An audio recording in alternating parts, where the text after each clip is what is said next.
Good evening, folks, and a hearty welcome to our drive-in theater. We have a wonderful evening's entertainment lined up for you, one that will provide several hours of pleasurable relaxation and diversion for you and your family. Did you fail to dress up for tonight's show? No tie, an old shirt and slacks, a house dress? Well, don't give it a thought. We're glad you came as you are. We just want you to enjoy yourselves. Don't forget to visit our refreshment center during the intermission or any time. You love the tasty array of snacks we have to offer. So will the youngsters. Everything is quality and so good.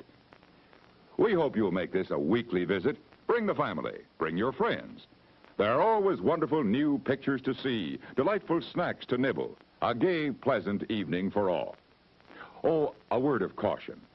Don't drive over 10 miles an hour in the theater area for your safety's sake. And Mom or Pop, go with the kids when they leave the car. We hope you have a wonderful time.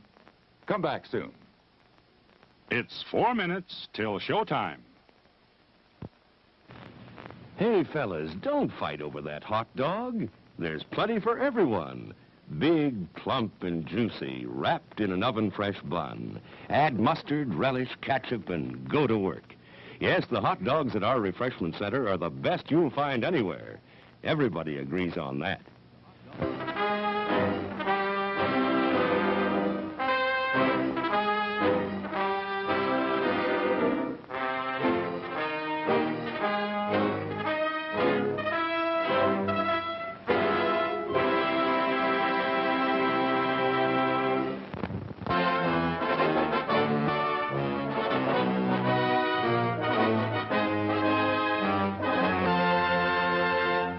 It's 3 minutes till showtime. Thirsty? The refreshment stand is open with everything to satisfy your taste buds. Here's the menu: the hottest, freshest, crunchiest popcorn, each kernel popped to its fullest with that real movie time taste. Cold drinks. You'll find your favorite ice cold, tasty, and thirst quenching. And hot dogs, hamburgers, and candy too. Now a short intermission, so you'll have time to make your selection before the show begins.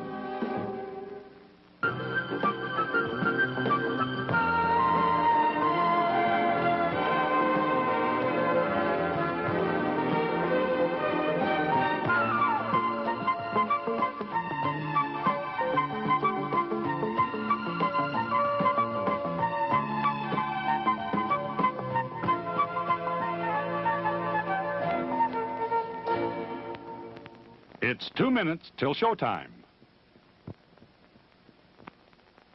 Your attention, please. All new hotshot electric in-car heaters have been installed for your comfort and convenience. Just insert heater through car window and turn on the switch. When leaving, please turn switch off and replace on speaker post. Warning, high voltage. For your own safety, do not attempt to repair or remove wires. Do not attempt to open heater unit. If you need assistance, please notify the theater box office or concession manager. Top quality hamburgers, the most popular snack in the country. We serve them plain or garnished to your taste. There are words men live by, words of strength, of wisdom, and of peace. We urge you to find the spiritual comfort and guidance we all so greatly need by attending your place of worship regularly.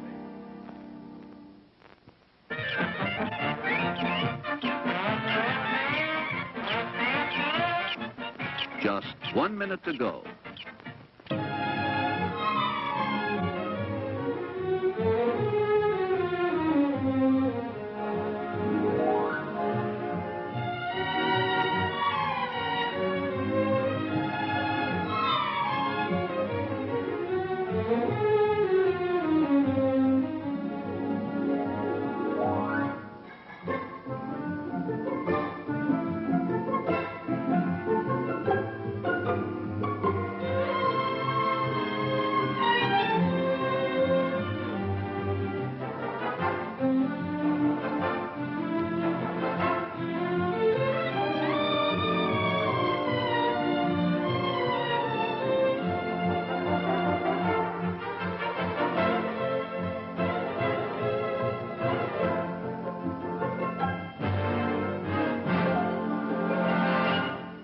And now, on with the show.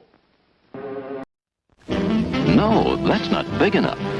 No, that's not big enough either. That's more like it. We're delighted to have you with us, and we extend a cordial welcome to you. We've lined up the top stars from Hollywood and from all over the world to entertain you on our giant screen with the new, colorful motion pictures you've been hearing about and reading about.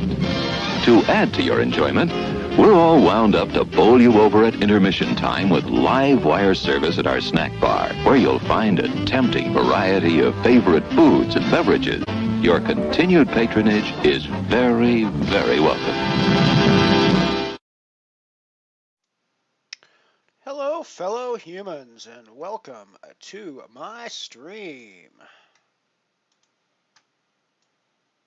As usual, I always like to send a welcome to all the non-human identifying sentient creatures watching our stream today, and of course any non-sentients who might be enjoying the entertainment.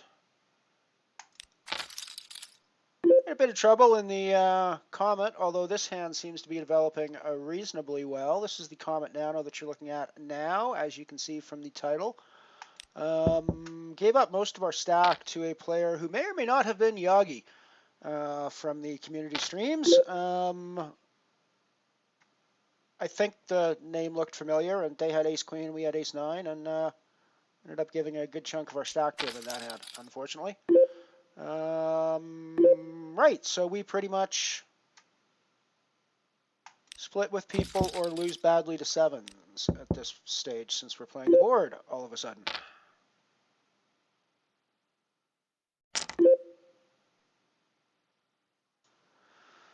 Oh, Jesus, do I fold here and give up a split, or do I assume that somebody here has a 7 that they're getting value out of? I'm going to assume somebody has a 7 they're trying to get value out of. Yep, figured.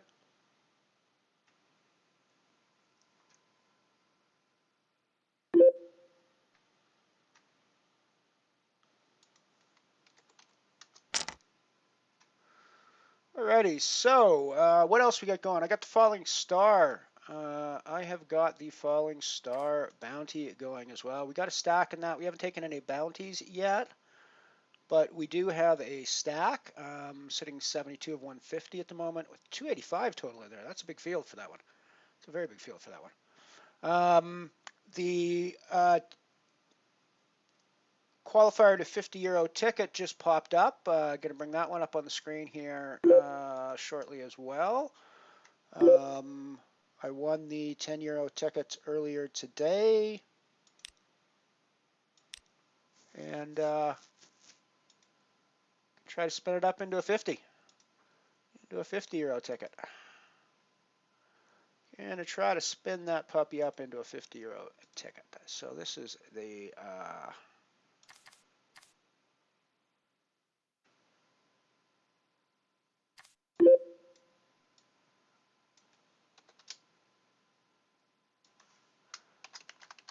R2 €50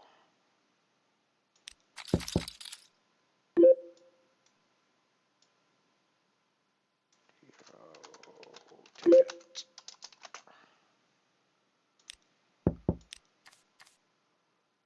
And that is 10 buy-in.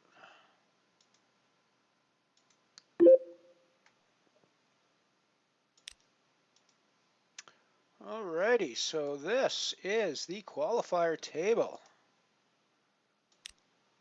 Going for a €50 ticket down here.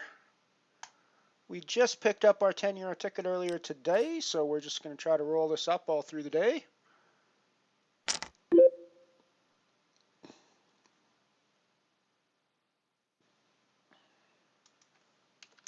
Going to put in a raise with my 10-8 suited from the small blind.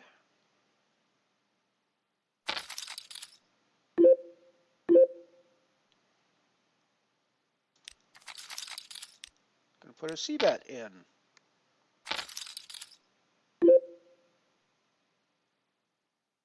I think we'll check and respond to action.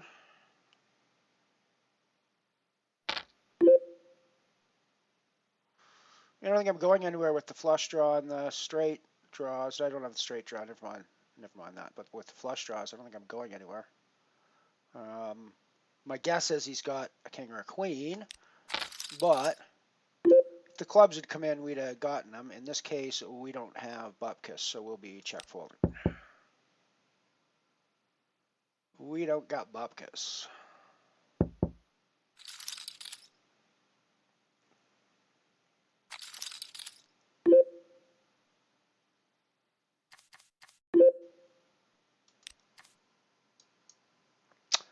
Hello, Mr. Mersey. Welcome to the stream. Welcome to the stream. Sir Hotbot himself in the chat.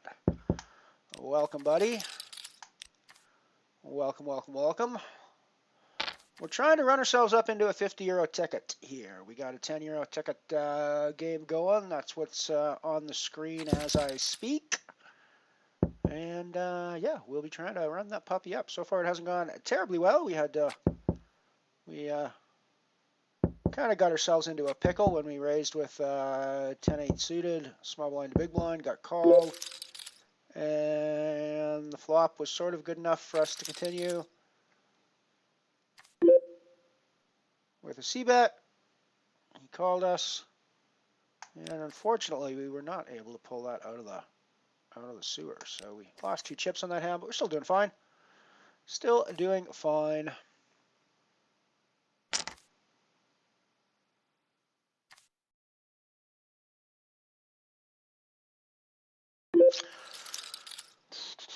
So far, you might be the only one out there, Mike. So evening to you as well. Hopefully, we'll get a few more. Hopefully, we get a few more people coming down. At the moment, the 3 games I have running are this qualifier that you're seeing on the screen now. Comet Nano, in which we are very short stacked after giving away a lot of our chips to someone who may or may not have been Yagi from the community streams. The name certainly looked like it might have been Yagi.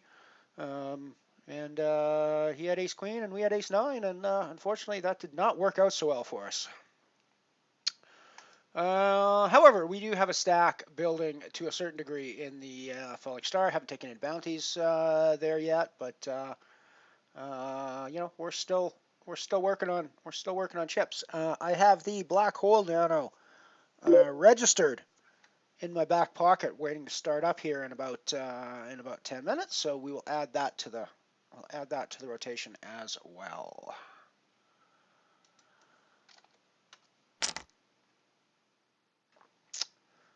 I picked up Ace Jack under the gun +1 in the qualifier. Put in a raise with it. And we get raised by VrimVD from the button. I think we have to call that off and see a flop with it at the very least. I don't think we can just raise fold a hand this strong. And I don't think, given the qualifier nature, we want to put in a reshove type situation.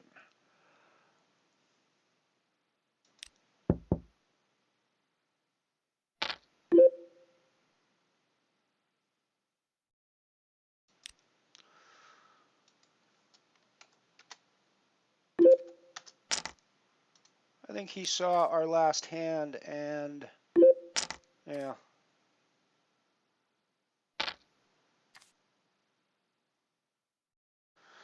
Alrighty.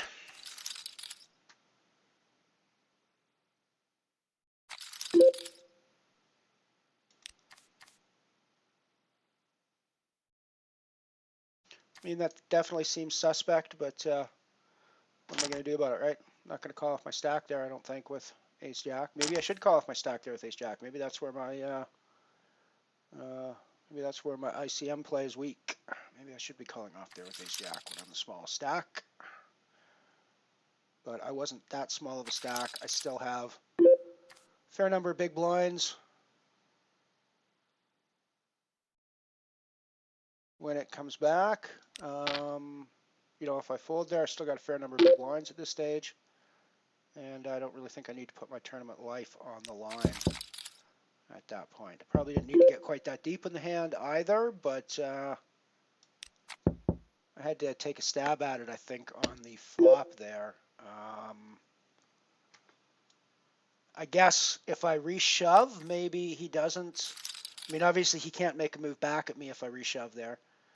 But I mean, I'm just out of the tournament if he's got like a stronger hand than me, which is what he's trying to wrap when he 3-bets me. So I don't know. Interesting situation.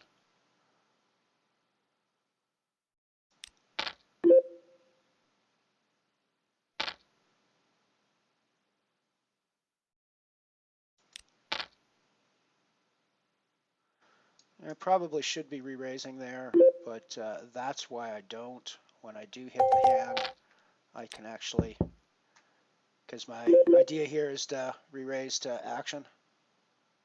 Nice hand developing on the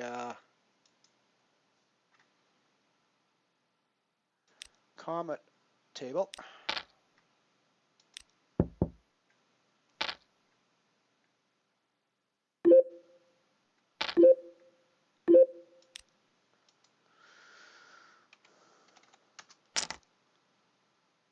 This is designed to elicit exactly the move he made last time, so I can call him off. Oh, okay. So maybe the last time he actually was just strong.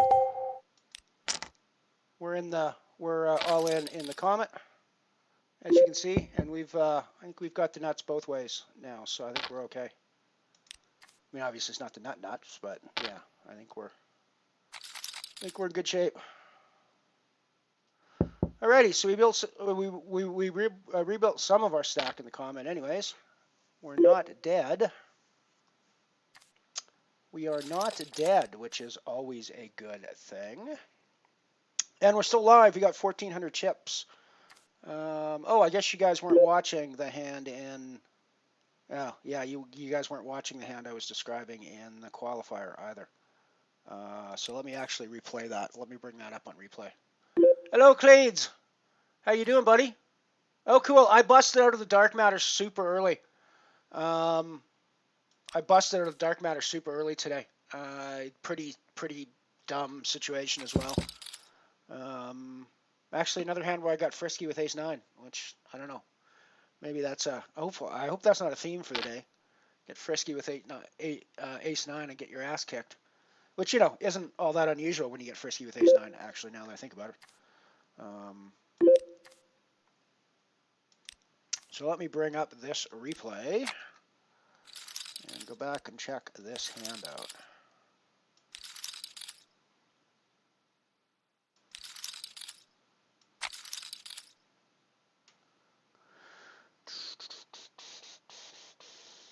So let's go replay. Properties is the replay.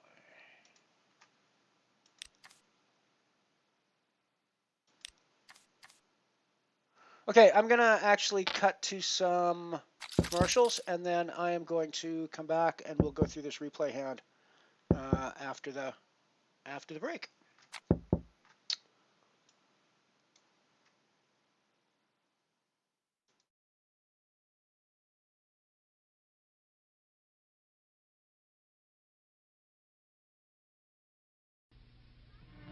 The Remco Movie Land Drive-In Theater is straight ahead.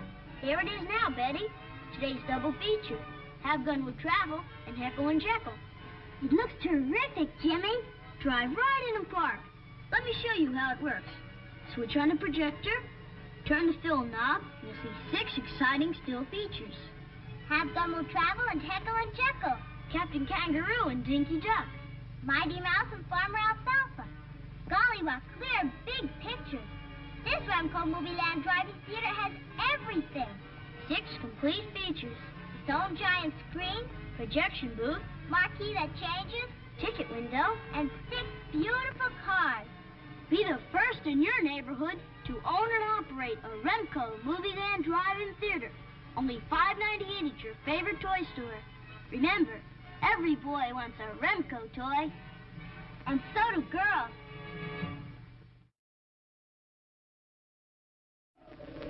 Say, kids, what is it? Up in the sky. Is it a bird? Is it a plane? No, it's Superman. Yes, sir, kids, a real flying Superman that can be yours. Looks just like Superman himself. He's made of tough blue plastic and has a bright red cape that fits on his shoulders. With your flying Superman, you get a powerful launcher to send him sky high, zooming through space just like Superman does in his adventures. Now, you'll want to be one of the first to have your own flying Superman, so listen carefully, because here's all you do to get yours. Send one box top from Kellogg's Corn Flakes and just 10 cents. That's one box top and just 10 cents to Flying Superman, Box 330, Battle Creek, Michigan. Or use the handy order blank right on the Kellogg's Corn Flakes package. Get your Flying Superman from Kellogg's now. Marshal, he just dug up the bank. He's headed for Deadwood. You'll never get away with this, Slippery Sam. Marshal Bob is riding Blaze, the fabulous new galloping horse from Mattel. See, his legs actually move just like a real horse. There's no other riding horse anywhere that gallops like Blaze. Now watch this. When you bounce on Blaze, he romps along like a frisky colt. He gallops when you rock back and forth on him, but he's so safe, you just can't tip over. Blaze is the safest, strongest horse made. Okay, Slippery. This is the end of the line. Almost got away, Marshal, if it weren't for that lightning fast horse of yours. Where'd you get him? You can get Mattel's Blaze wherever toys are sold. And just wait till Dad sees how easy it is to set up. Just pop him out of the box, spread the stand, and tighten just one bolt. That's all there is to it. And see how safe and solidly built Blaze is. You can tell it's Mattel. It's swell. Barbie, you're beautiful. You make me feel my Barbie doll is really real. Barbie's small and so petite. Her clothes and figure look so neat. Her dancing outfit rings the bell. At parties she will cast a spell. Purses, hats, and gloves galore. And all the gadgets gals adore. Barbie dressed for swim and fun is only $3. Her lovely fashions range from $1 to $5. Look for Barbie wherever dolls are sold. Someday I'm gonna be exactly like you. Till then, know just what I'll do. Barbie, beautiful Barbie. I'll make believe that I am you. You can tell it's Mattel. It's swell.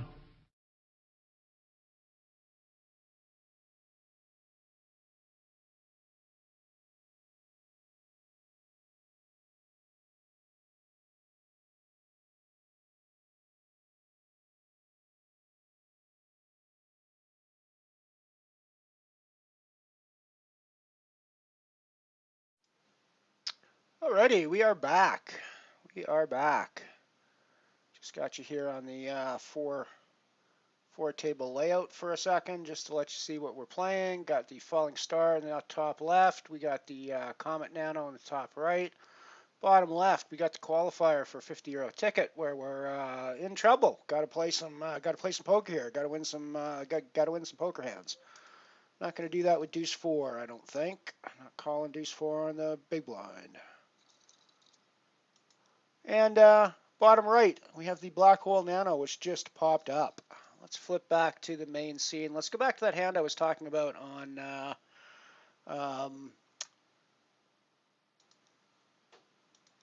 the qualifier table that you guys didn't see. So this is the replay window. Now, you remember that he reshoved on us in this hand, and we had to get rid of our reasonably good hand. So a couple of hands later, I had switched over to another table, and this is what happened. It wasn't that hand, it was this hand. So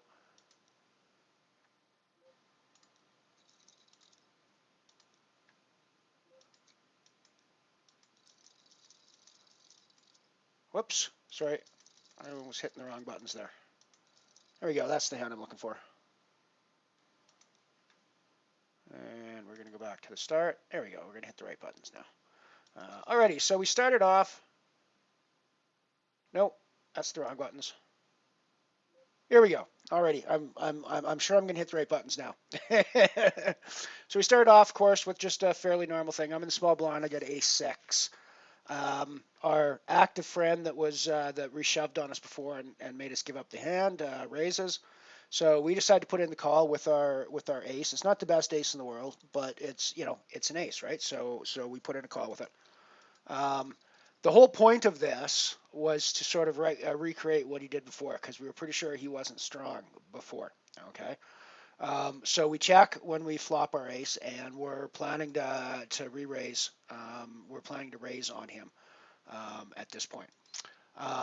So he does 135, and we put in our raise, as sort of half expecting him to come back over top of us and shove and try to push us off again the way we think he did in the previous hand. And he actually ends up just folding to us and giving us the pot.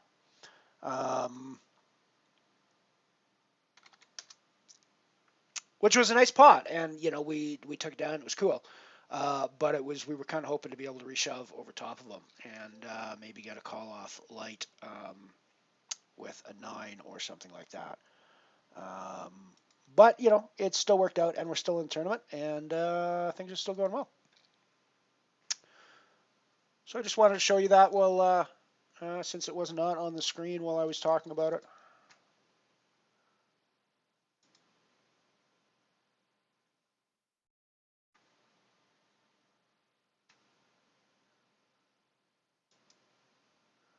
So the other table that we just popped up, this is the black hole nano. I took a few chips in that one.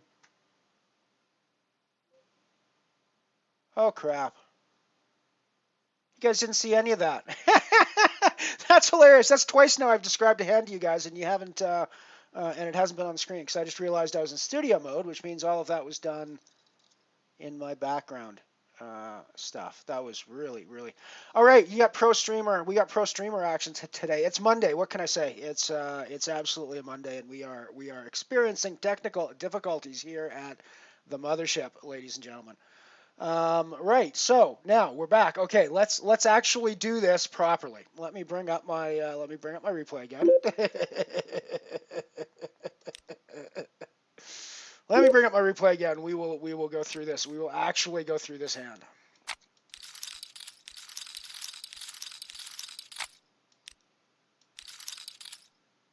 So there we go. That's the one. And then a couple of hands before. Well, that's the one where he reshoves over top of us. Okay, so let's start there. Alrighty.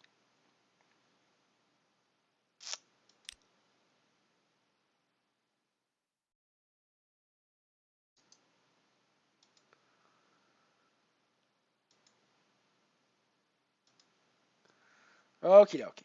Alrighty. I actually think I have everything going now for this hand. So this is the hand where we think he just got super aggro on us. We got ace jack. We put in a raise. It's under the gun +1, but still, and he raises us from the button, which we're always suspect of button raises, right? We're always suspect of button 3-bets. We're always suspect of button raises, using position to just take the pot away from us. So we're not going anywhere with we got too strong of a hand to go anywhere with. So we put in the call pre-flop. Maybe putting in a raise here again was the way to go, but I didn't think ace jack was strong enough to do that with. So we move on to the flop, and it's not a terrible flop for my actual hand. It's a pretty good flop for my actual range as well. So I mean, I'm pretty happy with where we're at. And I decide I'm going to check raise. Since he put in the raise to me, I'm going to let him put in money, and I'm gonna put in a raise. Now, of course, it's kind of a semi bluff, but I don't have a terrible hand here. And this is the kind of hand that should be hitting my range at least as much as it's hitting a button 3-better's range. Is my thought. Okay, so he puts in the 3/4 pot bet, which does look somewhat bluffy to me as well. So I'm, still kind of continuing with my, hand. That said, it could also be value here. It's kind of hard to tell sometimes whether whether you're trying to get extra value or whether he's trying to go big to push you off the pot. So I put in my raise, and I suppose here, if I put in the reshove, he has no option to play back at me. That said, if I put in the reshove and he's just sitting here with, kings or aces or ace queen, I'm in pretty rough shape, right? Let's actually pause this for a second, and there's an interesting hand developing on the Comet table.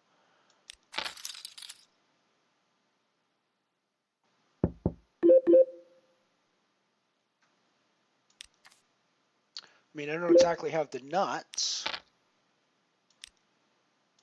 but I think I'm pretty strong in this situation.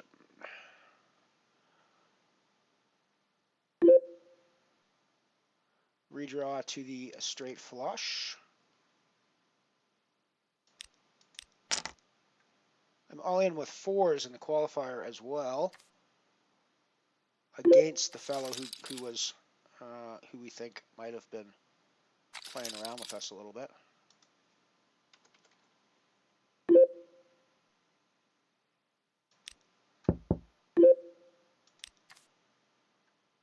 Well, that's a rather fortuitous card. Although,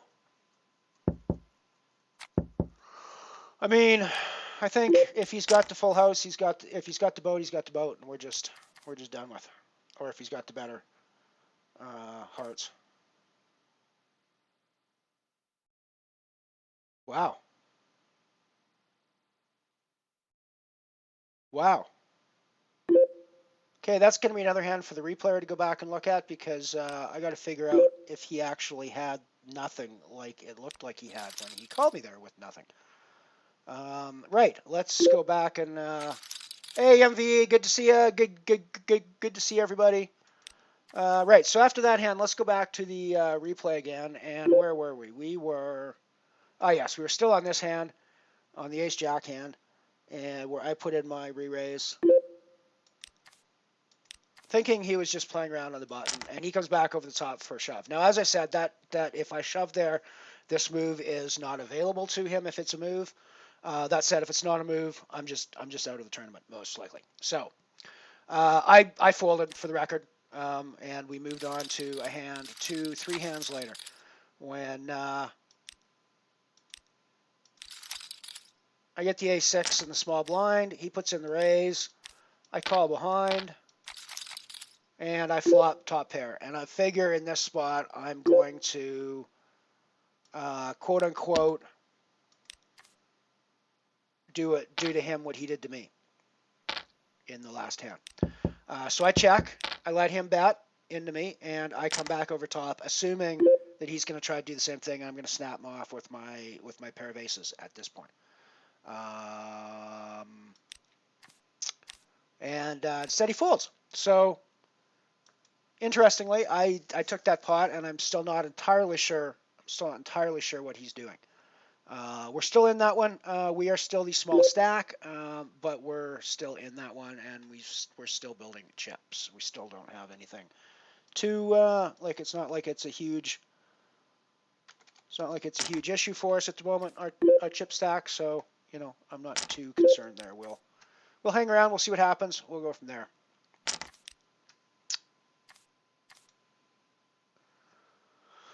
Alrighty, so let me go back and have a look at this hand on the Comet, because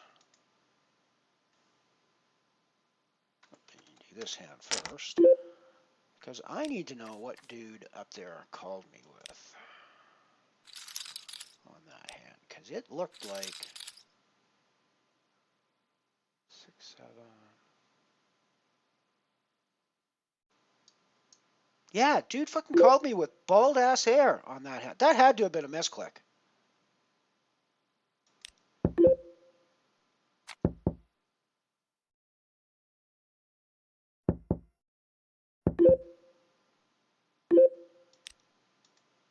That had to have been a misclick. Right, so I've got Queen Jack. The board reads, I got Queen Jack of Hearts. Board reads 10 of Hearts, Jack of Clubs, 8 of Hearts, Jack of Spades, 6 of Hearts. Okay, and the action on the river goes bet,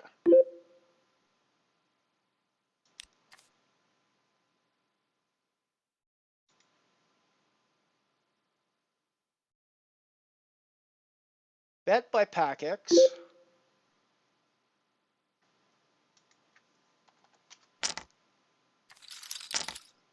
shove by me,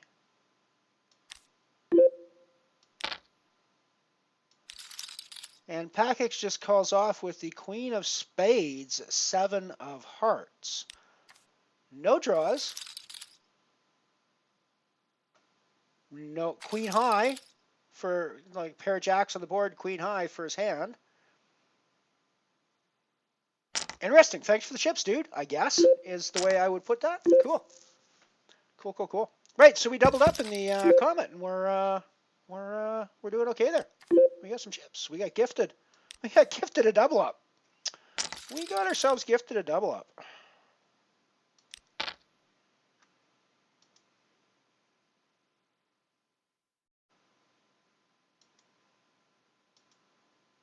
Yeah, I mean, I had to go back and yeah, I mean, I had to go back and look at that to figure out. I mean, did I miss something? Does he actually have a hand to call with that I missed? But no. He had fucking bald ass air there, man. There was nothing. There was nothing there. There was not a thing there.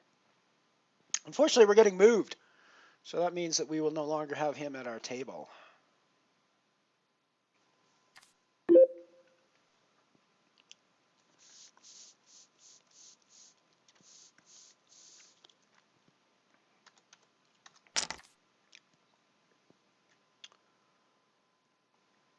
Picked up jacks in the black hole.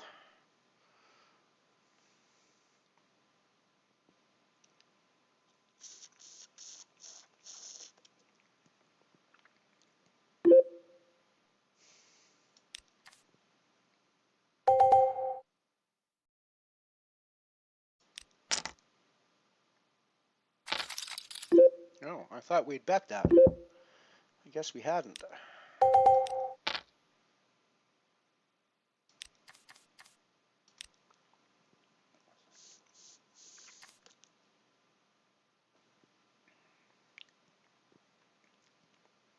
was actually debating on whether I would get calling off my stack with an ace-queen in the qualifier, and I chose not to. I do not know if that was a good decision or not, but I am in the last place, which means I will probably need to pick up some chips at some point along the way, but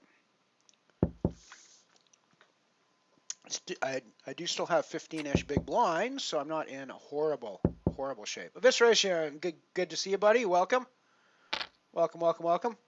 Yeah, the bluff call. You know, dude's playing at a level of poker that's way above my pay grade at this point. If he's able to execute the bluff call there, that's some serious wizard shit going on there, folks. The payoff wizard, anyways.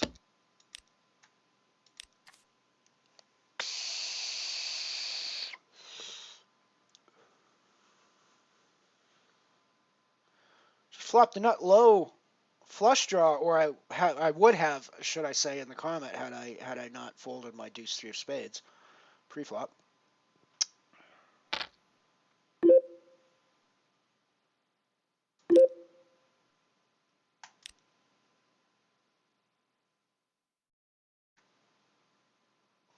All right, I think we got all the technical glitches worked out now. I think we can talk about the hands that are on the screen most of the time. I think we can show you guys the tournaments that we want to show you most of the time. Yeah, so with any luck, the technical glitches that marred the first few minutes of the show will be out the window now. Sasha, thank you very much. Welcome. And by the way, thank you for the late night off stream follows by Cleeds and Sasha. Much appreciated. Always nice to Always nice to wake up and see, oh, you got followed overnight while you were asleep. That's always cool. That's always super cool. So I appreciate it. It's like a lovely little way to wake up. You know, you grab your coffee, you sit down at your terminal, and you go, oh, I had a couple people follow me on my Twitch last night. That's really cool.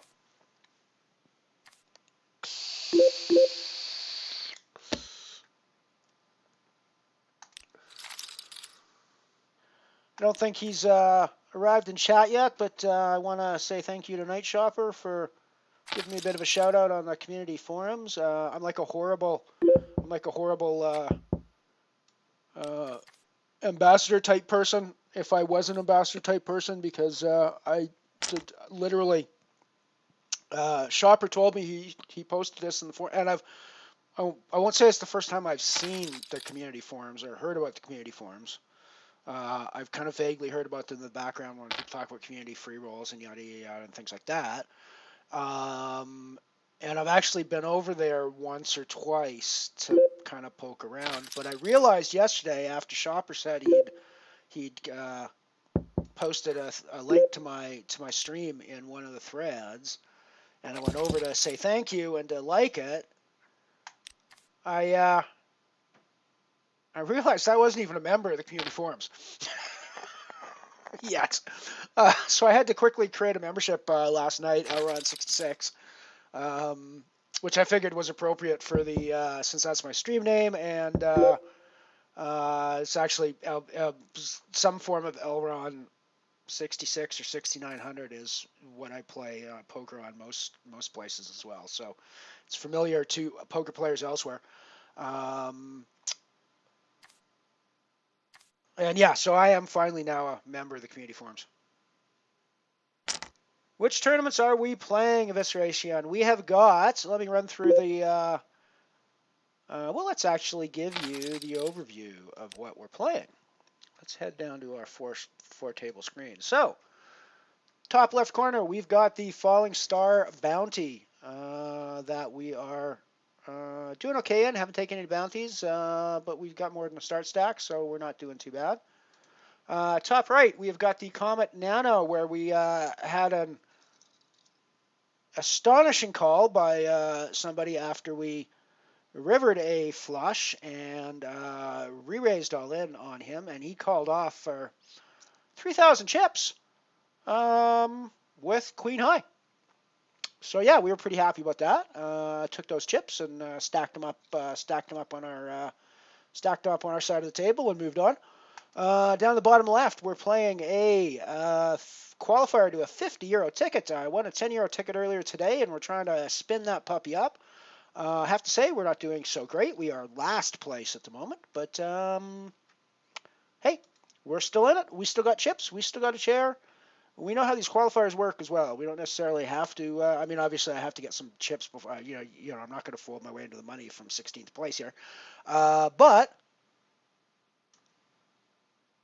you know, we got some stuff happening. For the record, there are 3 tickets guaranteed in this qualifier to 50. So, and that is all we will have. There's 17 people total in this one, 16 left. And bottom right, we are playing the Black Hole Nano, where we have been slowly chipping up over the early stages of that tournament. So, given that we're in the Black Hole and the Comet Nanos, and given that we always want to go deep in everything that we play in, we could be around for a while if we go deep in both the Comet and the Black Hole Nanos, because they're going to be long tournaments. They're both super deep structures, so we'll be around for a while.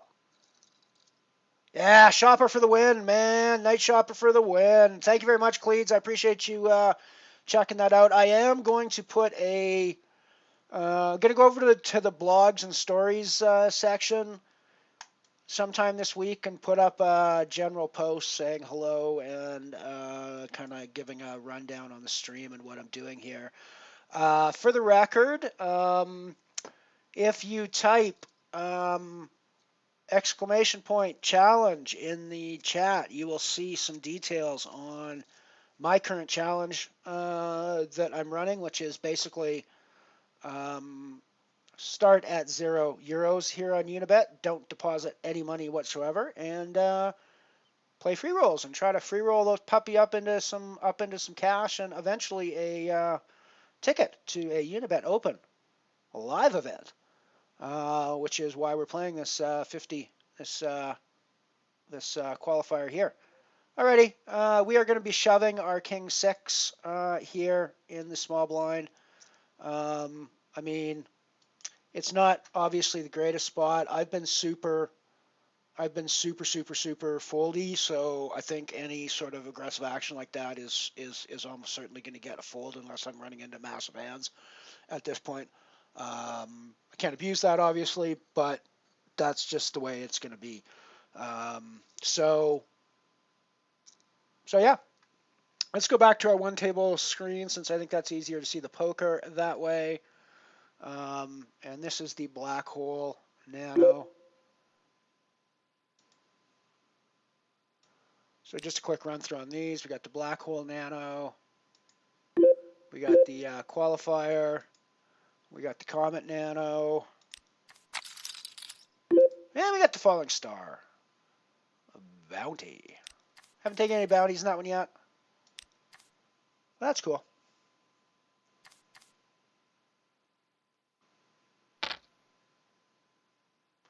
Thank you, Evisceration Buddy.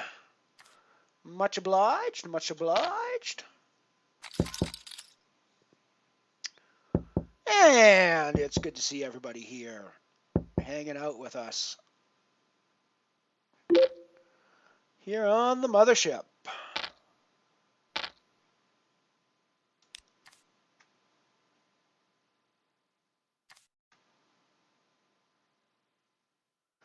I'm pretty sure, and I'm not 100% convinced on this yet, but I've been really liking the idea as I've thought about it over the weekend, and I'm pretty much convinced.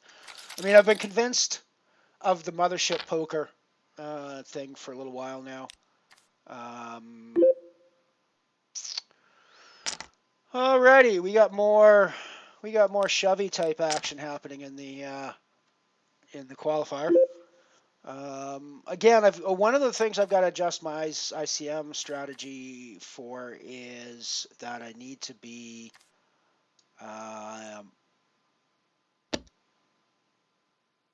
aggressive. I need to understand the aggressive side of ICM better because as I mean really 10 jack. 10 jack calls my ace queen and the 10 jack gets there. That's just wrong. That's just wrong. It's just not supposed to happen.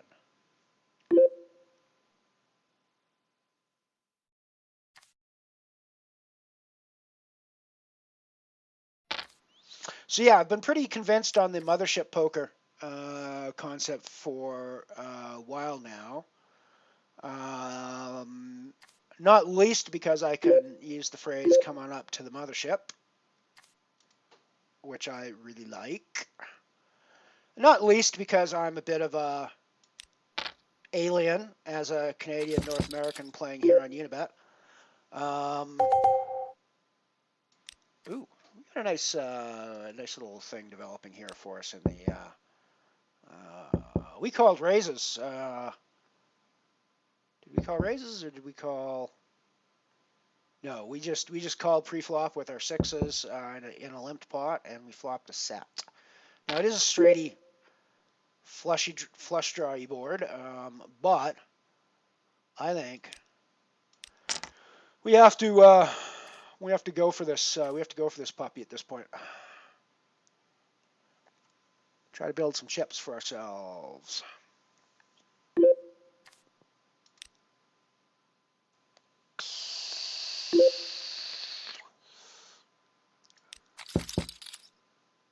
I mean, I could certainly play that one a little slower and try to get more value out of the hand.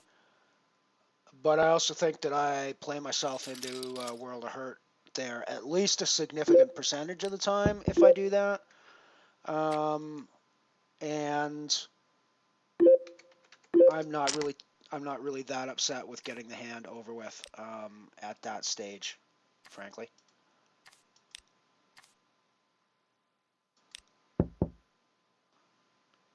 Gives me some chips to play with. Gives me like 20 big blinds at this point. Shortly it'll be less, but you know, that's cool.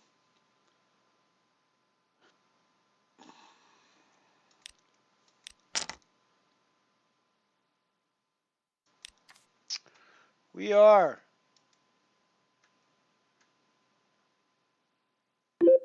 taking. Oh. Oh. Oh. Really? Really? Yes, we want to buy another stack because that was just gross.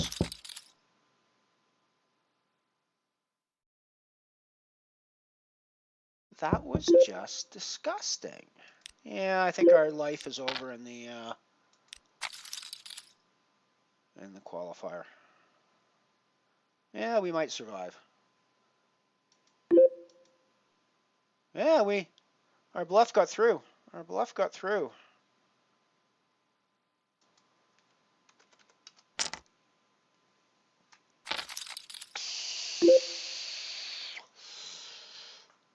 That was pretty fucking painful in the comet there. I gotta mark my or sorry, in the black hole. That was pretty darn painful. Fold the queen 6 there.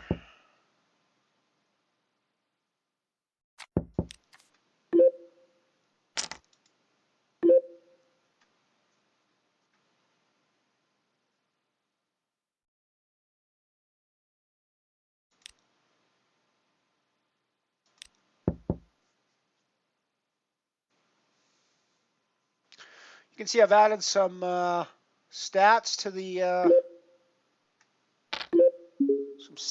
the panel here. I've worked out a way to bring you daily stats. So we're currently sitting at 270 in buy-ins for the day.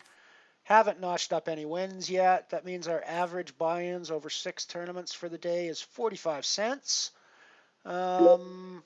0% ROI because we haven't cashed anything yet. And this is our 66th day of playing on the Unibet Free Roll Challenge. That's not entirely accurate. We actually played a little bit longer than that because we haven't been keeping records for the entire time. And the first couple of weeks was just a lot of zero bankroll free roll grinding, or very small bankroll free roll grinding anyways.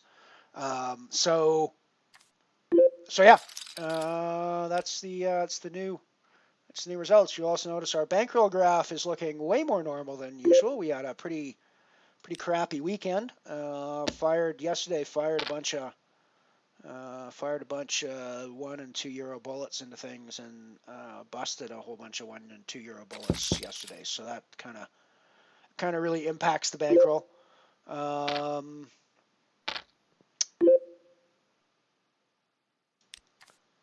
But yeah, I'm still pretty happy with it. I mean, it's the first significant sort of normal poker swing that I've seen in my free roll challenge run, so I can't really complain about that level of run good, I don't think. So I mean, I've had a pretty sick run so far, and if I have a few losing days, I'm not gonna whine too much about it. Got a nice hand developing on the Comet. Always nice when you pick up the pocket rockets to start. Not going to play these slow.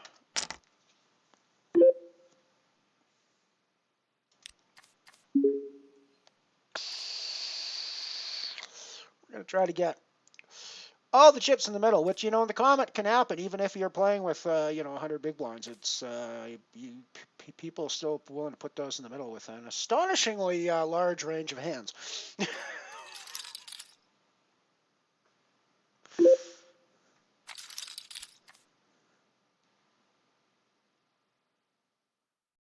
I mean, but it's a weird spot that you just don't see in the average tournament. I mean, basically, and I'm trying to think this out. Imagine that you go to Vegas this summer, and imagine you pay 10 grand to sit down at the WSOP main event table on your first day. And imagine you sit down, and during the first level, some dude just open shoves a stack. That's what's happening in these nano events. Now, granted, it's not for 10K, but you know, it's an astonishing thing that you just don't see happen. You would never see that at the World Series of Poker main event on the first day in the first level. Somebody just open shipping their stack, right? It's just not gonna happen. And yet, you know, we can probably count 5 or 6 times that any of us who play the nano see that in a given week, if not more than that.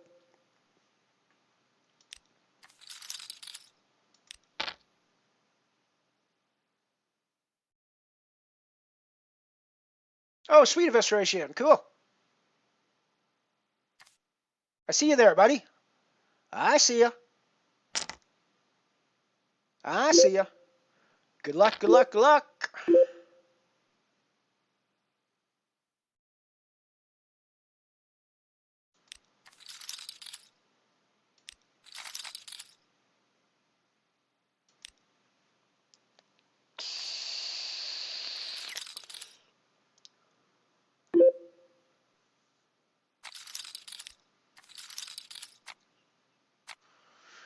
Picked up a pair of 10s in the Comet.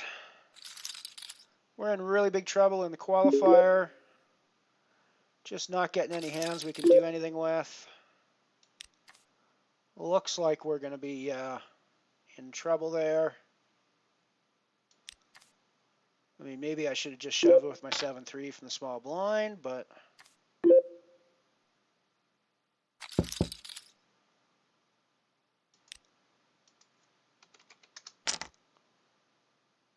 I don't know why I was about to shove. I was about to do exactly what I was talking about earlier, just open shove for like 1 billion big blinds. It's rubbing off on me. The nano play's rubbing off on me.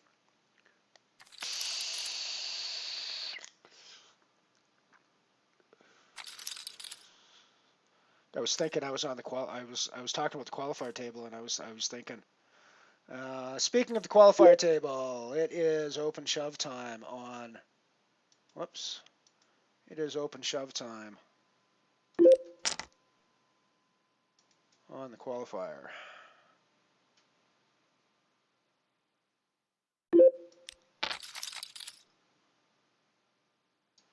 And we take it.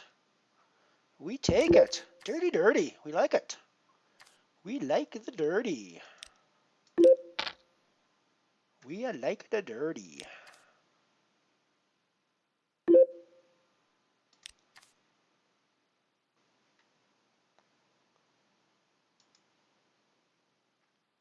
Just c-bet my 10s on an ace-7 board and took it down here in the Comet.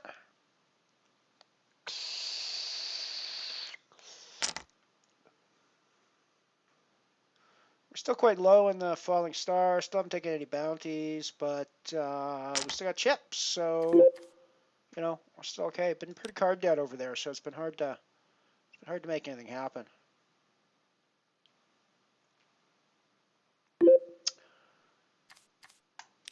$15 big blinds in a dream, though. So if you follow my Twitter feed, you might have noticed that Kevin Martin, who's a local acquaintance of mine from Calgary, of course a Twitch streamer, former PokerStars Team Online Pro, banked another live tournament on the Calgary scene yesterday for 40-odd grand. Once again, the dude's been having like an insane live tournament run the last 15 months or so. Of course, being from Poker News Canada, I've been following it pretty closely. He won 3 main events in Calgary last year. He won a run-it-up event at Run-it-up Reno, and now he's banked another main event in Calgary. And I think I'd have to go back and look at the records, but I think he banked the same one last year to start 2018 off. So it's an indication that he might be having a pretty good 2019 as well. I don't know what the hell the dude's drinking, but I gotta figure it out so I can buy some of it.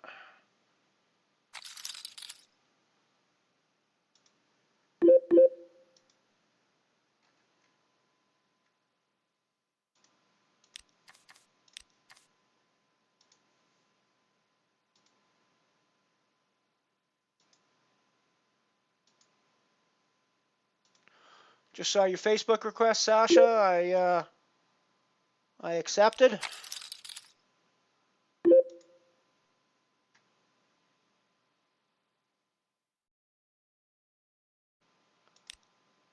I'm gonna put in a C-bet with our pair of nines. One overcarded to the board. 10's not always going to be there. I think a Vis can easily be doing this with the flush draw that just got there, the straight draw that just got there, or overcards, which may also have just got there. So we're going to check and probably fold to his bets, because pretty much everything that he called that flop with, except a 7 or a 5, has just got there on us. We do sort of back into a flush. It's not a great flush. We are all in the falling star as well. We'll go there in a second once we see what evisceration does here on this hand.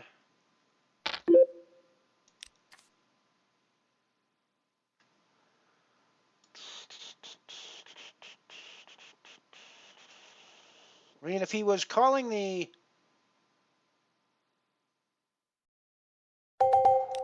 If he's got a 2-card flush, we could be ahead of him with a 9. He's got a, if he was calling with 1 club, it's the ace of clubs, and we're just dead. But I think we got to call anyways. Yeah, we're just dead, even with 2 cards.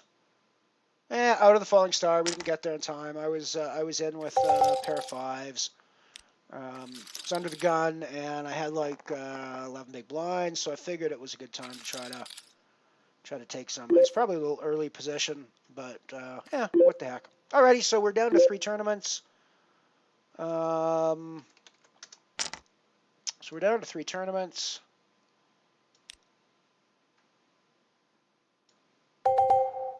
But we're still playing the qualifier, although we have like no chips in the qualifier. We are 11th of 11. We have less than a big blind, which is not a good situation to be in. But we also watched Dara cash from less than a big blind in the Get a Bet Open recently. So you know it can happen.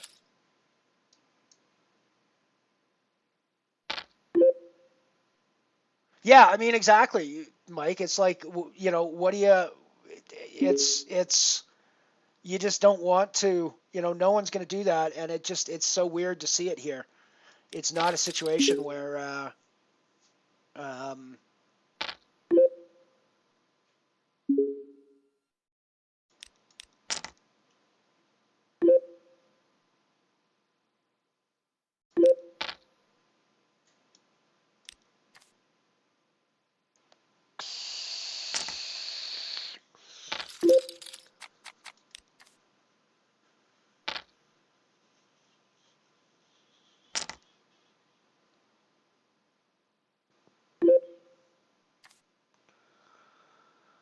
Alrighty, I'm all in with 10-7 in the qualifier because I don't want to wait for the big blind.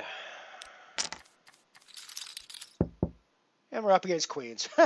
Of course we are. Of course we are. Alrighty, so that is the qualifier done. We have busted that with no money and no tickets. That sucks. Well, such is life. We're still playing the Comet Nano, where we just got aces, and the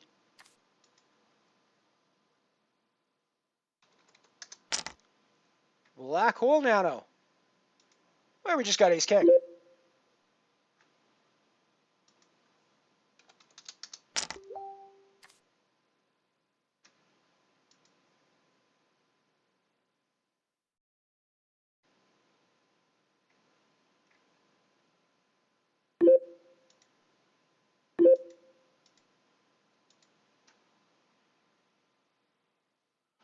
Donk bet on the comment table. Donk bet on the comment table. We got the nut hearts. Yeah, nut heart draw.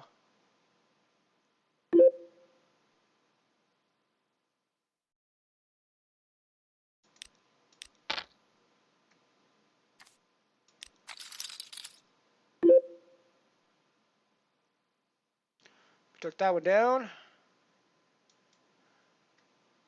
Still working with. We check called a bet on the flop, and we just backed into the second nut flush.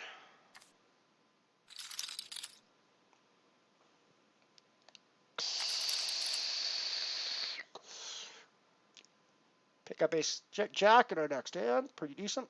Big blind.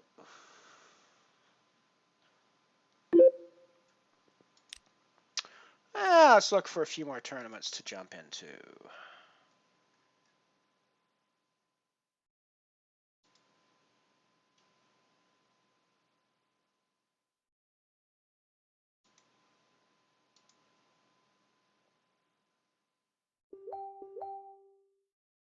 Ooh. No, we don't want to do that. I just about tried to register into the real abyss, not the nano abyss. Wrong. Wrong. Not quite got the bankroll to be registering in the real abyss quite yet. Although the reason I was actually lucky with that, but it I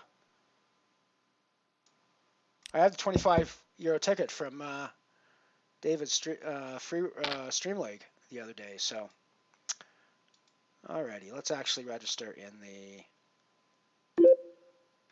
Abyss Nano. I think it's very late days there, but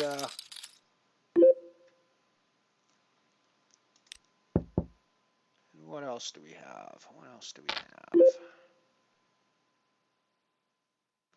Oh, sure, let's play the, well, let's actually do the Dwarf Star.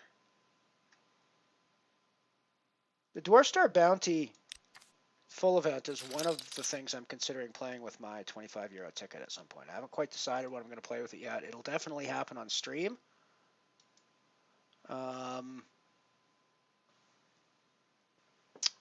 But I haven't quite decided what I'm gonna play with it yet.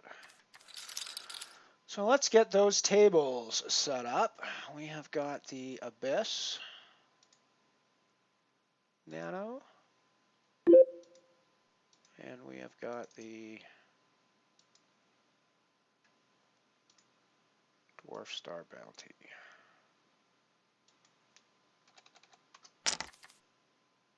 And we have got the Dwarf Star Bounty. Let's get our titles correct. So that's still the black hole. Table 3 is now the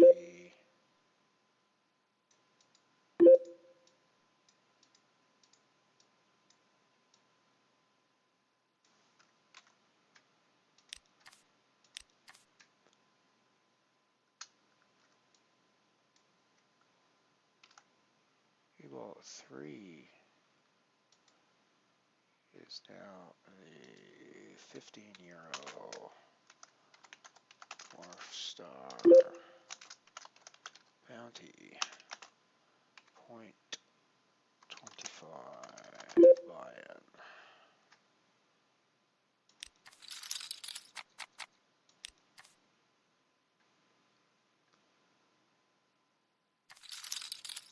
And this is now the 20 euro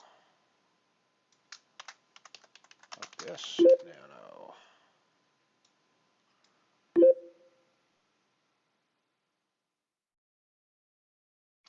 0.55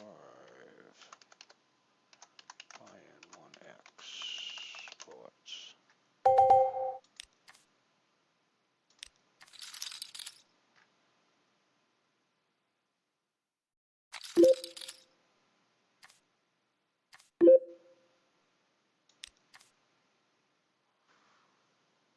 Huh. Interesting spot right off the bat, the Abyss. The Abyss may not be here very long. Yeah, we're out of the Abyss.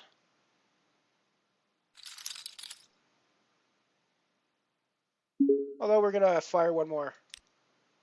Bullet in that. So let's make the Abyss 2x bullets while we're in the titles. You didn't even see that, but you know, that's cool. And we have the black hole is now 2x as well.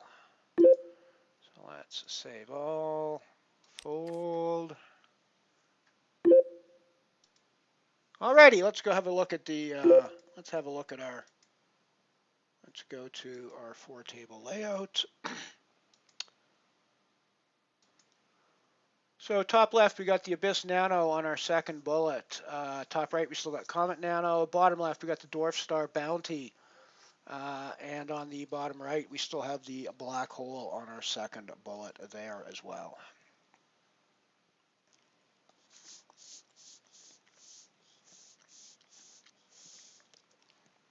The hand where we busted the Abyss Nano with our first bullet was we had Ace Queen suited in the big blind, under the gun shoved. There was a call from the button, and I figured, you know, just a chance to triple my stack up with a pretty decent hand. Turned out to be Ace King versus Ace 10, and the Ace 10 got there. The Ace King took the rest of my stack. So, yeah, so that's the current layout. That's the 4 tables we currently got going. Ant-Man, good to see ya. Good to see ya.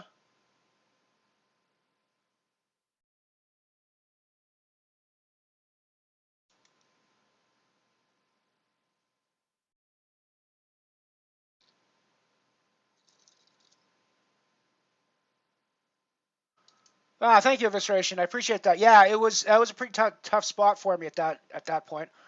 I actually thought, and I mean, obviously there are 2-card heart combinations that are going to be ahead of mine. They're going to have at least one card that's better than mine. But I also think there's a good chance that when you're on heart draws there, you're like, you know, have got 7s and things like that as your top cards. So it's, yeah. I mean, I thought I might be good there some of the time. I also realized that I'm probably dead to big hearts a lot of the time as well in that spot. But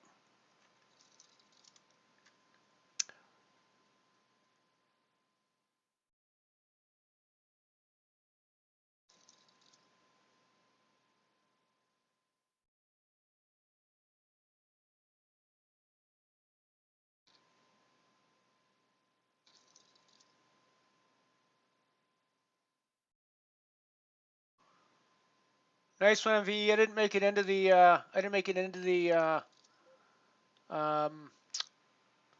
deep impact today. Busted out of the dark matter super early, but we're still playing the Comet. Got a decent stack. Still playing the black hole nano on our second bullet. Still got a decent stack. Busted out of the Abyss Nano on our first hand, but rebought, playing our second stack there. So, you know, life's not so bad. Life's not so bad. We've, oh, I need to update my buy-in sheets, don't I?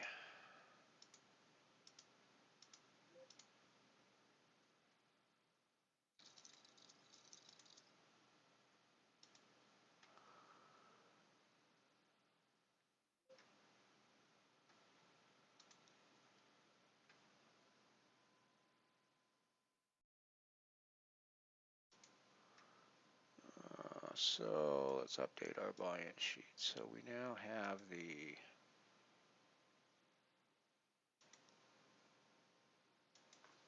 .55 Nano Abyss, 2 bullets.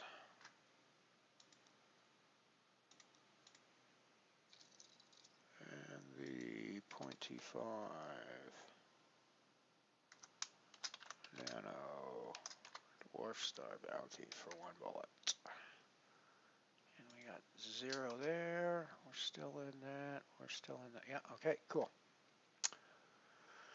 Alrighty, well, it's still a 0 day so far, but we still got chances. We still got good chances.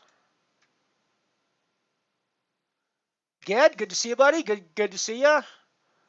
Unfortunately, my run to the Unibet Open 250 euro final was halted when I basically had my soul crushed in the 10 euro qualifier to 50 euro tickets.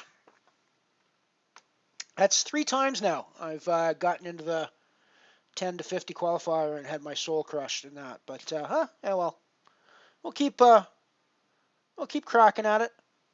I don't quite have the bankroll to fire 10 euros into that one just on my own.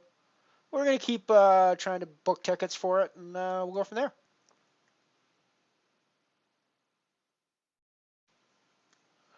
Good luck to everybody who's playing on the tables today.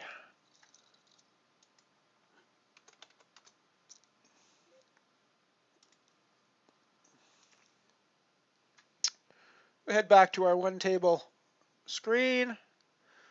This is the black hole. Just have a quick run through of the tables we got running. I just put in arrays, obviously, with my pair of 7s here. We've also got the Dwarf Star Bounty that we just started in.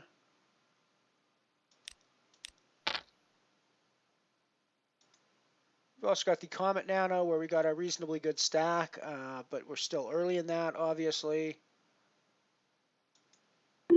And we got the Abyss Nano where we're working on our second stack, but not doing terribly. Not doing great, but not doing terribly.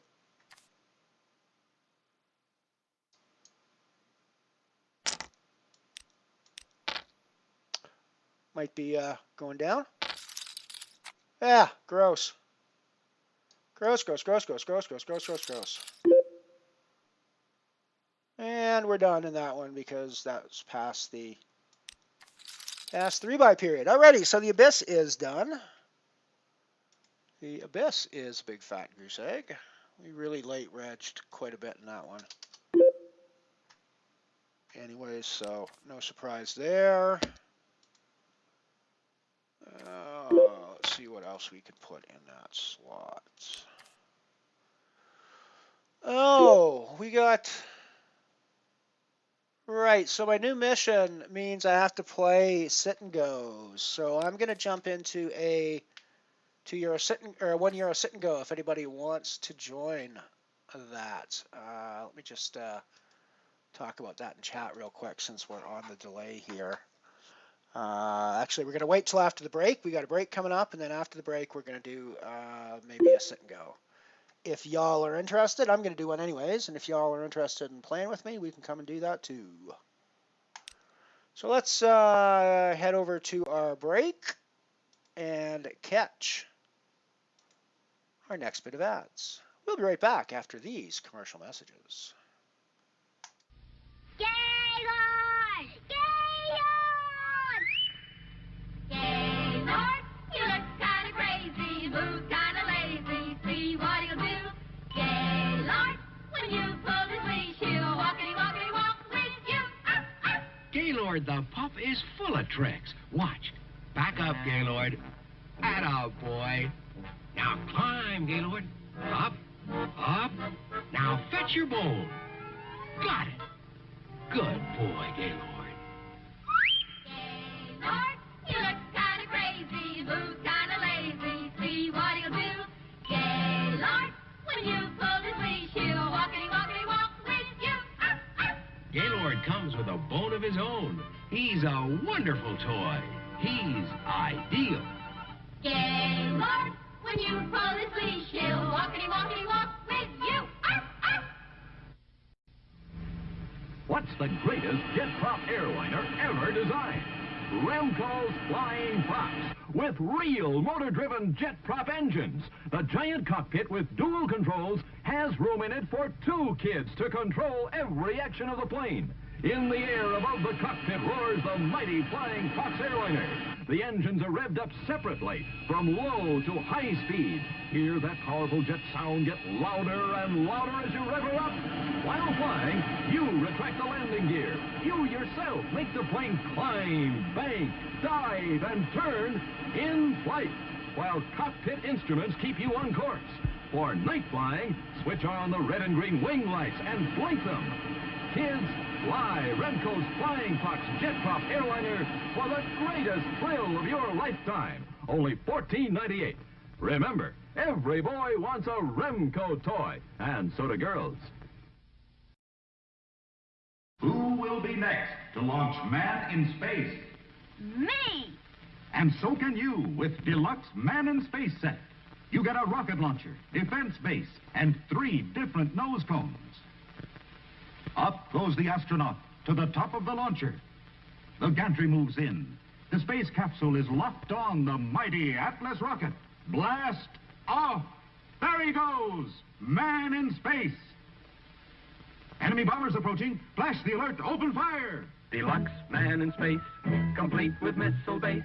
With astronaut and satellite, you send them into flight. 3, 2, 1, fire! Deluxe Man in Space. Wow, what a toy! Deluxe Man in Space is sold only at food markets. Here it is, Barbie's Dream House.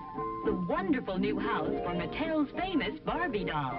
It's completely furnished with Barbie's own dressing table, bed, studio couch, TV, and hi-fi. And look, a clothes closet complete with hangers for the Barbie costumes and accessories you buy.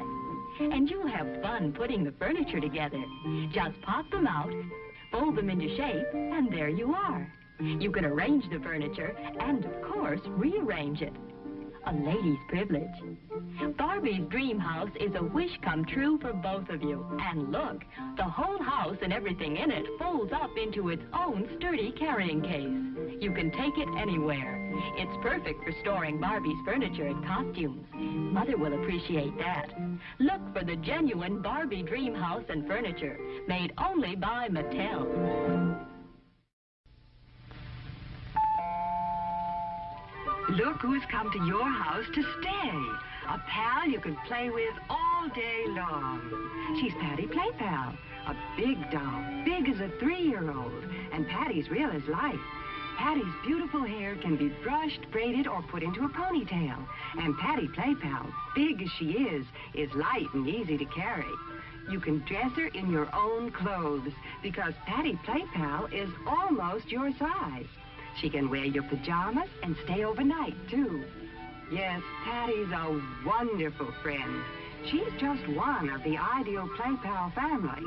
Starting at $12, there's Johnny Play Pal, Susie Play Pal, and Penny Play Pal, too. Meet Patty and all her Play Pal family at your favorite store. She's a wonderful doll. She's ideal. And we're back. There's something real creepy about that Patty play doll thing. I don't know. Something real creepy about that. Anyways, we are back with some poker action. Yeah, let's do some. I'm gonna go do a sit and go. I'm gonna go have a look at what the status is at the moment. I'm not gonna jump into one just yet because we're gonna try to set everybody up on the stream. Alrighty, it's sitting at 4 of 5 now. Just went to 0 of 5, so we'll actually wait for another go round, I think.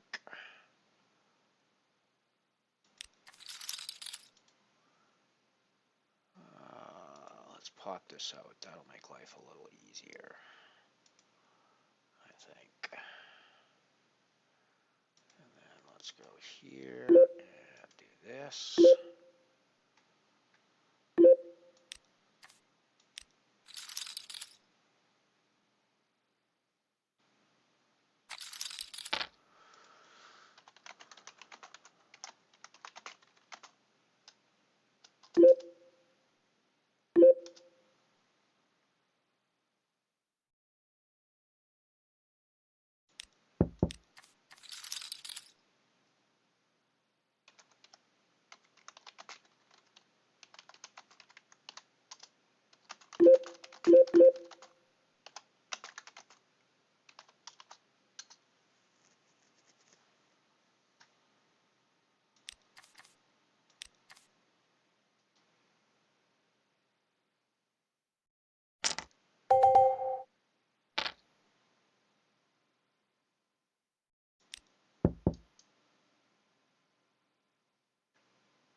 Alrighty, so we're doing sit and goes. We're arranging it in chat because, of course, by the time I say this, with any luck, we'll actually be in the sit and go.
Sound was not gone.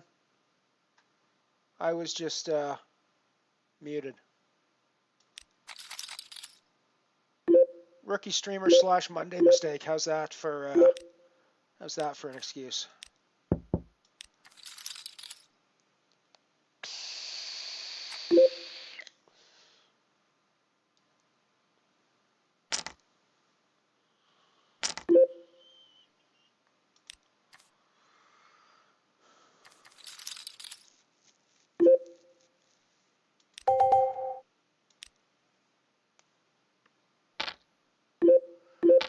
We got sound back again now.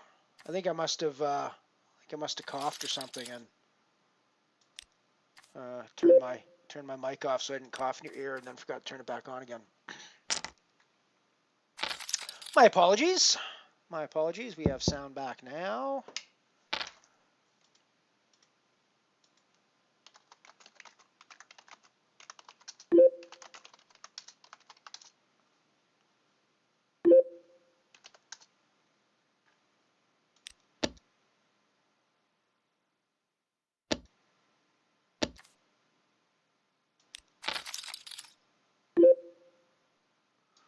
Pick up second pair here against Maxer.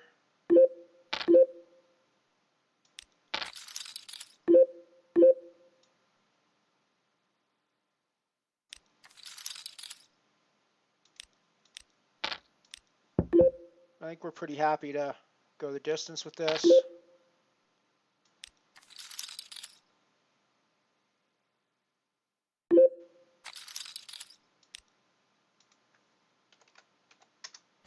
Put in a raise here. Don't really want to see a river necessarily. I mean, I think my 9 is best there. Probably will be best on the river, but there's a lot of rivers that can make my life difficult. Nice little turn of events on the Dwarf Star table.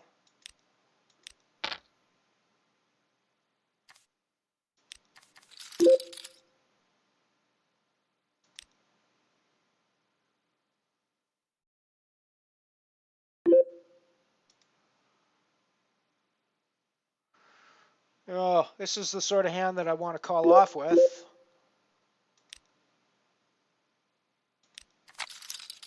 I'm just too checking. I'm just too checking. It's not a terrible kind of hand to call off with.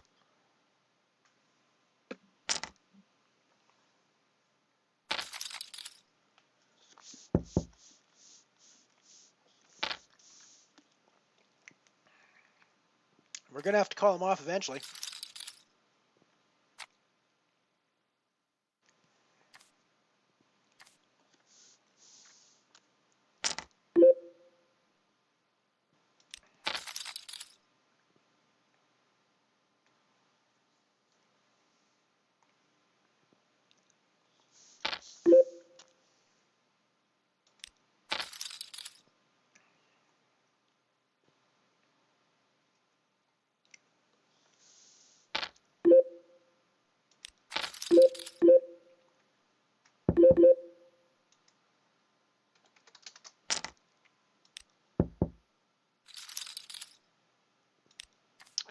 Deuces.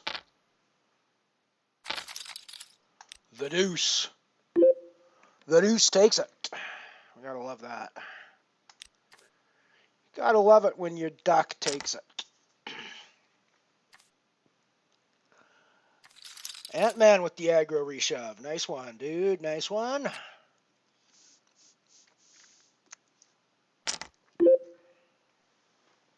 And D-Spendy needs to assert his masculinity one more time.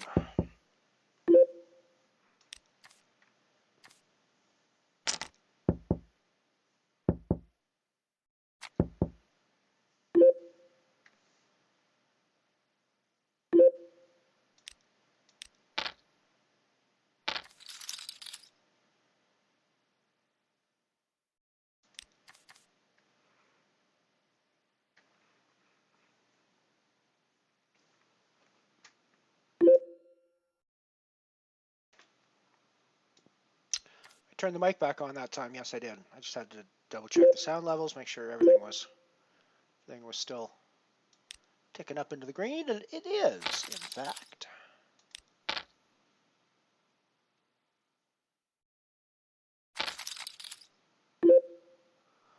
Ooh, ooh, ooh, Mysticata, Mysticata, ooh, ooh, ooh, Mysticata. We got some nice things happening on the black hole table. Tigrius has been super aggressive, and we sort of expect that we can pull some chips out of them in this hand.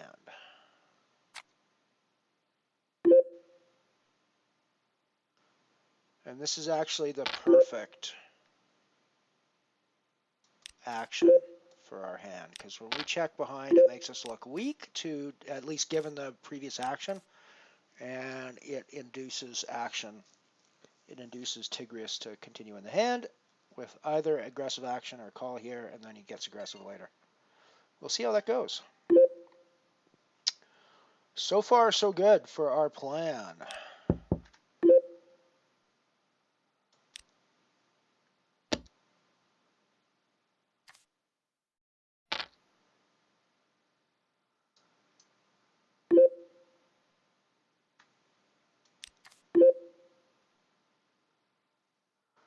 And this is sort of where we expect Tigrius to get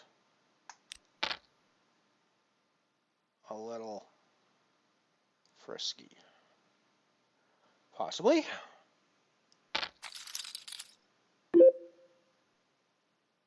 Yeah.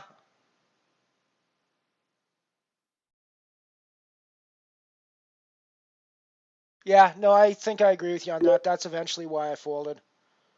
Not the greatest river card in the world for us, but we're still going to go with our hand, I believe. Oh, Tigrius got out of the way. Interesting. Ugh. Ugh. Ugh. So gross. So gross. And we did that to ourselves, of course, by slow playing the damn thing. So we're going to raise shove and hope she calls off light, because we're, of course, raise shoving against her.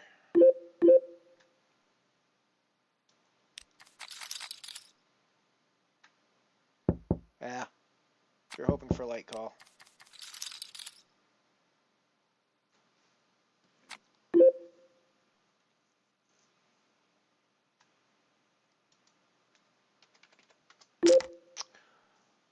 Hey, shopper, welcome my friend.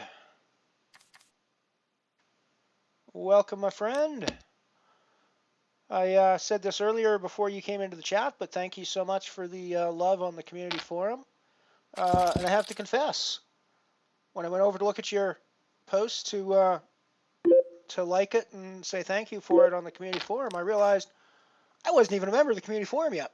I've been over there to look at to read some of the posts, but I hadn't even actually signed up for my membership yet. So I did that last night, and I am now an officially signed up member of the community forum with my dues paid in full, I believe.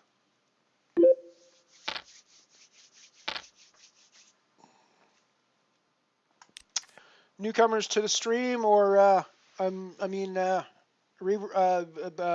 people who've been here before will notice that we've got slightly new stats graphics happening. I've worked out a way to bring you my daily results in a nice, easy, encapsulated format.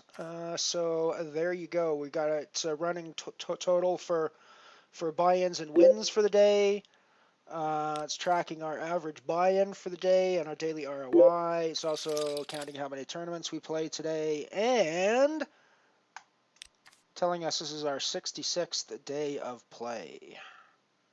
As I mentioned before, that's not entirely accurate because we did play a little bit before we started keeping track. This is our 66th day of keeping track of our challenge. But all the days before we started keeping track of it were pretty much just really tiny bankroll free roll days, so not really worth paying much attention to in terms of a bankroll tracker. So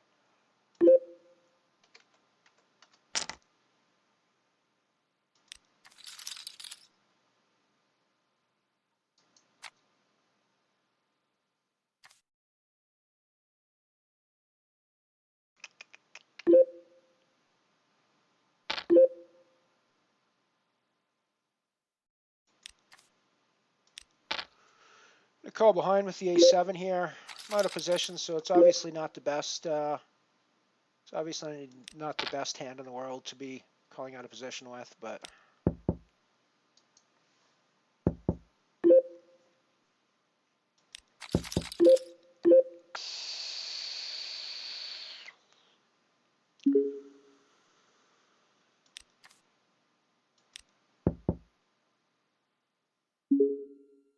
Oh, Evisceration, you're next to me on the Dwarf Star as well. Welcome to the table, buddy. You were the one that just 3-bet me, aren't you?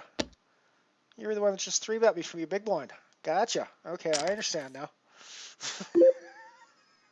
I didn't notice that until just now.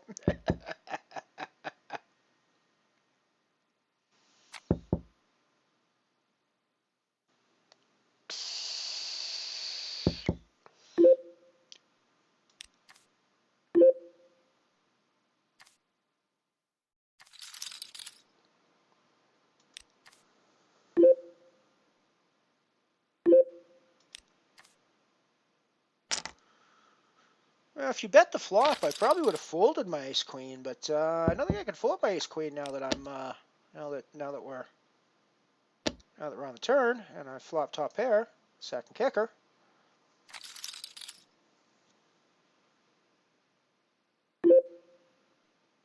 Already did. We've got Cleeds and Sasha came by today already for follows and viewership. So yeah, it's already helped. Thank you very much, sir. Thank you very much. And I think I just have to call behind with my ace queen. And if you've got ace king, good on you. Or ace 5 or ace 6 or ace 4, good on you. And we split with ace queen. Nice hand, buddy. Nice hand. Nice hand, well played.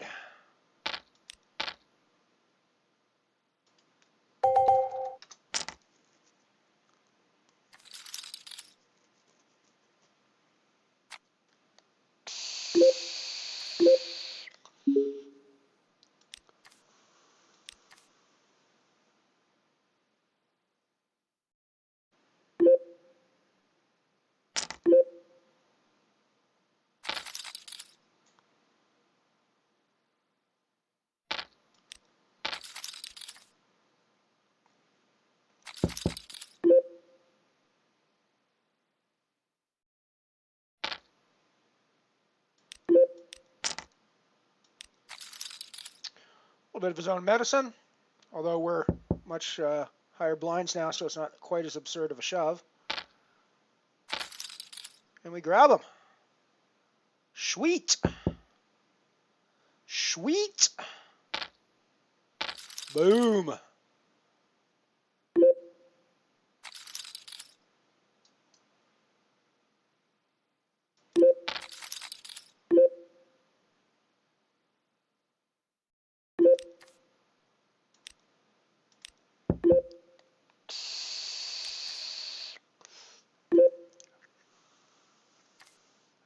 Guess we get out of the way here.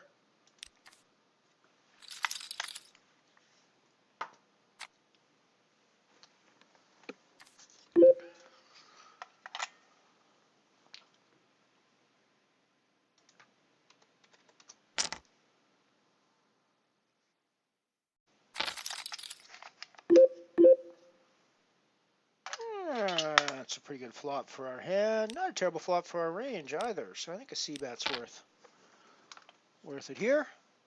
Semi-bluff, semi-value. I think we can check here. Probably not going anywhere with our draw. I think now we put in the value bet with our top pair.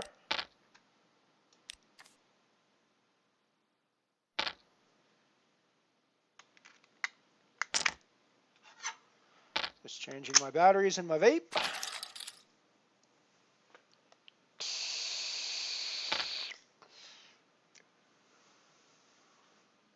Don't mean to pick on you there, Ant-Man, but it was a good hand. Gonna be a bit of a chip bully here on the button.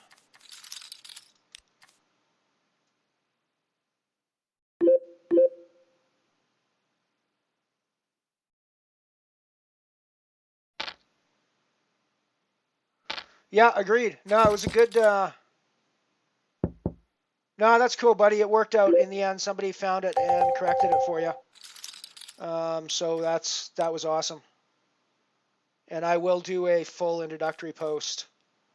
I'll do a full introductory post sometime this week.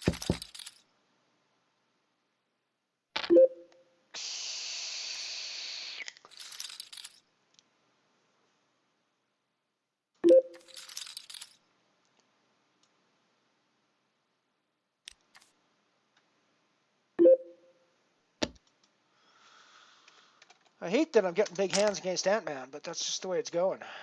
It's just the way it's going.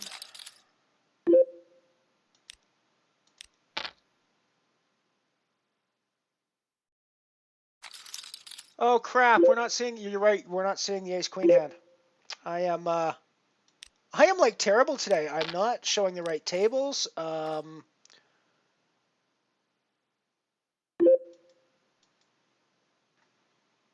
Here's another ace-queen hand. How's that?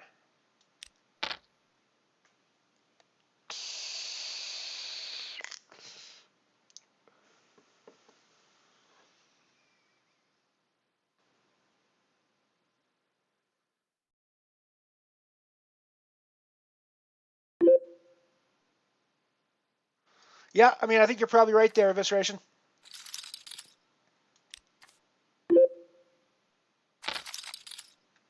It's good fold, Ant-Man, on that one.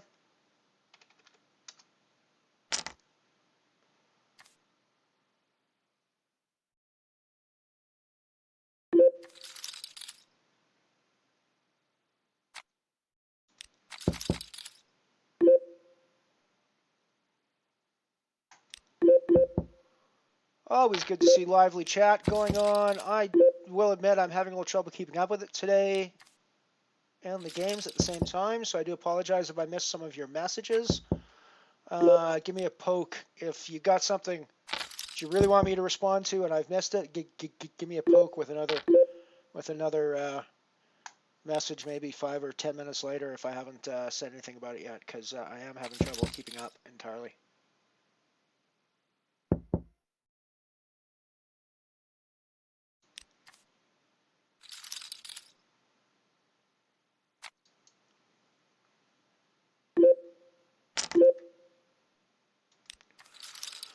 Getting out of the way with the 8-3.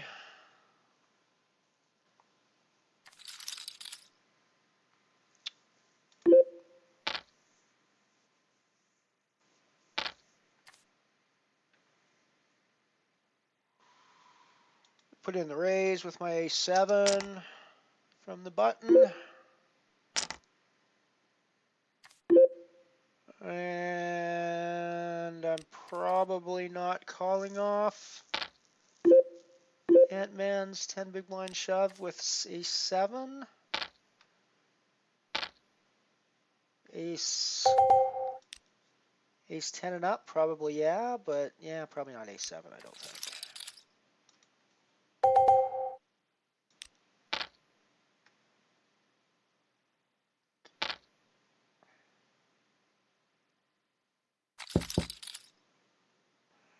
Take her down, shopper.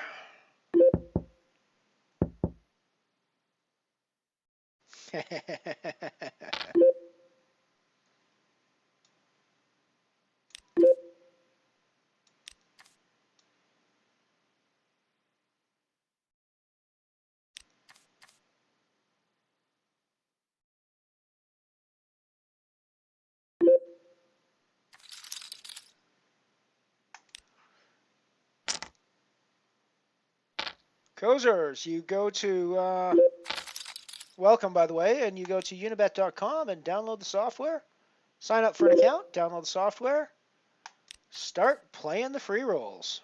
Oh, sorry, Ant.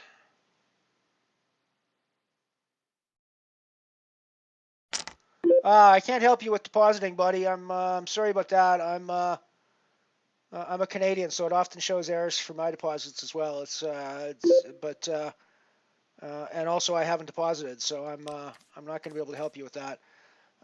Check out the support forums on the community forum, though.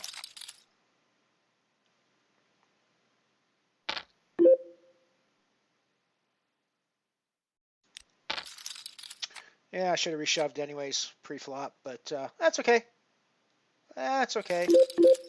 We can still run this back up and take her down. We can still run this back up and take her down.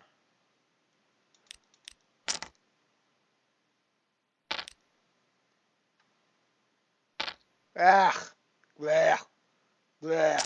Oh no, we got it. No, no, bleh, double bleh, double bleh. She got us both ways. That's gross. That's like super gross. Oh well, took 158. I'm not going to play another one. That was just for my mission. So I thank you, Ant-Man, for coming in and making that enjoyable. I'm sorry you ended up in third. That always bites on these when you end up in third. 158. Let's add that to our bankroll tracker. We actually get some money in the win column for the day. That's always nice.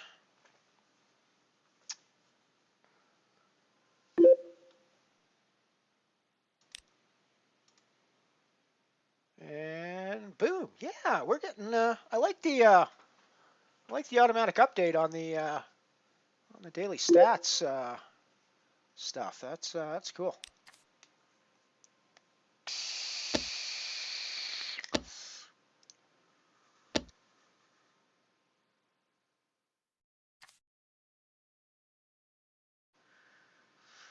Well, thank you guys, but based on my results the last few days, I'm obviously not doing it very well.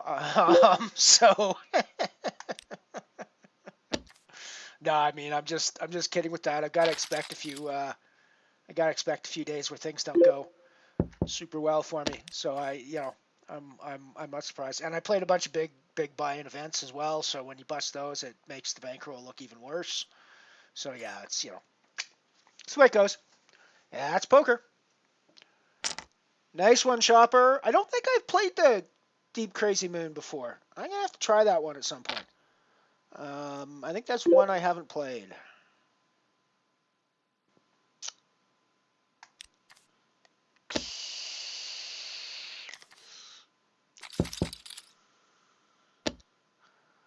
Let's see what else is on the schedule for tournaments at the moment. So we're playing the Black Hole Nano still on our third bullet. Oh, did we put our third bullet? Did we mark that as a 3 bullet? No, we did not mark that as a 3 bullet day. It's 3 bullets now. And we're not doing very well. We don't have very many chips left in that one. And we're going to have to do something here pretty quick. Oh! We did, however, end up in a rather fortuitous situation on the Doorstar Bounty table. Let me bring that up. That, ladies and gentlemen, is a nice flop for our hand.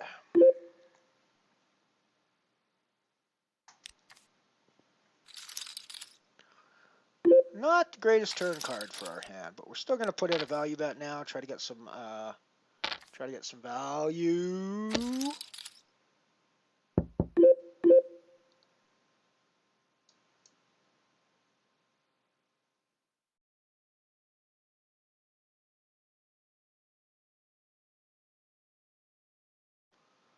Oh yes, go ahead and Evisceration can post a link. Evisceration can always post a link.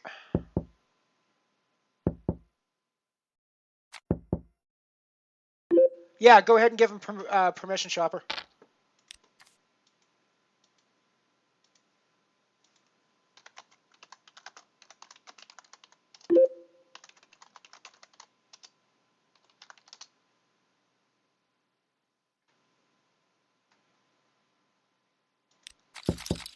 I should whitelink. I'm gonna whitelist that the link to the community at the very least, I think. Heh. I think it's possible. I'm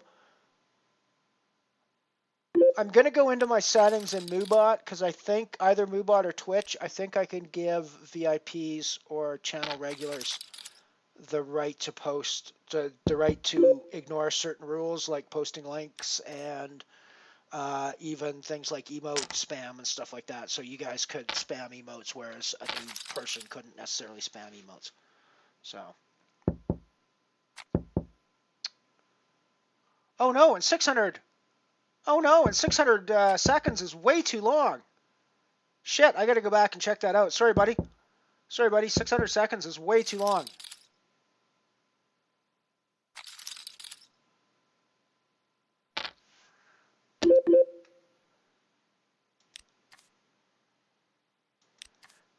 Is it possible to untime out somebody?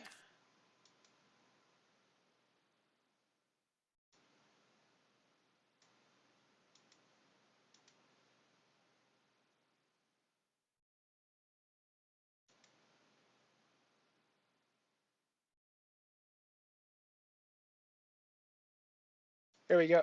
There we go.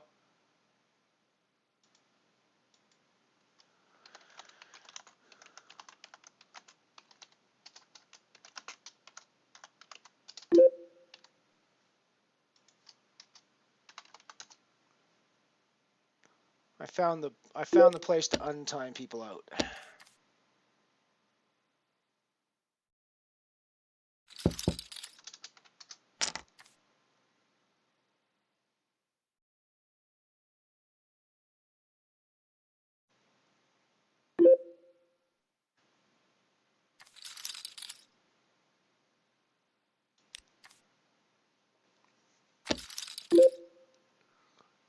I think that's my fault actually. I think this is the 600 seconds. It was the default on Nightbot, and I changed it, and then I moved to MooBot, and I think I forgot to look at the defaults on MooBot, and I'll bet MooBot is also a 600 second timeout.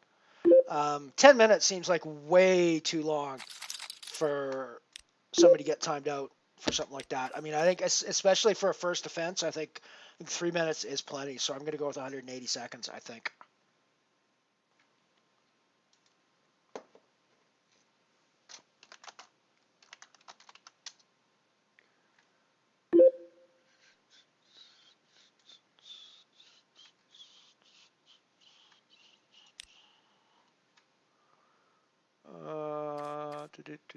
Let's go with permissions.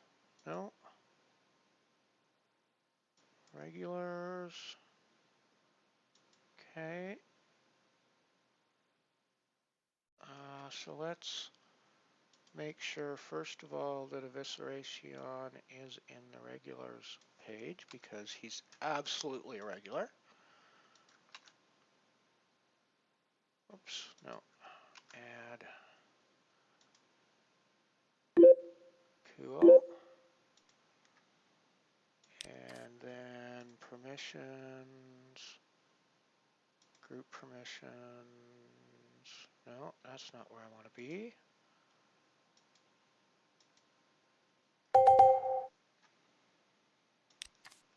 Tiers.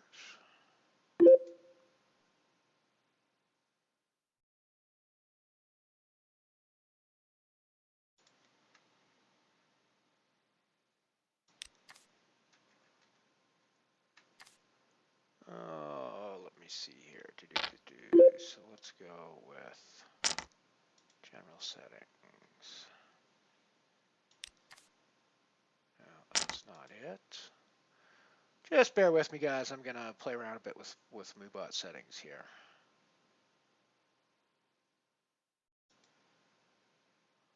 Links, options, settings. I think we're on the right track.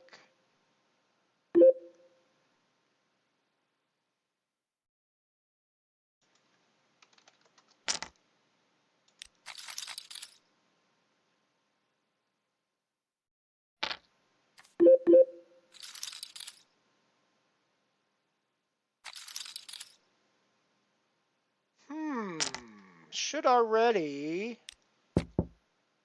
exclude MooBot regulars, and so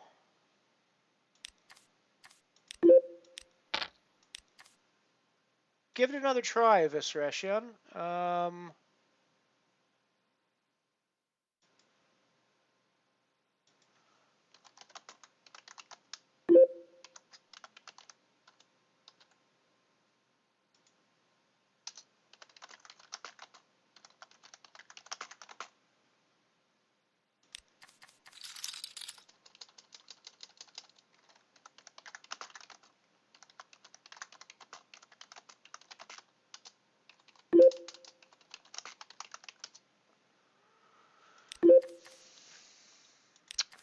I think it should work now. And if it doesn't, I will untime you out again.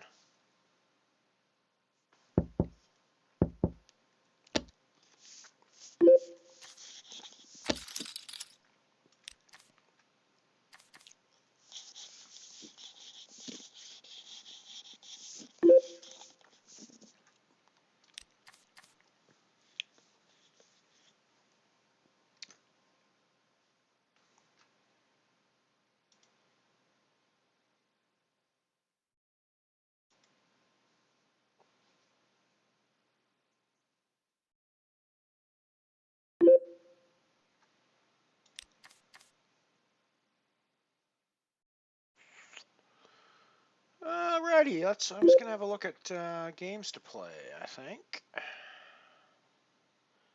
Let's get it into the Black Hole Nano with our Jack 10 of diamonds. That will be our last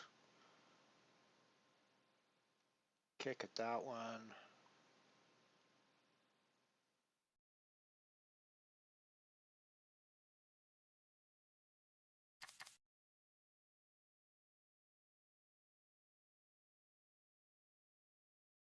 Let's jump into the Titan.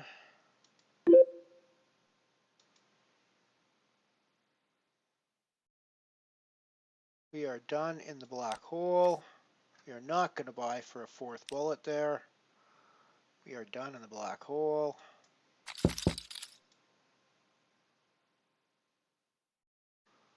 So let's add this to our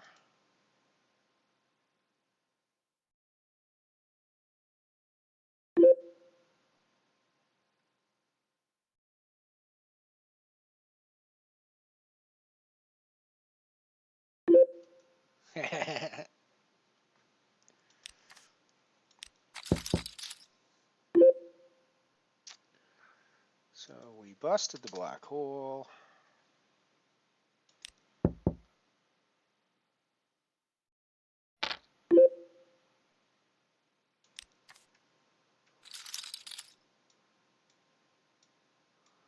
And we entered the 0.10 Nano Titan for one bullet so far.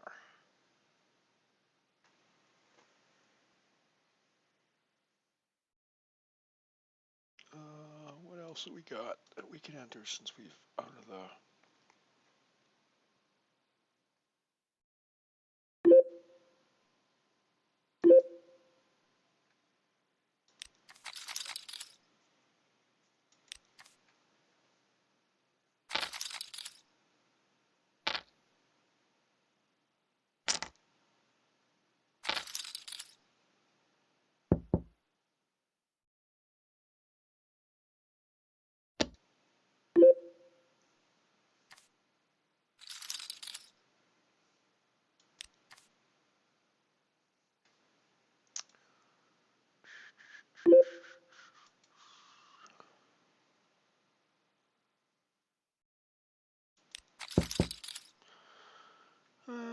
So maybe the Gargle Blaster Nano in 15 minutes.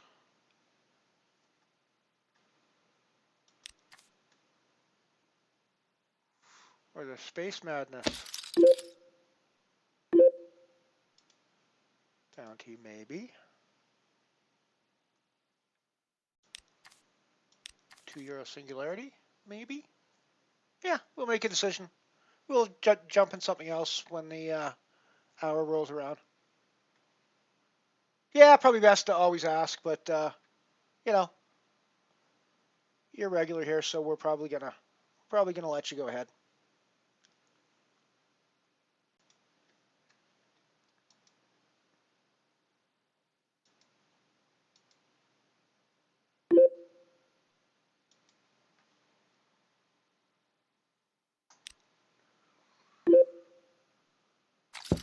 Still haven't really worked out if the best strategy in this Titan Nano is to rebuy. Hey, Robot, welcome.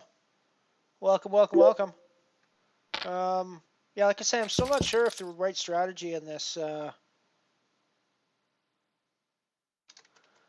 Titan is to rebuy immediately for a 20,000 chip stack or to just try to play your 10,000 chips into a bigger stack.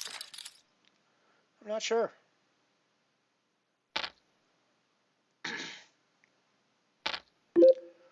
Yeah, the grind's going okay. We've been playing some pokers. We took second in a sit and go. That's the only cash we've pulled in so far today. But you know, we're still playing. We're still having fun. We got some stacks in play. We got some chances to make some money. So we're gonna keep playing and keep having some fun. How's the grind been going for you today, Robot? If you're grinding, that is.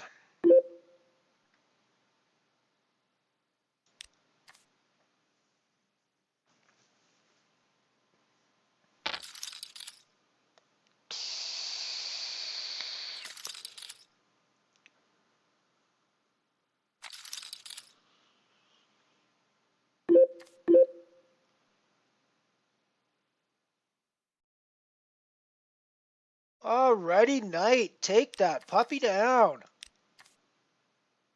Take that puppy down.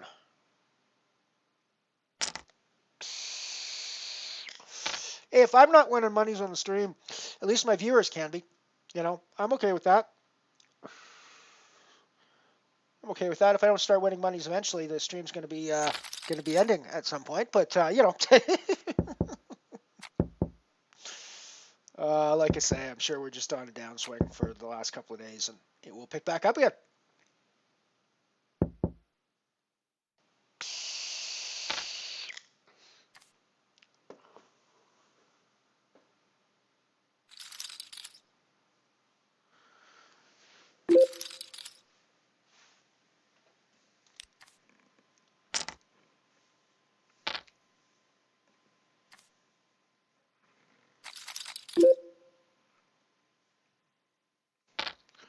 And of course, we just folded the flush draw and folded the flush.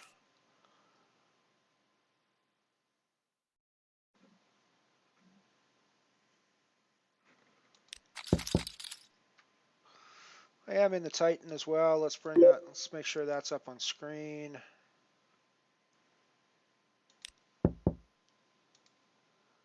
And correcting the titles. So this is the 0.10. No, it's not a point. I mean, it is, but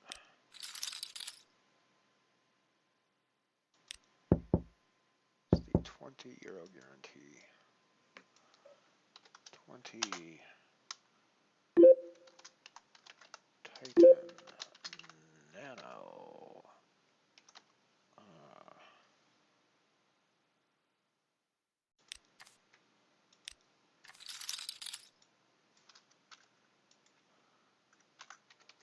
1 buy-in 1x bullet so far.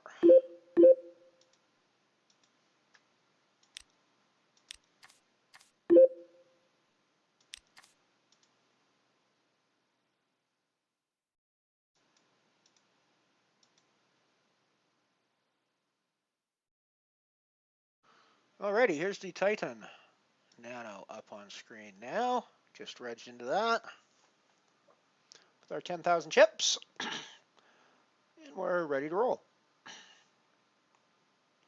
Let's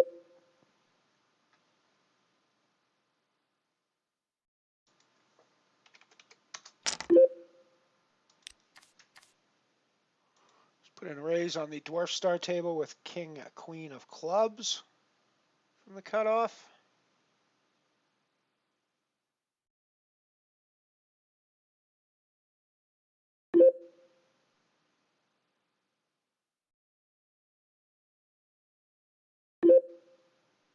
Ah, cool, Rob.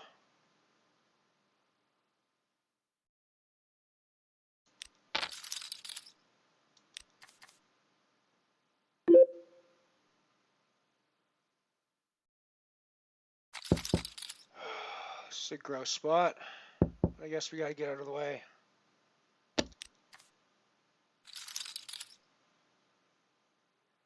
I mean, I always feel like he's just playing around with us there, but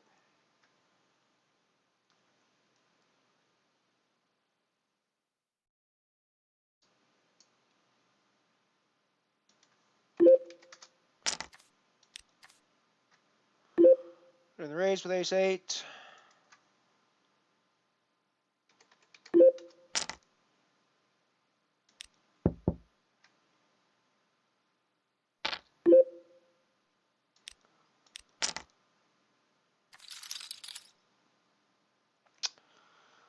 Yeah, dude, you're just playing at me. I'm good with that. You can play back.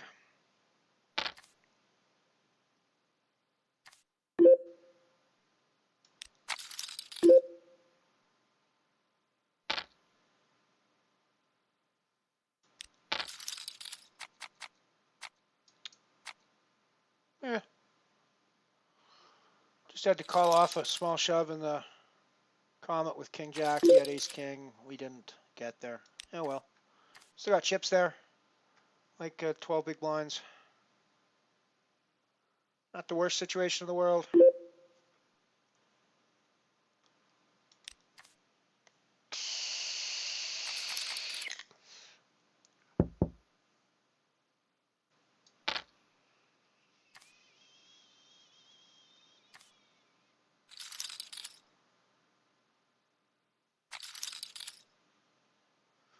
Home game in Belgium sounds like fun. Let me check out some plane tickets.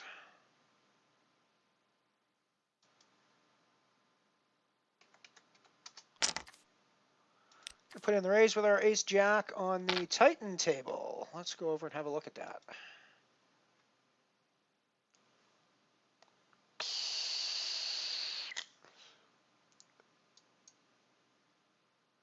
Yeah, totally. We all need a break sometimes. One of the problems with being a streamer is that you need to set a schedule for your streams. And that will sometimes mean playing poker on days that you don't really feel like playing poker, which is probably never going to be a winning result, if that makes any sense.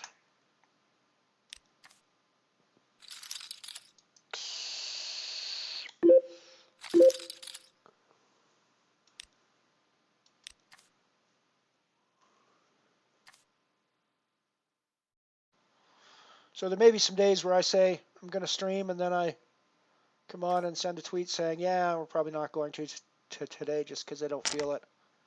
I've been playing pretty solid for the last couple of weeks. I might need to take a break at some point. I mean, even yesterday, I wasn't streaming yesterday, but I was watching Ian's stream, and I did a fairly serious grind yesterday.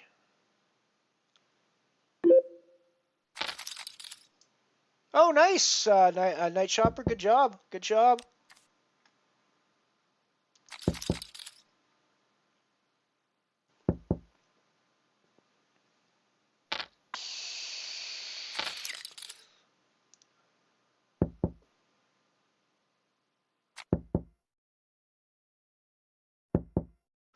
That does seem a little weird, but I'm a little unsure about buying into that high, but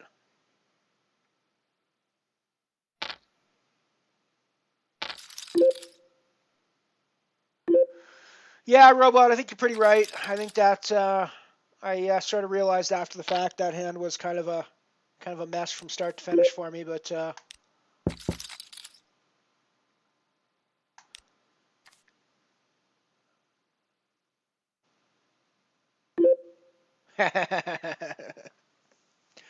double bankroll management, I like it.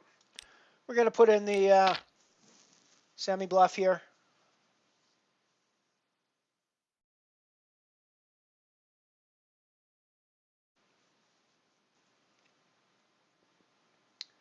I mean, it's a weird donk bet. That's the problem, and I mean, he's right. It's hard to figure out what he's trying to represent there with a donk bet like that, which is one of the reasons I call behind. But I can see where, and as we saw elsewhere, I was able to get him to, or I was able to re-shove or re-raise back over him, and he just got out of the way. So it's interesting. Alrighty, we're going to go to another break. We'll be back after these commercial messages.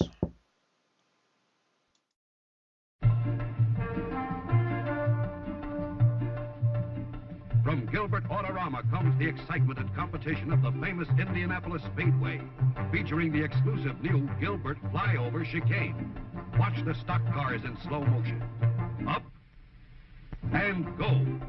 Gilbert makes cars rugged enough to take this kind of punishment. And look at the great assortment of Gilbert cars to choose from. The roughest, toughest, most realistic cars on the road. Past the timer, through the lap counter. Now with stock cars up to the Gilbert flyover chicane.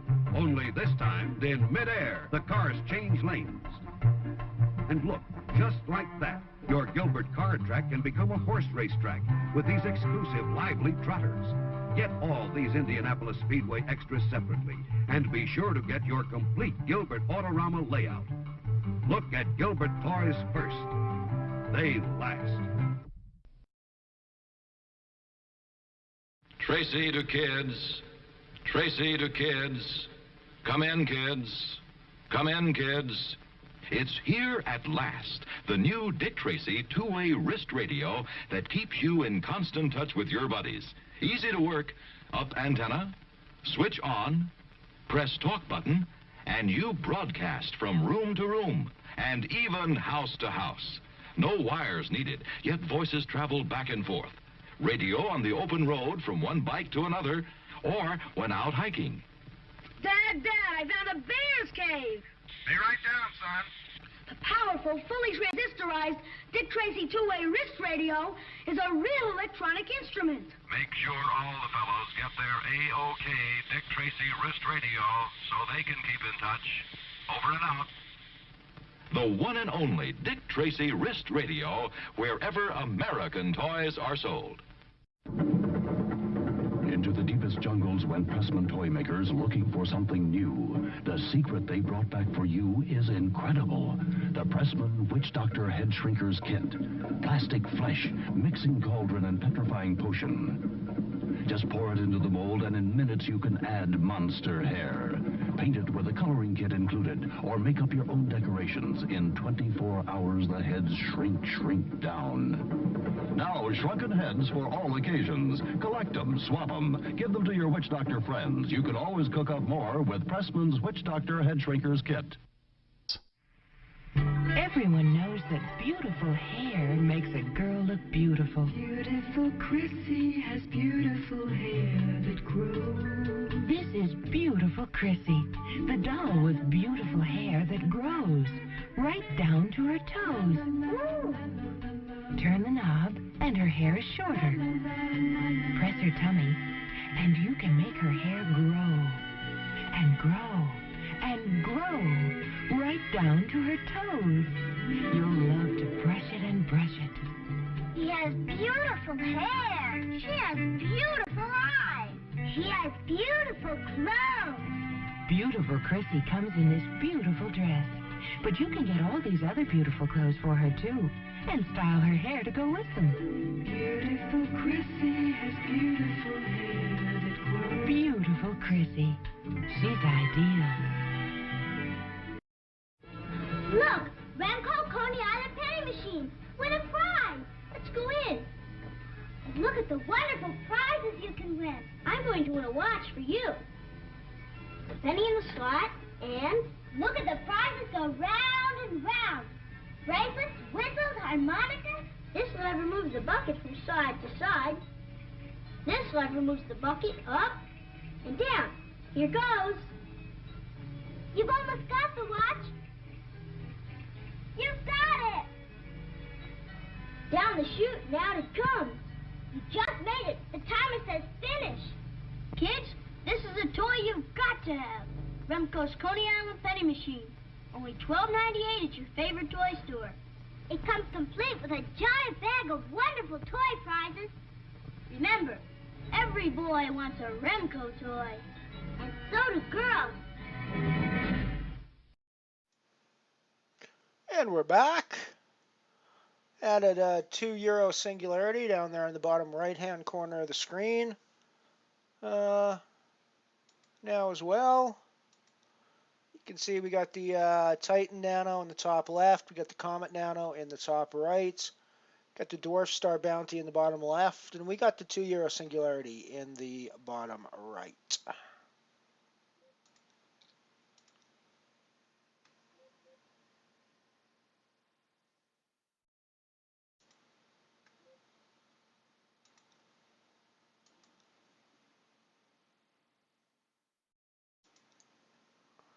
Let's go back to our main scene.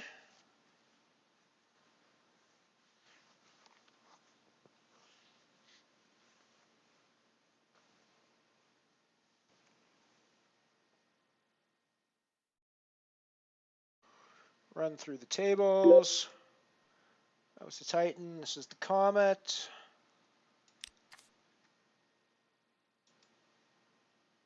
Dwarf Star. And Singularity.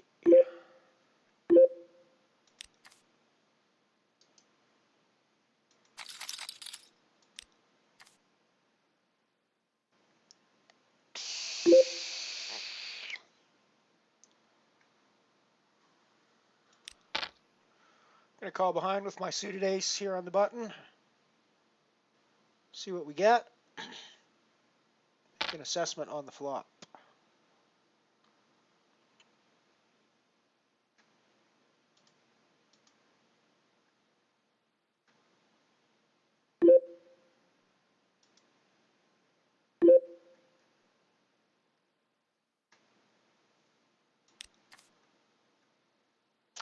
Gonna check behind, see a turn card. So we've got the nut nothing here. Doesn't really feel like anyone's got a jack or a deuce. I feel like that we hear about that on the flop most likely. I'm all in the Comet. I'm gonna bet my nut nothing here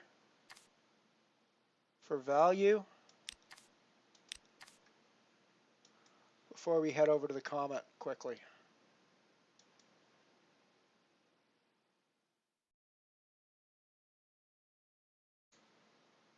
Alrighty, we take that. Let's head over to the Comet. I'm all in. Over top of a min open.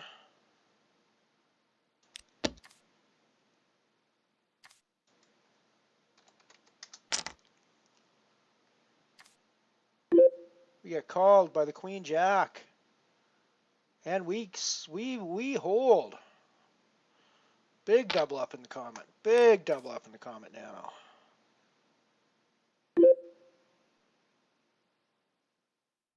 Let's go back to the Singularity, where we've just hit top pair with a pretty darn good kicker to go with it. And we're in position, so we're going to play it a little craftily. I wonder if a 7 bets out on the... Probably not. They might think that a 7 calls behind.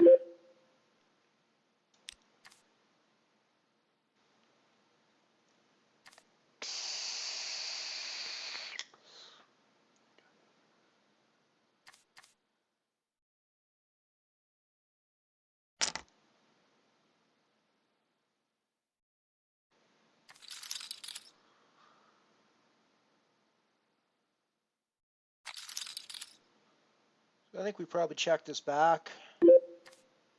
I don't think... I think getting called by a 9 is the only value that we have here. And I don't think we're going to get called by a 9 very often, so...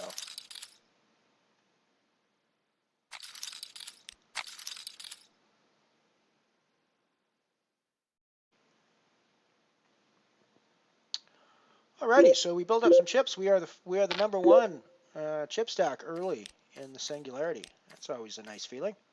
Still early, but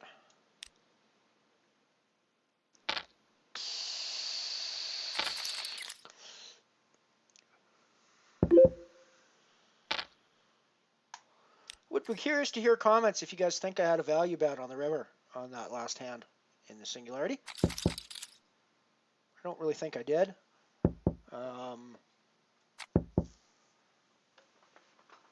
Because I think hands with a 9 and a 7 in them are the ones that I would have most likely been able to get value. I think that the obviously the 7 beats me, so I'm not getting value out of the 7. when the turn comes, and hearts, the heart really makes it hard to get value out of 9 as well at that point. So I think I only get called by better there, but I don't know. I probably, yeah, there might actually be a bluff there. Like Ace King might bluff there, or might fold there if I bluff. King 9? Does King 9 fold there if I bluff? Might be a bluff there. Might be turning my pair of kings into a bluff if I bet, but it might actually get a couple of better hands to fold in that spot. Yeah, interesting. I don't know. I think the check back is probably not a terrible decision.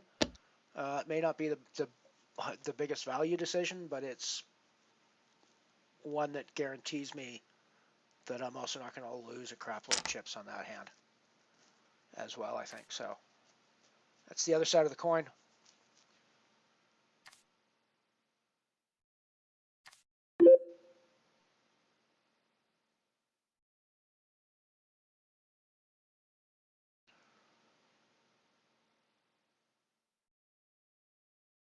Wish we'd called this ace 10.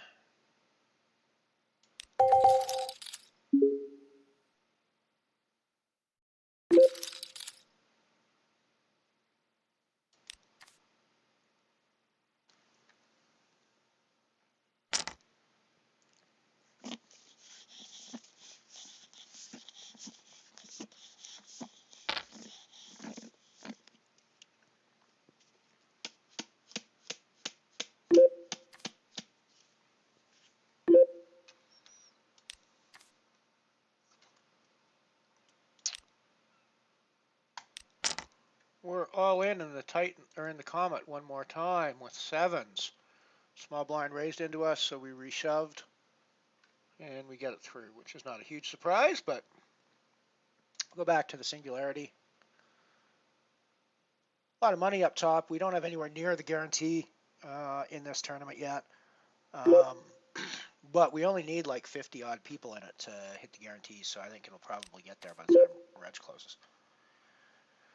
These Singularities tend to start pretty slow, but they usually pick up a good number of people by the time they close. So I'm not too worried.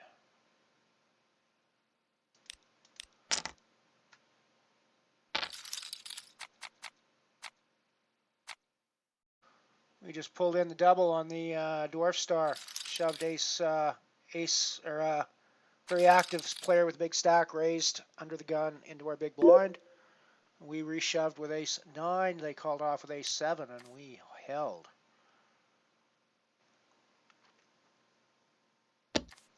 So got 13,000 chips over there, 28 of 41, with 15 people getting paid. So we still got work to do there, but we still got chips, and we're going.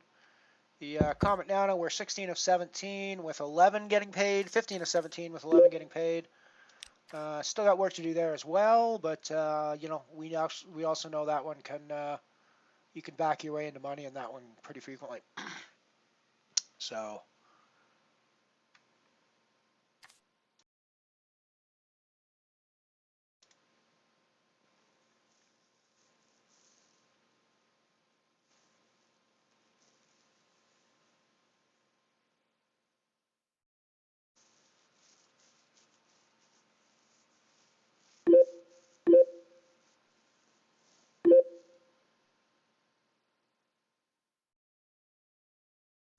yep, I'm in a oh, you're right. It is a €2 buy-in. Thank you. Let me correct my titles. I paid €2. I know it's €2. I just typed the wrong thing in my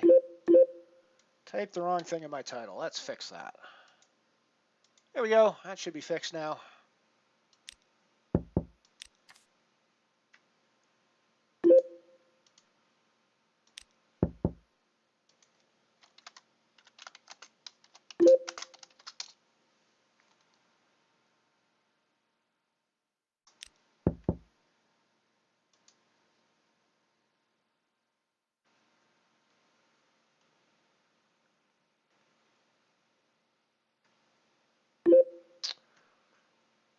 I now have the correct amount on the screen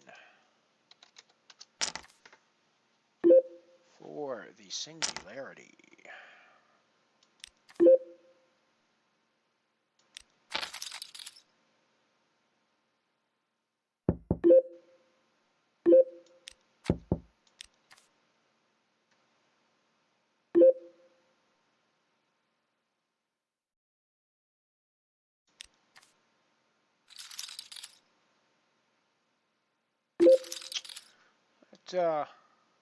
No, you're not looking at the table. Never mind. Madam X, I wonder if the last time we played with them we were playing Lady Nuts as well. I wonder if they recognize our username, because definitely recognize them. Can't exactly remember from where, but I also remember they were pretty spewy.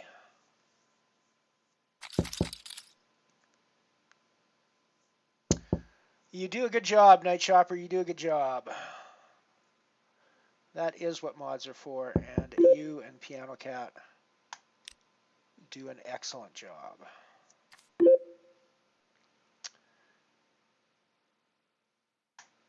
It's kind of weird that my chat seems to be like 60% mods these days, and in fact it is.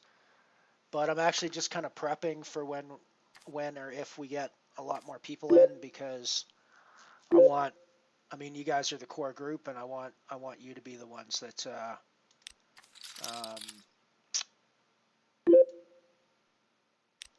you know, I want you guys to be the ones that are sort of in charge of things. So you're here from the start, and you're modded, and then as new people come in, they can fight for positions underneath, so to speak.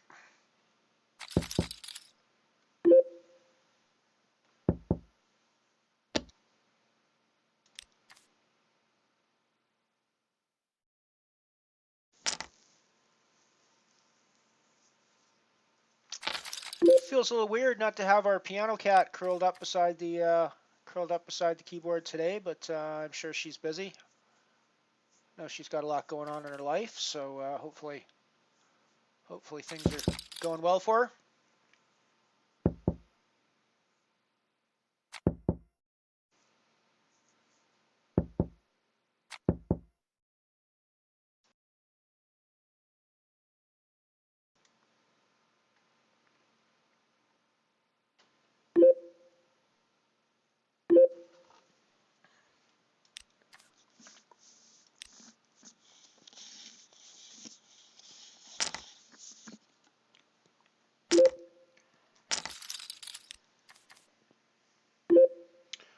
Singularity's up to 20 entries now.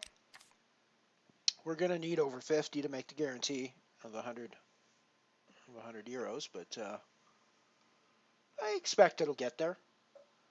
Like I say, I'm often surprised when I enter these and there's like a really low field when I enter at reg time. I'm often surprised by how many people there are in it by the time we're done. I'm all in the comet, ace 3, blind on blind. And we get the fold.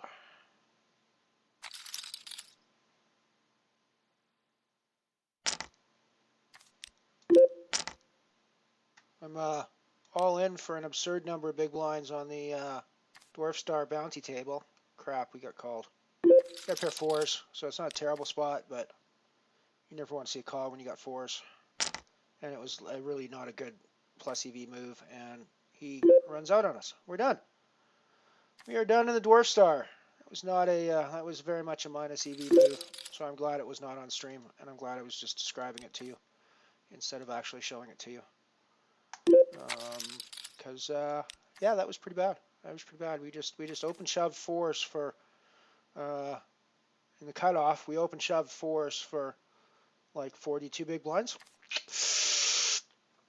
Don't try this at home, ladies and gentlemen, because it will work out. Very likely, it will work out in the same way it worked out for me, which is that you will be out of the tournament afterwards. So that's it for the Dwarf Star in not a very good spot, frankly.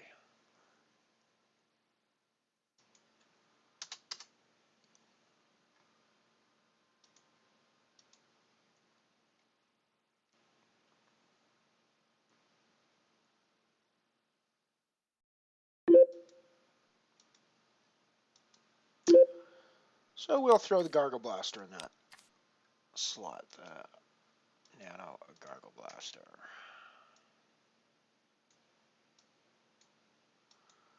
Which is a .35 buy-in. Nano Gargle. 1 buy-in.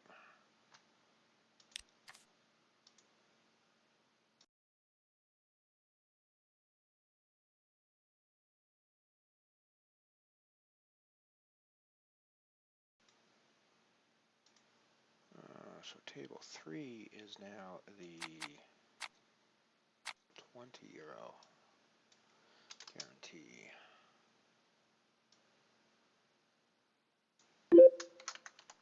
Gargle Blaster Nano.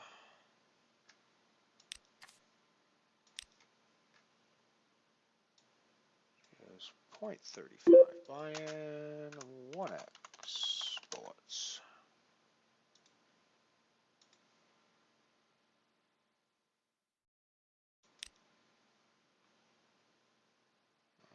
Let's put that on screen in slot 3.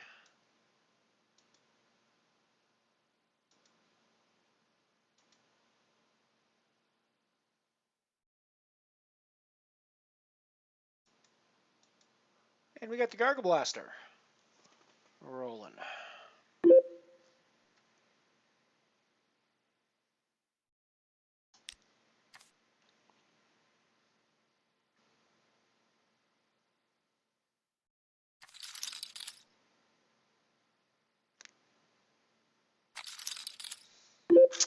I'm pretty sure that Piano Cat can handle all of the actual mod stuff. I'm pretty sure I've seen her be pretty proficient on things on other streams. So I think she's got some of the back end stuff handled pretty well for you guys.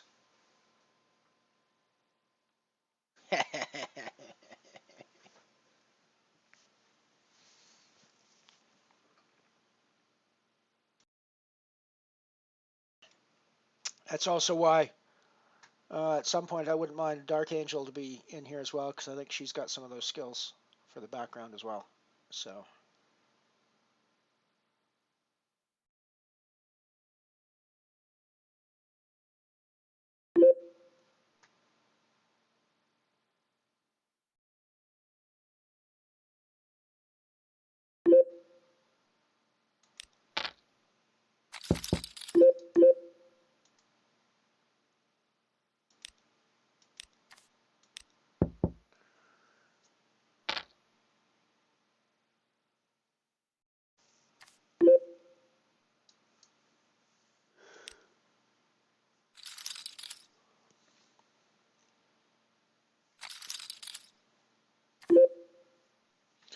Up to 25 players in the Singularity.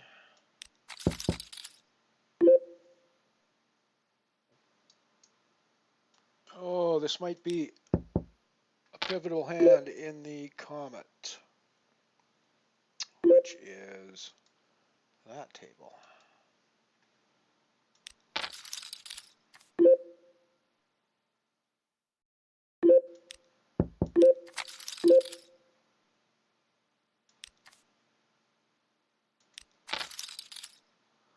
Yeah, spade would have been nicer.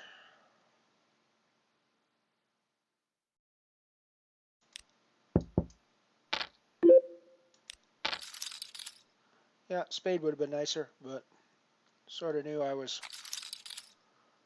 Unfortunately, I had to call with the 8 when the 8 comes, but.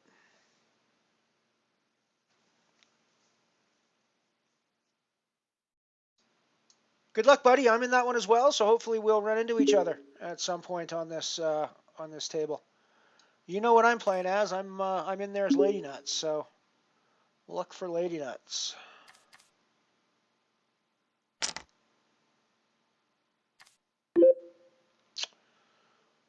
We're going to be overshoving this in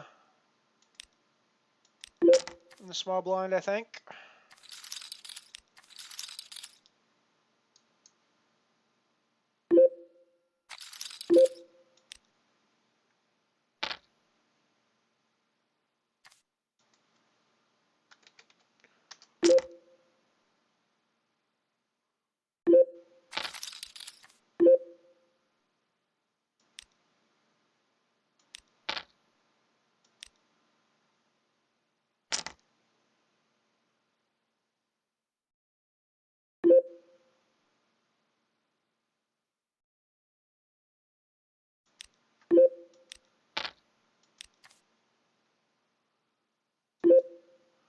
Interesting hand coming up on the Gargle Blaster. I'm 3-barreling. This is my 3rd barrel.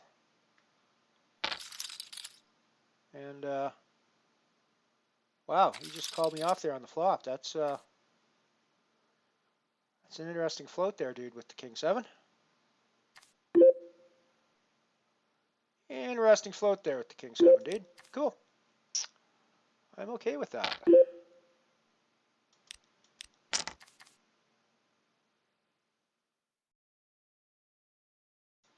I'm all in the Titan Nano for either a double up or blinds and antes, which is what I took. I'm going to be buying another stack and an add-on here very quickly. I think we're like like 6 minutes away from that. So I will buy, if I haven't doubled up at that point, I'll buy another stack and an add-on at that point.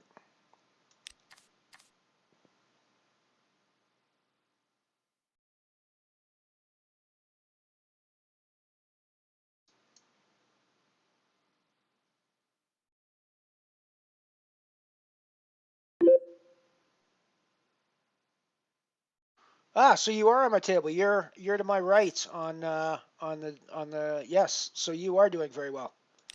Good stuff, buddy. Early bird. So let's have a quick look at that. Yeah, that's what we're on. So early bird here is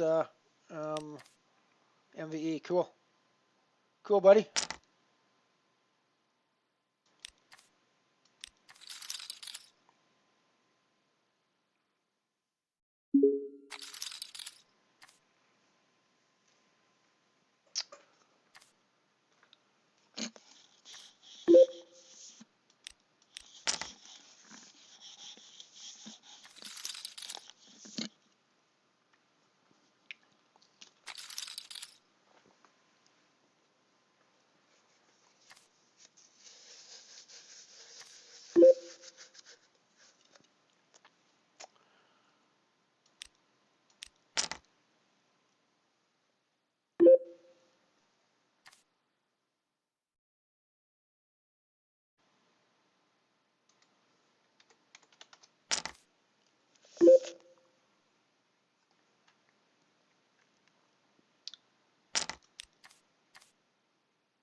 Yes, most likely we will be labeled as multiple personality disorder people.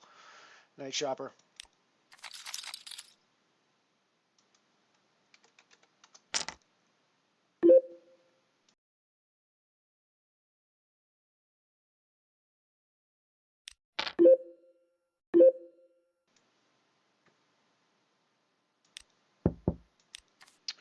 Nice little turn of events in the singularity.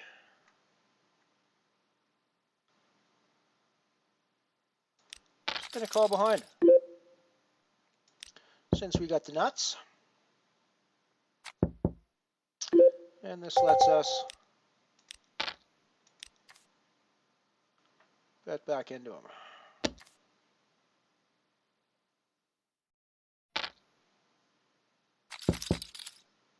Yeah, it would have been nice to got a call there, but hey, I'll take it.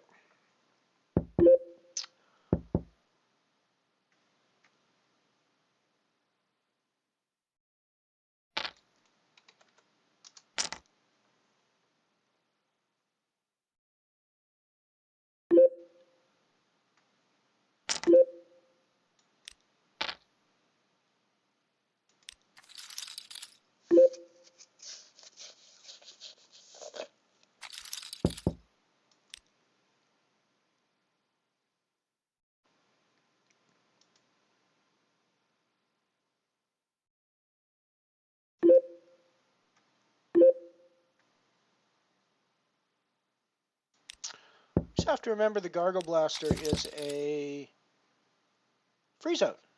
It's got late registration, but I always forget that it's you can't rebuy. For some reason, I always think it's a rebuy tournament.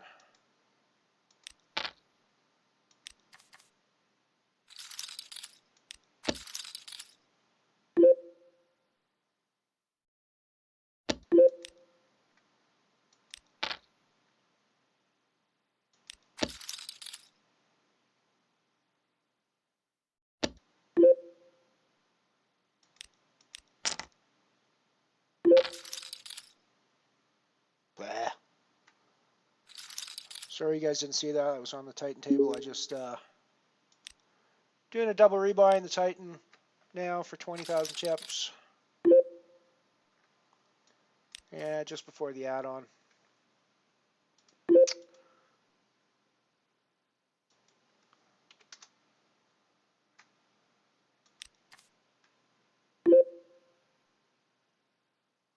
The Gargle Bolster. I like it. I like it.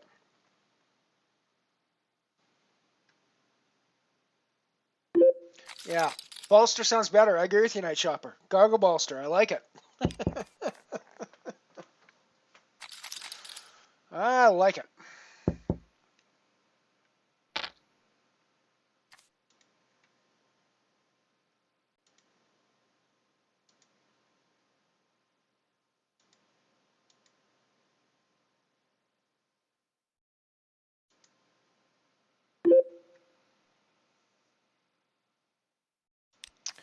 Got Ace Queen now on the Singularity table.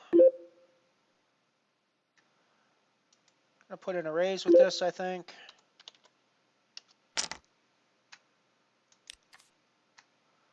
On the button.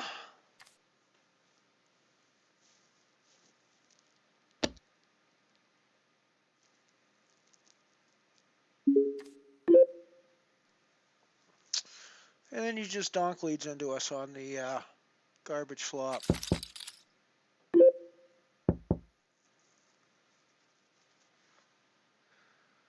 Alrighty. Take that one. I should probably continue with overcards there, but I'm not really connected enough to really be happy with that. But the donk lead is just bizarre too. What do you guys think that donk lead meant?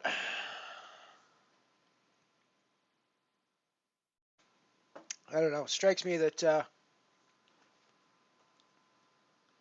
its value. He's trying to get me to put money in the pot. He doesn't think he thinks I'm going to check it if he checks to me.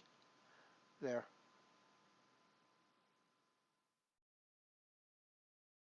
Yeah, it's a gorgeous hand, but I think there's just too much action in front of me to be doing too much with that.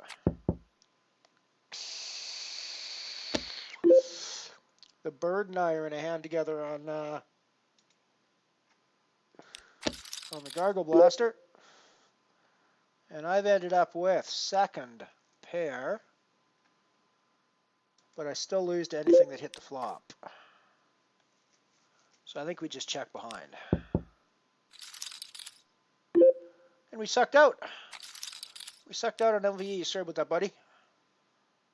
But hey, sometimes the worst ace wins.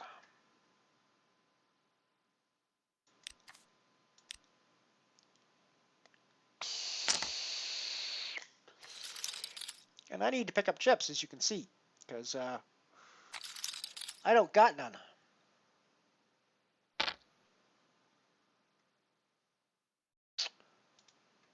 Since this is a freeze out, we don't need the number of bullets.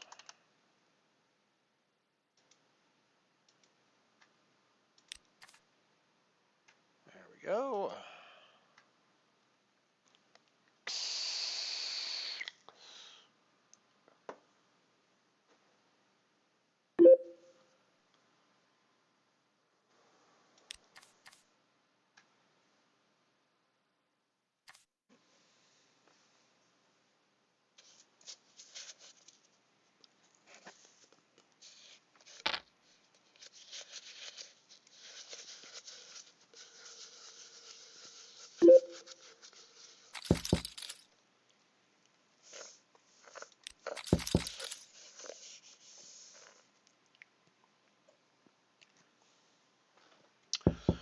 For the record, we're 12 of 13 in the Comet. Let's actually go over there. There's an interesting hand developing there. We're 12 of 13 in the Comet with 11 getting paid, so we're basically right on the bubble.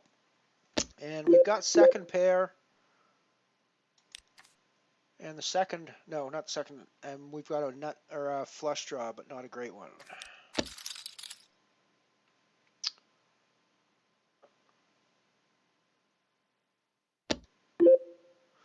And I mean, I think second pair is going to be good here a lot. I think that unfortunately, the 8 that hit on the flop got there on the river. But I also think that there's stabs happening here. Or worse, queens that we chop with. So, I don't know. That may not have been a great call, now that I think about it.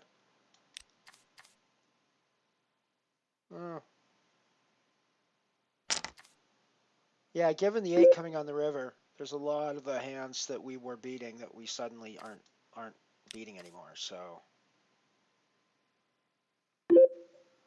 Gargle Bastard. That one's actually Gargle Bastard is easier to say than Gargle Bolster. So maybe Gargle Bastard would be the one. It is a pretty it is apt. It's funny. The first time I played it, I got second in it. And ever since then, it has been like having my head smashed in by a lemon wrapped around a gold brick. I've just been getting my ass kicked in it. So.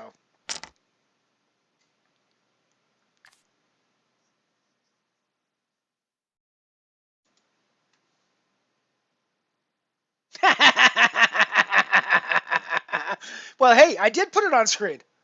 I'm gonna leave it as Gargle Bolster. I think I'm just gonna leave it like that, and I'm just gonna leave it like that because why not, right?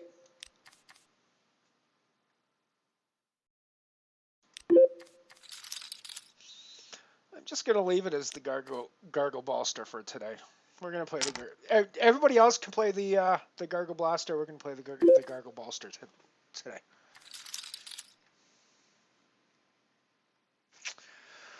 Wow, do I ever have a weird EV decision to make here? I mean, obviously, normally I'd overshove this, but I think here I'm just calling behind.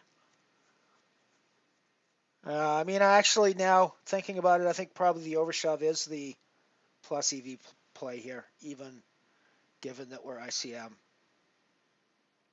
and in a min cash position. With queens, yeah, I missed a spot here. I should have shoved.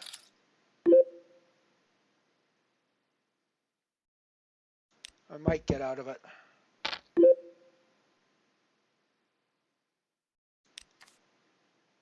I might get out of it alive.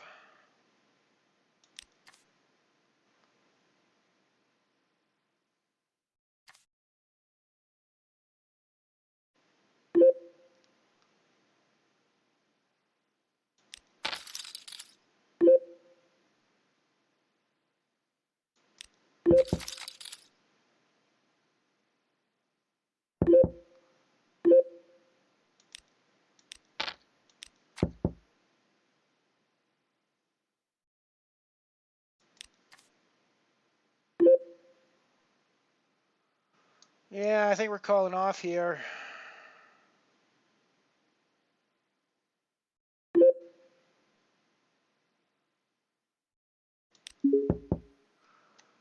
I mean, I don't think I'm ever shoving, but I don't think I'm ever folding either.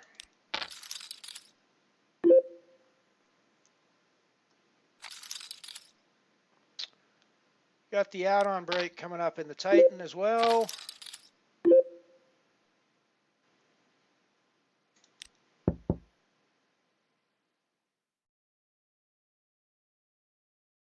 So we got a much better chance of cashing the Comet Nano now with 25,000 chips than we did a few minutes ago.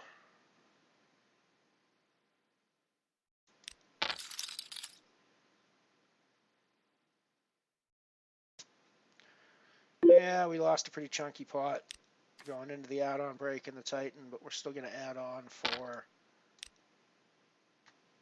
another 20,000 chips. Puts us at 4 buy-ins for the Titan.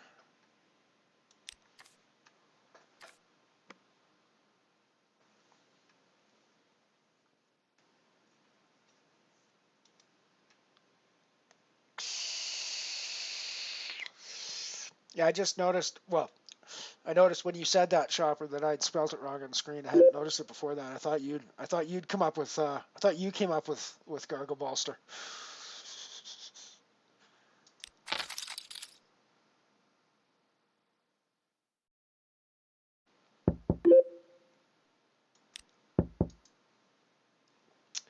So we're still 11 of 13 in the Comet, but we've got a stack that we can certainly get into the money with now. So I'm okay with that.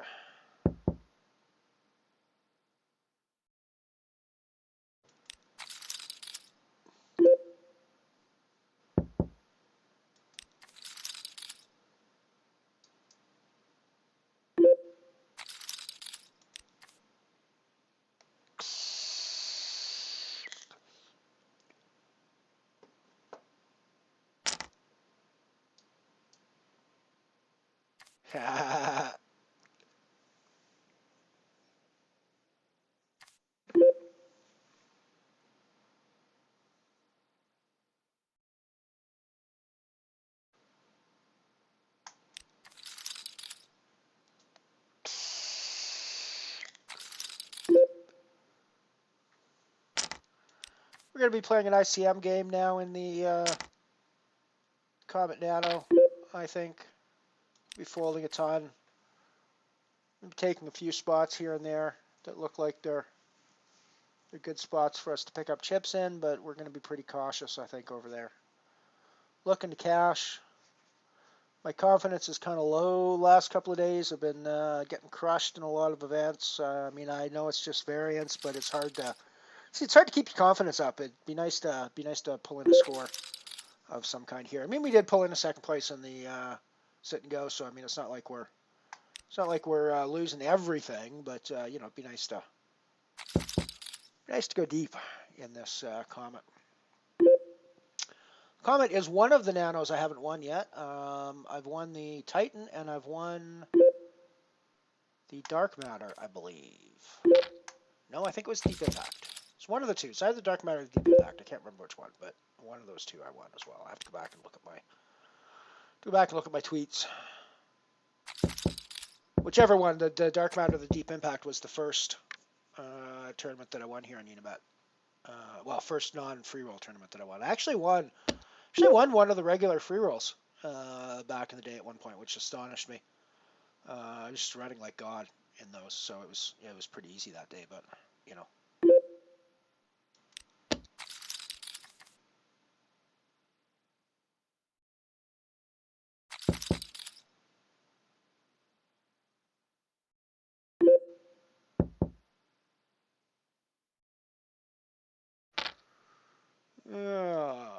So I got an interesting spot against MVE here where I just turned, and I think I got a call. Ooh, yeah, he's just got like the nuts there. I should know better than that against MVE. I should know MVE's got the nuts in that spot. Alrighty, nice hand, buddy. I thought when I turned a pair with my garbage hand, I might have sucked out on you, but no, nothing like that. Not even close.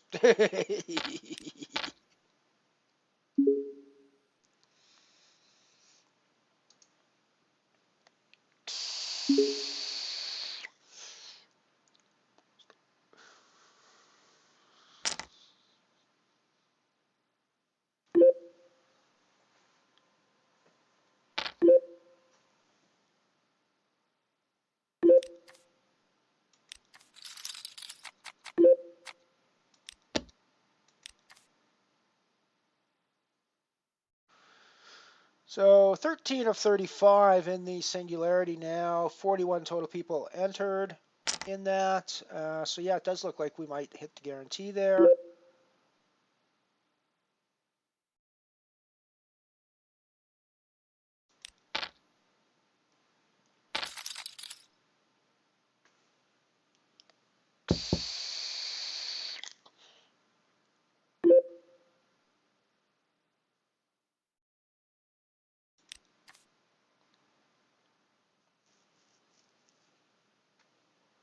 Got a hand coming up on the Comet table. It's probably going to need some attention.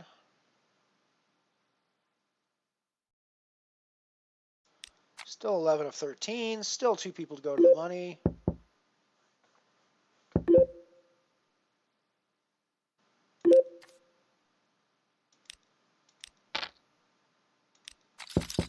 I check through to a flop here. My 10s are going to be good on this hand in a limped pre-flop situation a lot. So I think we're going to put out a value bet.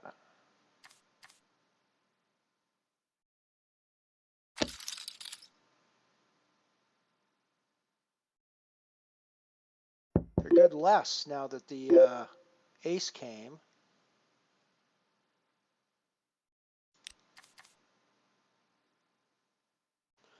We do have that 10 of diamonds to help us out. And I think we just check behind here. We lose to random ace hands, a queen. Ooh, we lose 2 queens as well. Yeah, we definitely lose 2 queens. That was a spot that we could have lost our stack in, folks. And we did not lose our stack, so that's actually a good thing. We are still 11 of 13. Still 2 away from the money in the Comet.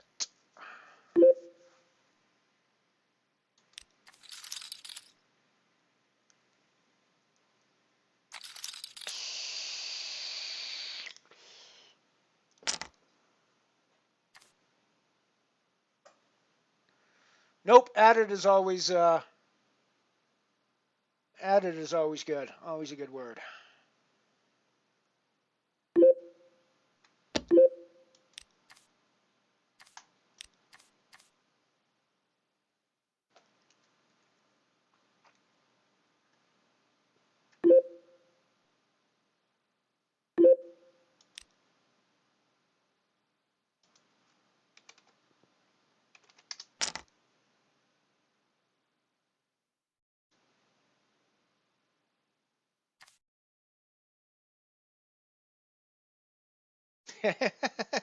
Hello, Legend. I actually like the Unibet sounds. I actually like them.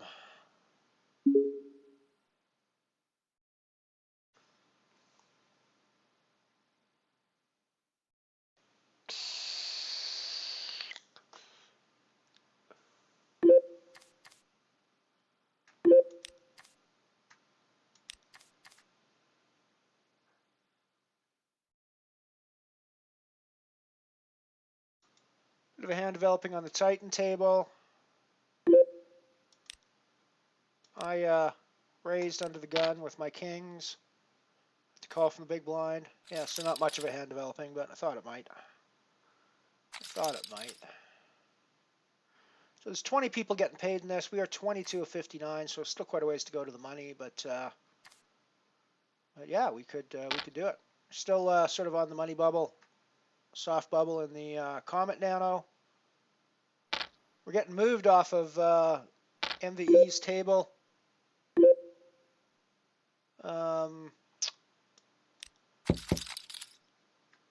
In the Gargle Blaster, so we're no longer playing with our buddy MVE anymore. He was eating us for lunch anyways, so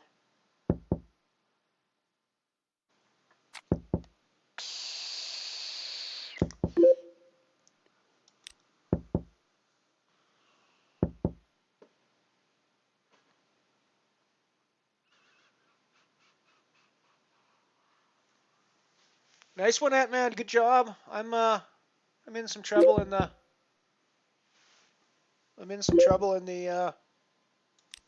the Gargle myself. 10 big blinds in a dream.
We're still on the soft bubble in Comet.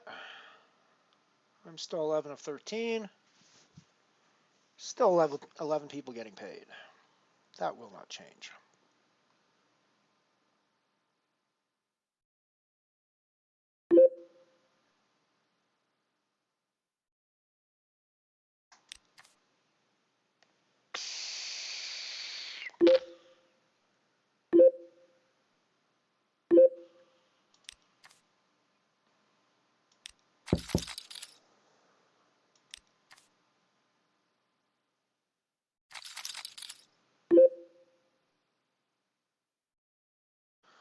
I think we get out of the way here with our 9-6.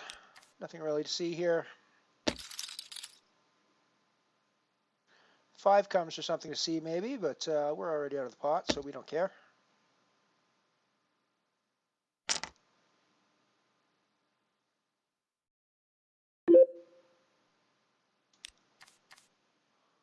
Hello, Mav. Good to see you. Good to see you. You might have come at a bad time, given your desire for aggression. I'm kind of ICMing in a couple of spots here, so I'm folding a lot in a lot of spots that I probably should not be. But, well, at least in other contexts I wouldn't be.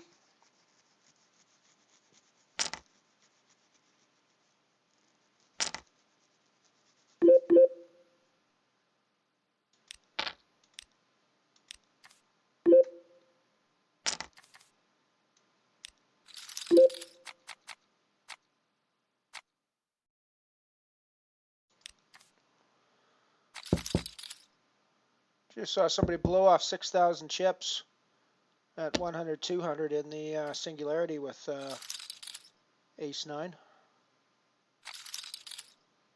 That's a bit weird.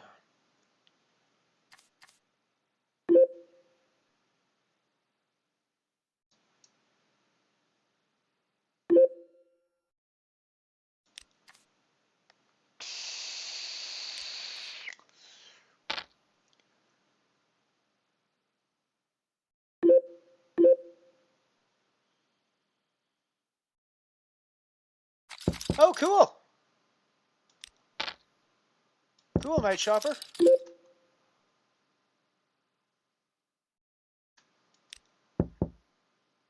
I love them. It's such a great band. Such a great band.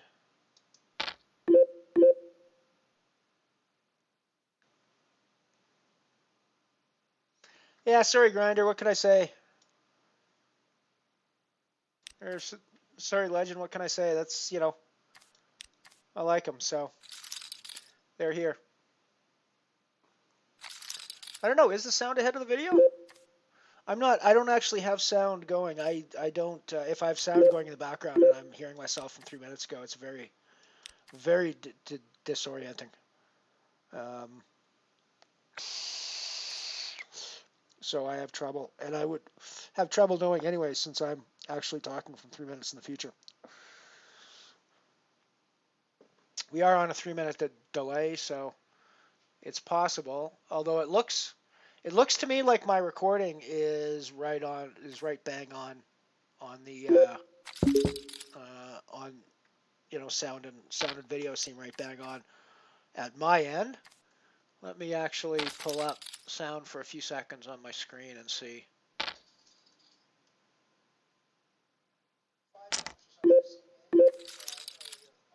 No, it looks like my sound is working okay on my TV as well. Looks like I'm pretty much in line with the sound.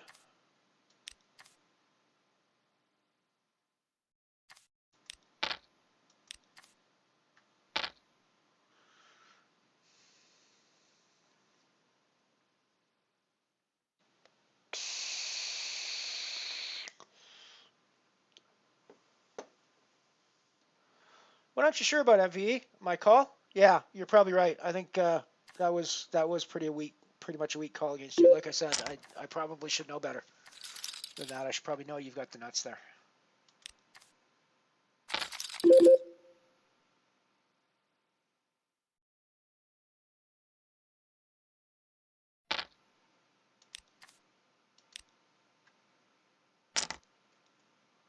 So there's 50 people in the Singularity now, so we're pretty close to the guarantee at this point.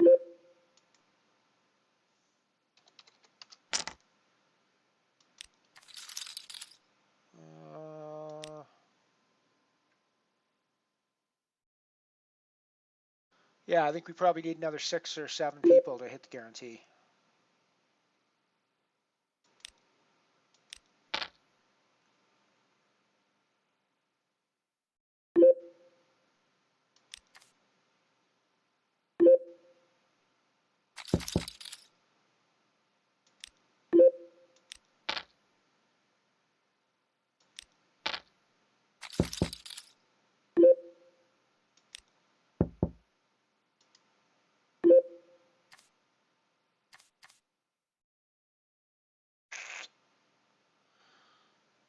I might be all in for my life in the Singularity here. It's probably not the smartest move. Yeah, Ace King. Look, I should have known better than that. Damn! I really wanted to cash that one. Shit. Oh well. We're done in the Singularity in what was not the smartest move I've ever made. I should have known he was on an ace. So I'm a little unhappy with that. But what are you going to do? What are you going to do? What you're going to do is you're going to shove your kings and the Gargle Blaster just to make up for that crappy play in the...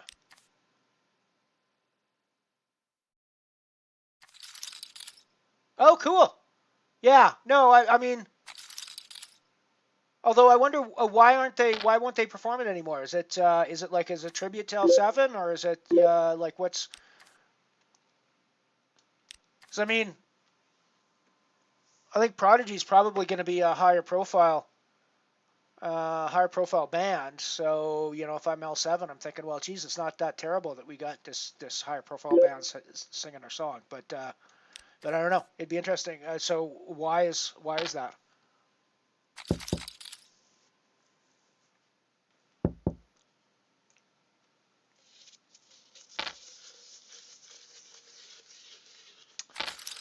Oh, I'm disappointed in busting that Singularity.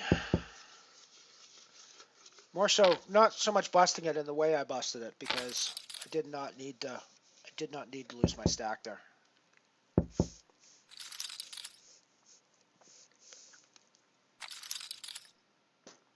Oh well. Shake it off, Lyle, shake it off.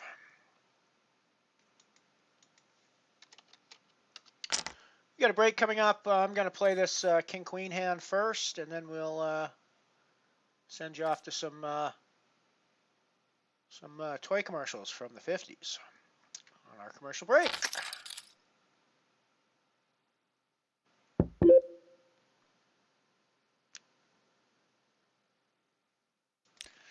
I've heard Iron Lung, I've heard Darth Vader, and I've heard an old textile machine. So you know, I'm good with all of them. I can agree with all of them.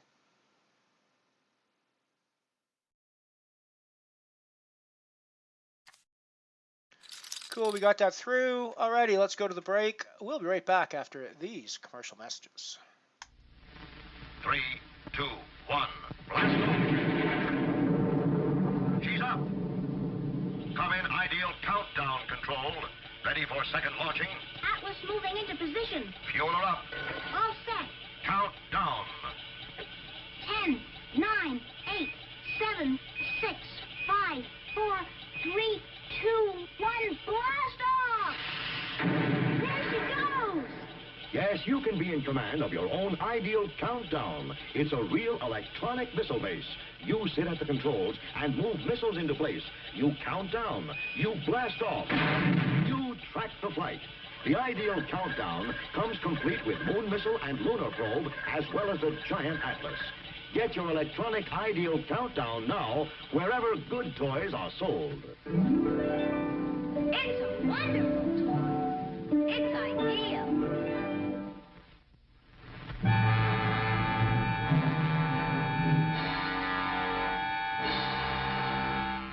Ideal's Robot Commando is here to help you. He's your one-man army. No enemy can destroy him. He fights off tanks, hurls missiles one after another.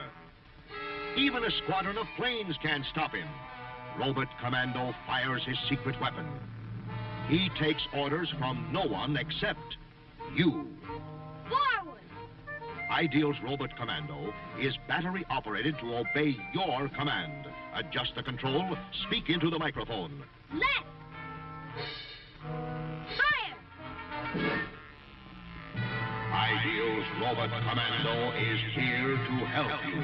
Look for your Robot Commando. He's looking for you.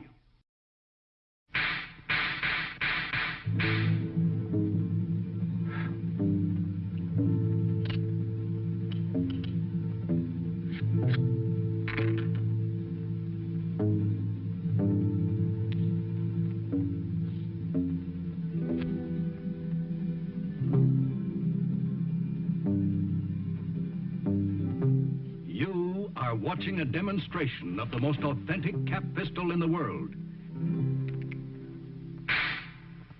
It has exclusive fanning action and shoots safe shooting shells with greeny stickum caps. The gun and hip-slung Mattel holster are specially made for a fast draw. All of Mattel's shooting shell fanners and holsters carry the true stamp of the Old West. And every boy will walk tall when he wears a holster and pistol with a Mattel brand. You can tell it's Mattel. It's swell. It's landed. Ideal's new Astro Base has just landed. Look, the space lock is opening. And here comes the astronaut. He's being lowered from the Astro Base into the remote-controlled scout car. The two space probes are being mounted for launching. The car is scanning the area. And there go the space probes. They're calling them back to the Astro Base. Mission accomplished. Ideal's Astro Base and Colonel Macaulay's space helmet are the greatest way to play outer space. You can scan the skies, launch deep space probes, fire rockets, destroy stray meteorites. Ideal's Astro Base is at your favorite toy store. Get your Ideal Astro Base today. And we're back. 10 seconds to go until the end. Yeah, I mean, in that spot, I just think, as I look back on it, I think in that spot, I probably shouldn't be calling there. Same thing as with the 8s on the singularity table. I probably should not have made that move there either. So, you know, just the way it goes. Poker, you live and learn.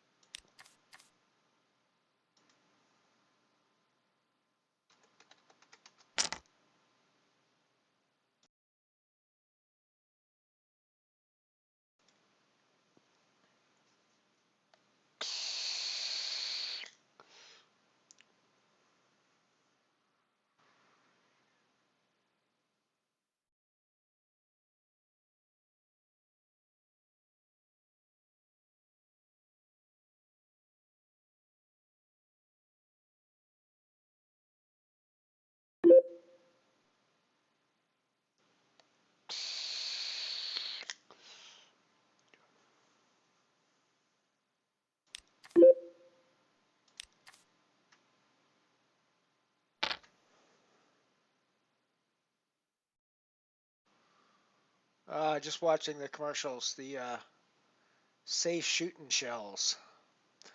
It's a concept that's probably not going to fly in the modern world, modern toy world these days. I would think. I think safe shooting shells is probably an oxymoron in the modern toy world.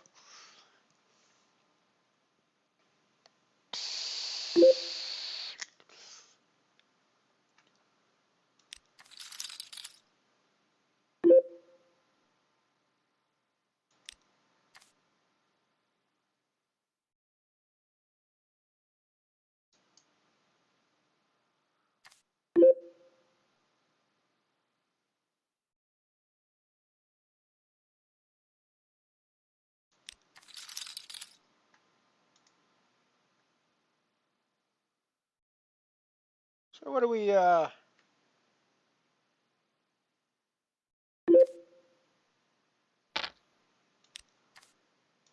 look at what we're playing here. Currently only got 3 tables in play. We got the Titan Nano, we got the Comet Nano, and we got the Gargle Blaster Nano.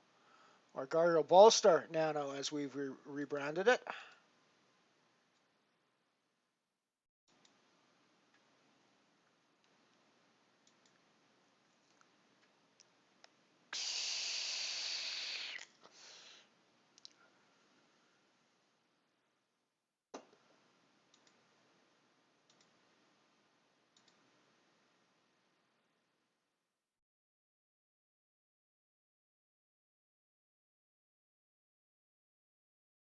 And we're going to jump into the €1 Singularity using a ticket that we bought earlier today with bonus points. So let's add that to our roster. It is a 50, yeah, 50 guarantee.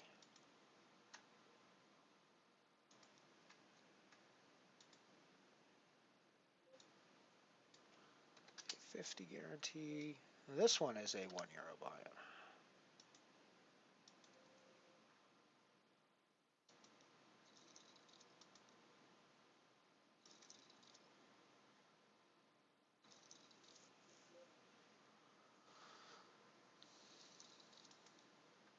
So we're still on the soft bubble of the Comet Nano.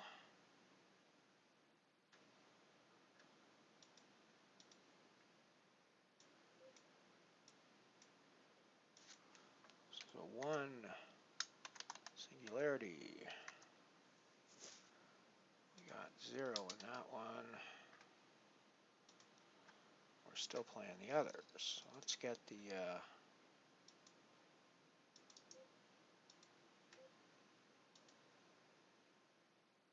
Singularity up there. There we go. That's our current setup.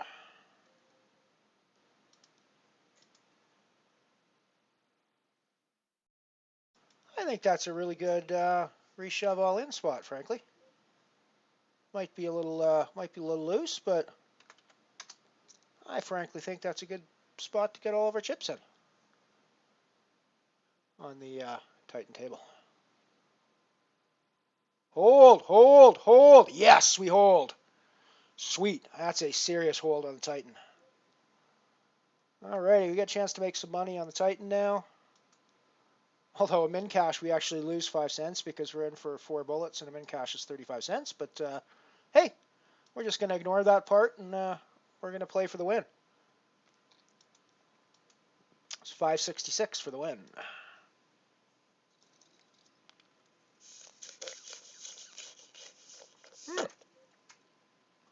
Where'd my bottom bar go?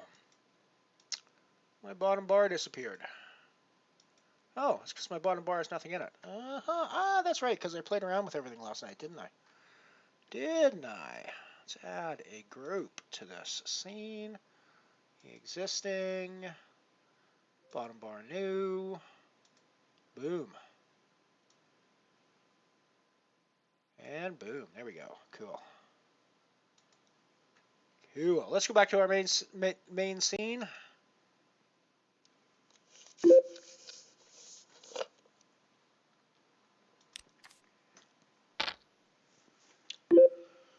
Picked up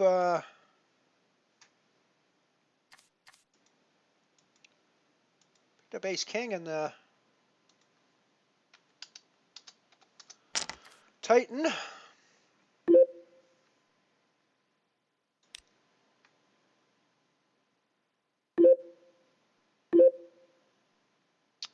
And I think we're going to play for stacks here.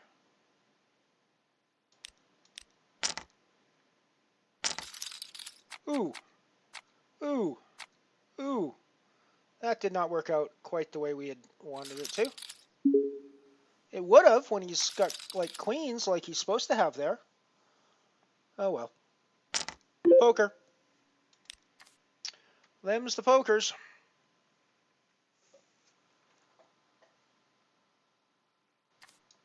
Them's the pokers. Still think that's probably, in the long run, the right move in that spot.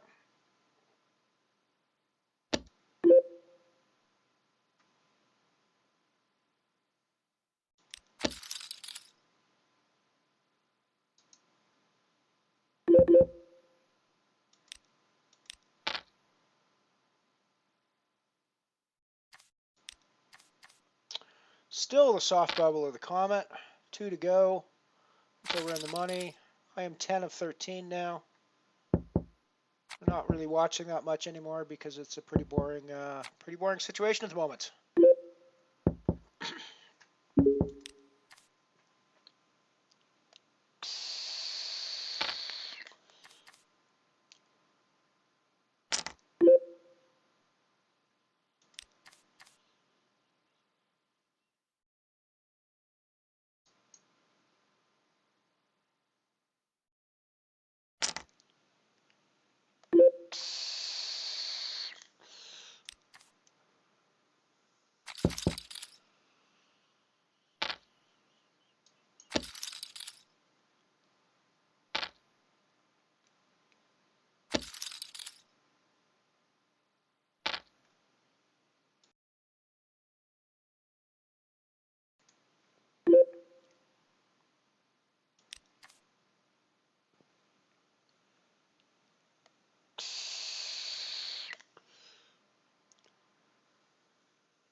Something aggressive is about to happen on the Comet table.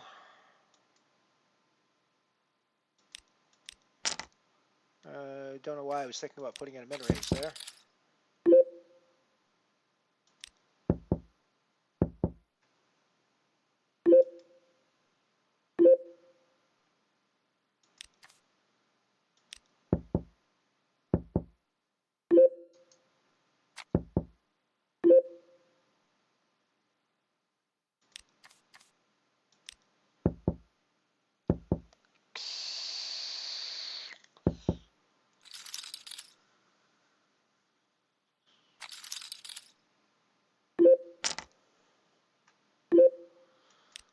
Still just kind of waiting for small stacks to bust over on the Comet.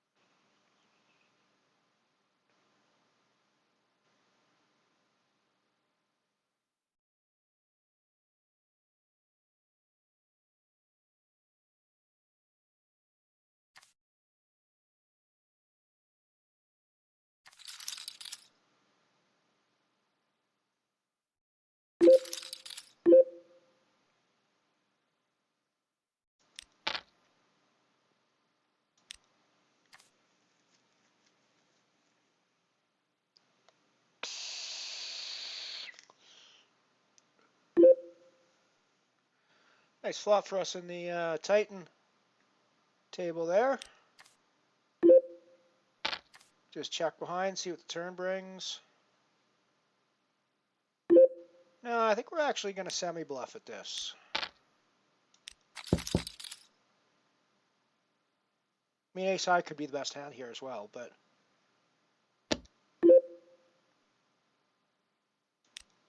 it was a limped pot pre-flop, so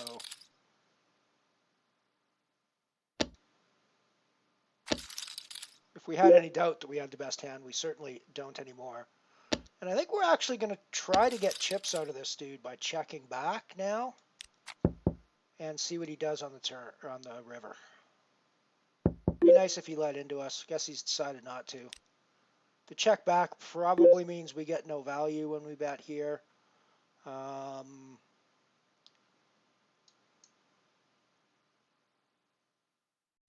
Let's try an overbet shove. See if that makes it look bluffy. No, I guess not. Guess not. My hope was that that would make it look a little bluffy, but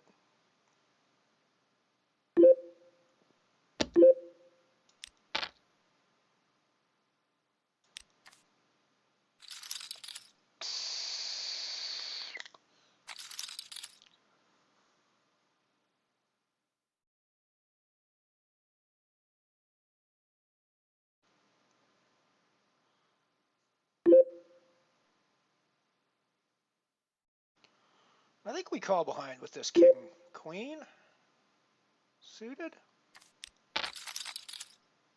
Yeah, because when that happens, you're really happy. Not that that's going to happen a lot, but hey.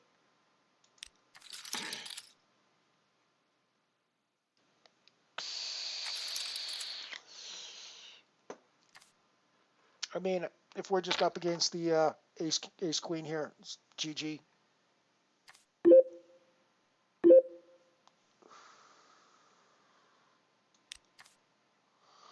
The question is, it's kind of a dry board with the spades out there, so I actually think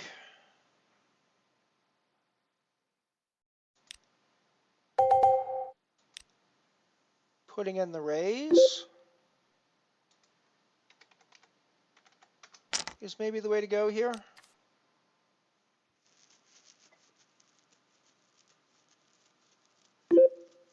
Yeah, I mean, if you've just got the ace queen here, it's GG, buddy, I guess.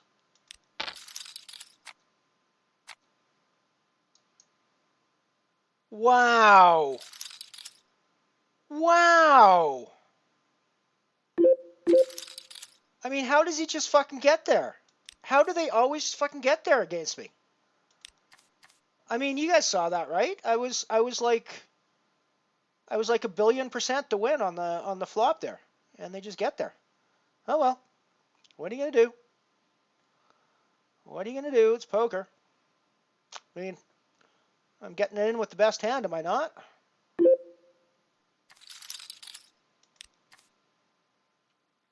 That's just brutal shit. That's just brutal shit.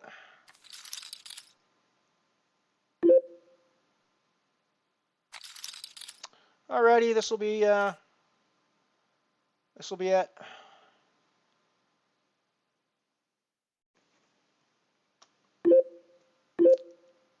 With any luck, we'll get a quadruple up or something and get back into the game here.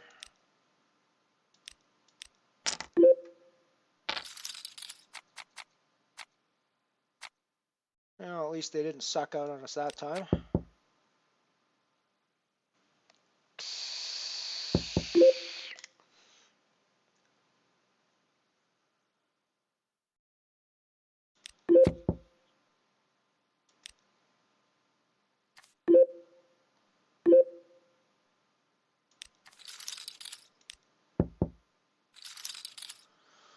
Oh, brutal. Brutal, brutal, brutal. So gross. We're still on the soft bubble in the Comet. Feels like I've been on the soft bubble in the Comet for days.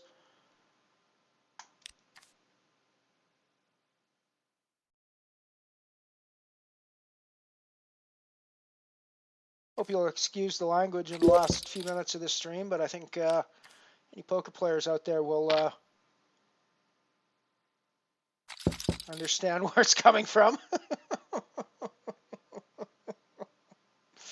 It's like watching Lappin's post yesterday when he was had the aces against Eni, and Eni sucked out on him. That was that's classic poker there, folks.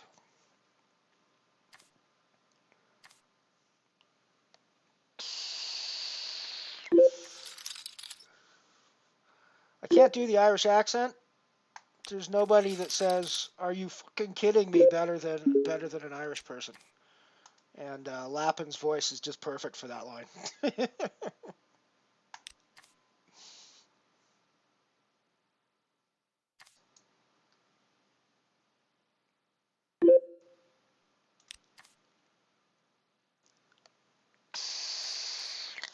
Although I must admit, Ian's demonic laughter when he watched the clip is perhaps even better than the original clip was. And the original clip was like fucking gold, so...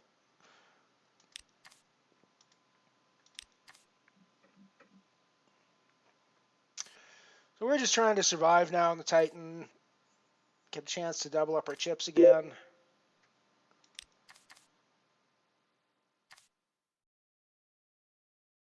We are now on the hard bubble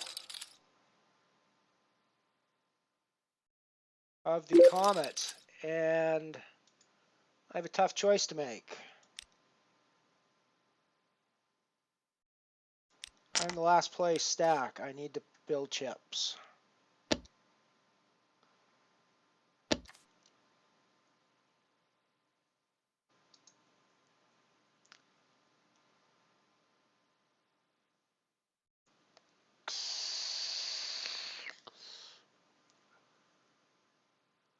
I'm still the last place stack. So I still need to build chips. And I think this is another hand that's good to do it with.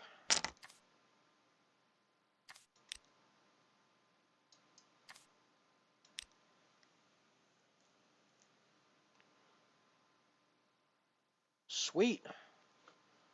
Nice to see the call with the deuce 5 there. Very nice to see the call with deuce 5 there. We double up. That puts us back into scoring position. Ooh, and we hit the aces, which is actually not the greatest thing in the world right now, because we sort of feel like we're going to get our asses handed to us when we do this. But what else are you going to do?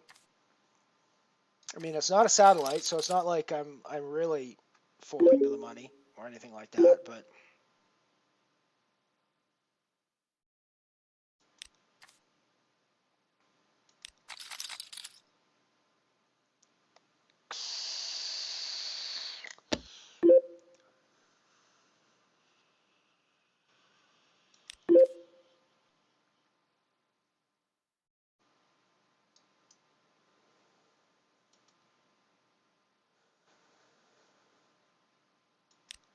I know I shouldn't be folding ace-queen suited under the gun, even in this spot, but given the action I've been in the last few hands, I just feel like it's going to go badly for me if I play it. And I know that's a really bad poker reason not to play a hand, but I don't know. Maybe it would have gone okay for us, but I'm all in the Gargle Blaster for my last few big blinds. Ace 3 from the small blind against a 9-4, and I run out. Oh, we're all in the Titan as well. So the Gargle Blaster, we got our double in.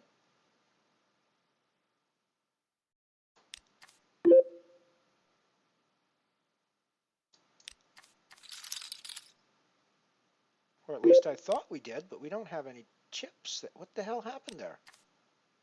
How could we have split that pot? Oh my God, he took a 9 on it. Whoa.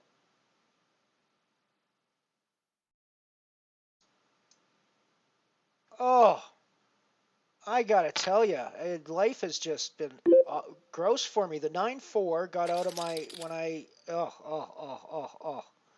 I'll have to run that through on replay or something, because that was just disgusting. I was positive I was doubling up my chips there, but apparently I was not. Wow.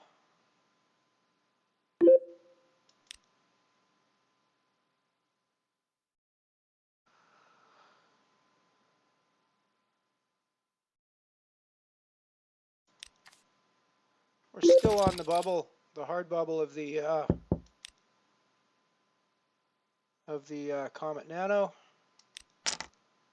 I am now all in for 2 and change big blinds in the Gargle Blaster with my 7s.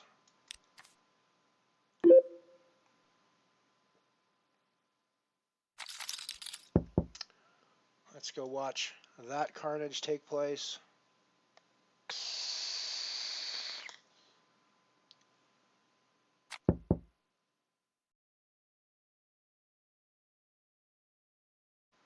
Nice one, Ant. Good job.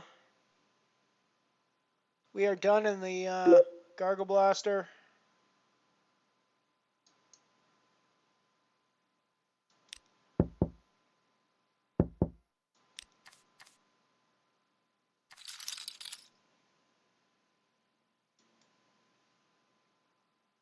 We're still hand for hand in the Comet Nano.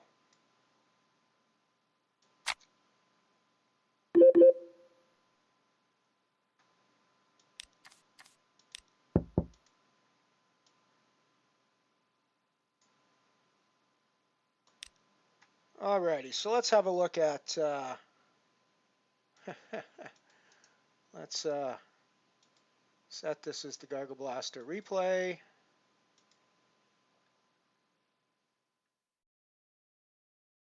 And let's go have a look at how the Gargle Blaster ended for us. So it started off with this hand, where we had not too many big blinds, but we, you know, had a dream. And we have ace-3 in the small blind. And I figure, hey, you know, buddy here's all in. We're going to do this. So I overshove. Get KSL out of the way. So it's heads up. And we're pretty nice, 9-4. Think that's pretty good. We hit ace-3, he hits 9. Not a big deal. Life is good, right? Life is good. We got 2 pair. We got top and bottom. We're good. Oh, we got 3's full aces. We got this locked up, don't we? Boom. 9 on the river. And we're losing a crap load of chips all of a sudden. Fun. Okay, so we move on to the next hand. And it was a queen 6, so we fold to the next hand. So we move on to the next hand, and we get a pair of 7s. We get a pair of 7s. I didn't actually even see how this hand ended because I was playing another hand. But of course I shove because I've only got like 2 big blinds at this point. We get a call. We get another call.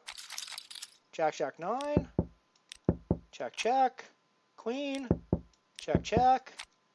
Deuce. Check, check. And the queen takes it from the banking it on the turn.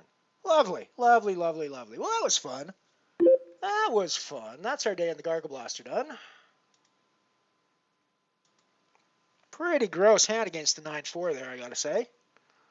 I have got to say.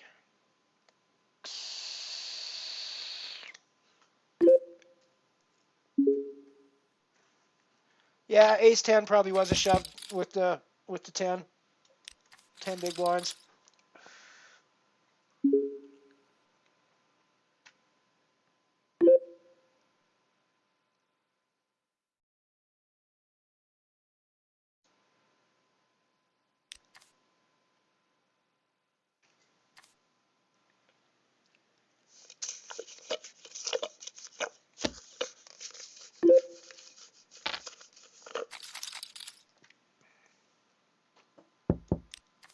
Well, I just made an oopsie in the Gargle Blaster. I got my nuts crushed in the Gargle Blaster.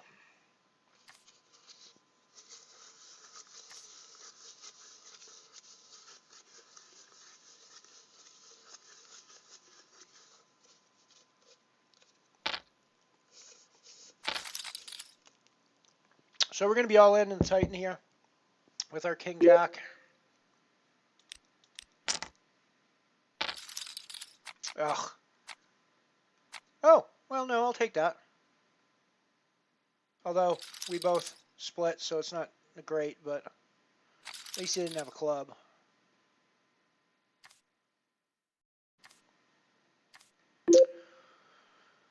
Still on the bubble of the Comet.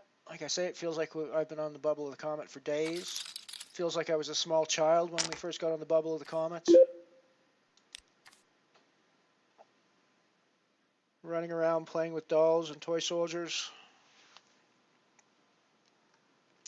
But hey, that's the Comet. That's what we sign up for when we play the Comet Nano, right, folks?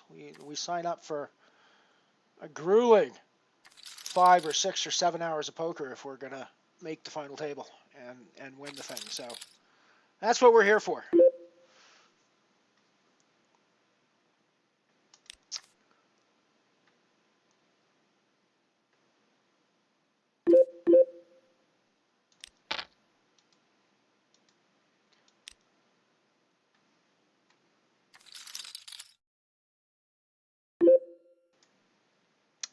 Thank you, Evisceration. I'm glad somebody else agrees that it's been brutal for me today.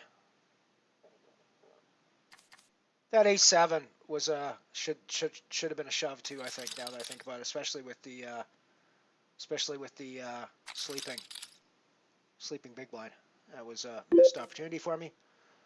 We are finally, hand for hand has finally ended in the Comet Nano, so we are finally in the money. 9 of 11 right now with, so 121 is the min cash that we're guaranteed, 1390 up top.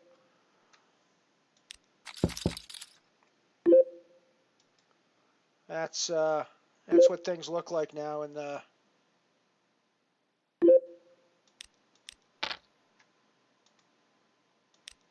Comet. I'm all in the Titan. I flop top pair on a very flushy board. Don't know if I'm going to get it through or not.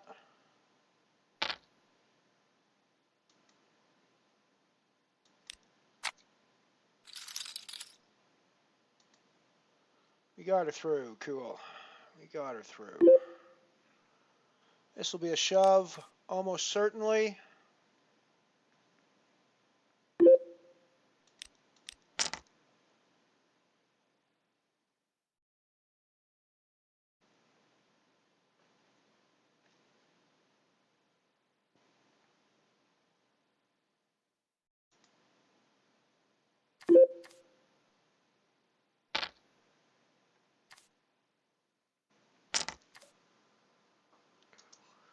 Get rid of the 8-9. We've also, of course, got the €1 Singularity game still going, where we just picked up a pair of aces. I think we're going to put in a raise with, which, you know, is kind of the thing you do with aces, right? We've been playing pretty passively in here, so I actually expect we may get... yeah, I find those sit and goes are really swingy that way. I don't know if I can make a profit on them. I wish they were 9-handed. I wish there was 9-handed sit and goes, to be honest. I would really like a 9-handed 3-person payout structure game to play. So I think we're obviously putting in a C-bet here. It's clearly not the best board for a pre-flop raiser. But he does not need to have hit anything significant there either. And we're probably just losing to a 3-6 or an ace-3.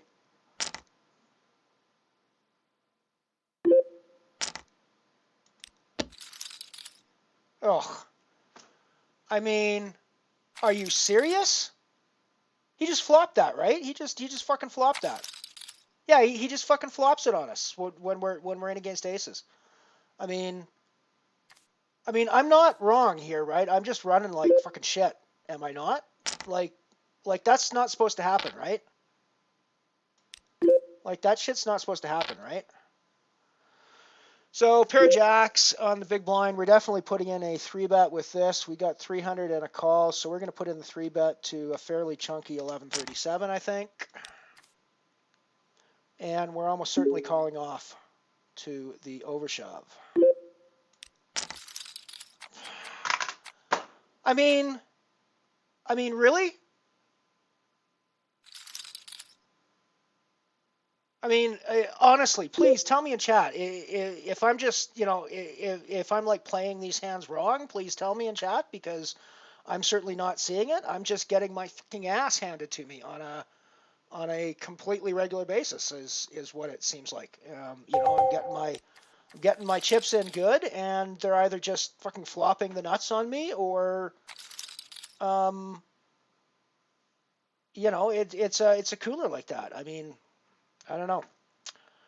Maybe I need to take a couple of days off of poker to regroup or something, because that just seems like it's fucking wrong. It shouldn't happen like every single fucking tournament, should it? Should it? I mean, I know I had like an insane run for a while, but it feels like this is more than the reverse of the insane run we were having. Alrighty, so we're on the Titan now. We're still playing the Comet. We got cash in the Comet. So I mean, we could pull the day out. You know, we win the Comet. That's a profit for the day, and everything's happy. But yeah, it's been pretty gross so far.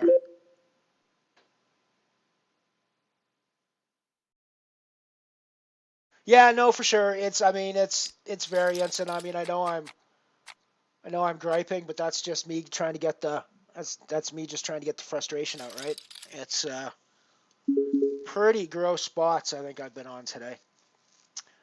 We are now hand for hand for the final table in the Comet.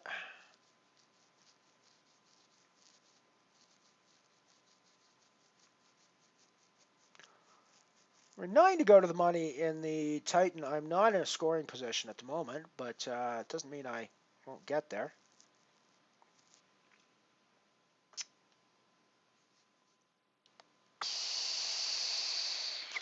I'm not giving up on the day, but I don't think I'm regging any more tournaments at this point. I think I think my brain's just not in the right poker mood anymore for this, I believe. I mean, it's just tough to recover from that stuff sometimes.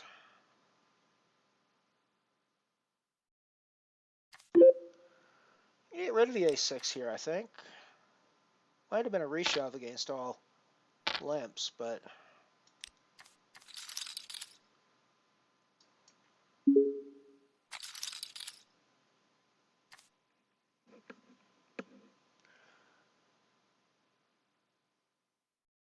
yeah, thank you, Ant-Man. Wait until the next hand.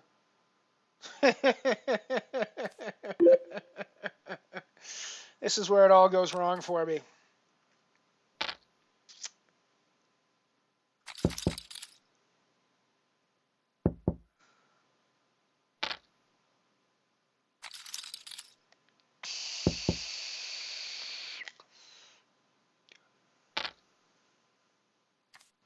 Well, that's the thing. I mean, with raising, hey Argyle, how you doing, man? I have a standard raise that's right around 2.2 X, and I don't vary that based on my hand strength. I might vary it a little bit based on position, so maybe being under the gun, I might have wanted to go up. But shouldn't a small raise under the gun look super strong? I mean, isn't that like Poker Theory 101? Maybe we've gone past Poker Theory 101 and I'm, playing a kindergarten game here, but it should be, I don't know. Yeah, and I mean, I agree. It was, I could have, it certainly could have gone a lot worse for me, for sure. But then, of course, I busted in the next hand, and, which, I don't know, I still think that one was, I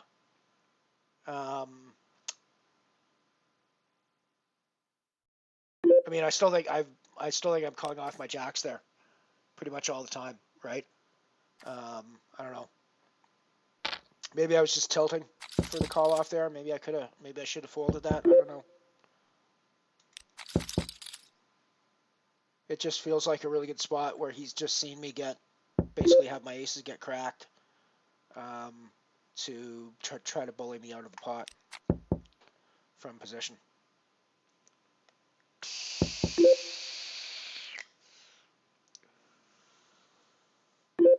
Might be worth doing. Seems like that's telegraphing. My hand strength, though, and turning my hands face up a lot, which doesn't seem like it's necessarily going to be a great way to make money in the long run. But maybe you're right. Maybe I do need to start raising more. I do try to stick to the you should always raise the same amount philosophy. And although I do vary my bet sizing a little bit, it's by very small amounts. It's like less than 10 chips usually. And I think it's fairly random. I don't know, I mean, maybe if I ran it through an analysis program that they would find patterns in it, but I think it's fairly random when I do randomize it like that. But yeah, I mean, it strikes me if I'm raising more with my excellent hands, then that's just telegraphing my hand strength. We're all in the Comet, or we're going to be all in the Comet, and we're actually going to be all in the Titan here as well with our King Queen.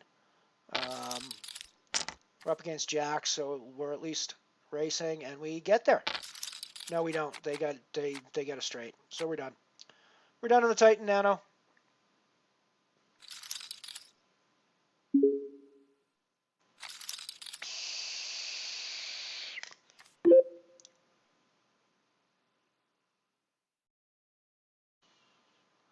Yeah, betting the turn is maybe a spot there. I mean, obviously in that exact spot, I'm never getting him. You know, he's never getting away from that. But yeah, I don't know. So we're done in the Titan. I shoved my king queen. I did have overcards to his jacks, but he got there with the straight, and we're done. We're done there. So we are down to one table in the Comet Nano. We are in the money. 5 of 10 on the final table bubble. So let's see if this one can't pull out some profit from the day. What do we need now? We need a big win today. We basically need first or second to pull profit for the day out. But yeah, I mean, I'm happy to get any sort of a cash out of these tournaments at this point because it's been a pretty rough day. It's been a pretty rough day.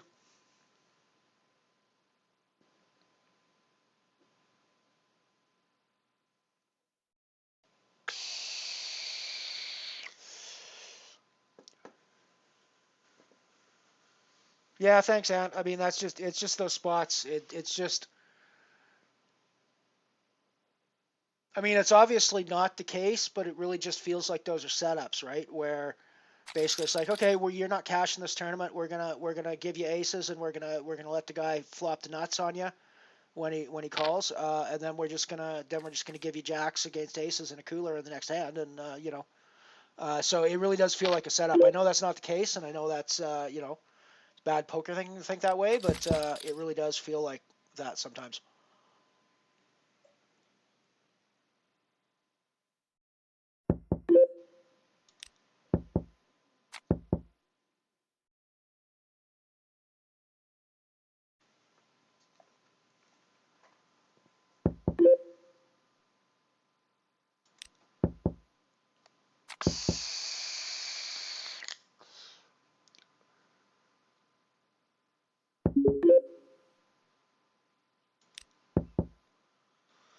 And of course, I don't suck out with my aces the way, or with my against the aces the way they do against my aces. So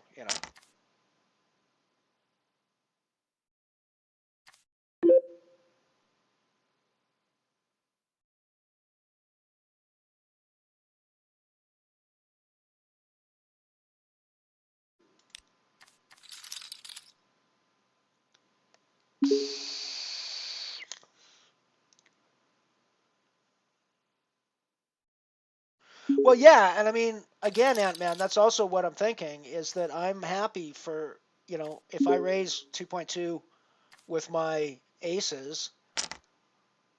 I mean, I'm happy if you want to speculate with your ace 3, unless the flop's going to come fucking 2-4-5, right? It's that's where things get gross, and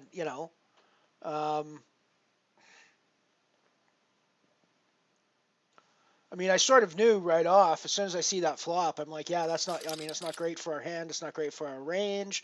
It's great for the small blind calling range, right? Or for the big blind calling range. That's what that flop hit. So, I mean, I knew right off that my aces were potentially in trouble there. But alrighty, so final table of the Comet Nano. You got a chance to make some money. 131 guaranteed now. 1390 up top.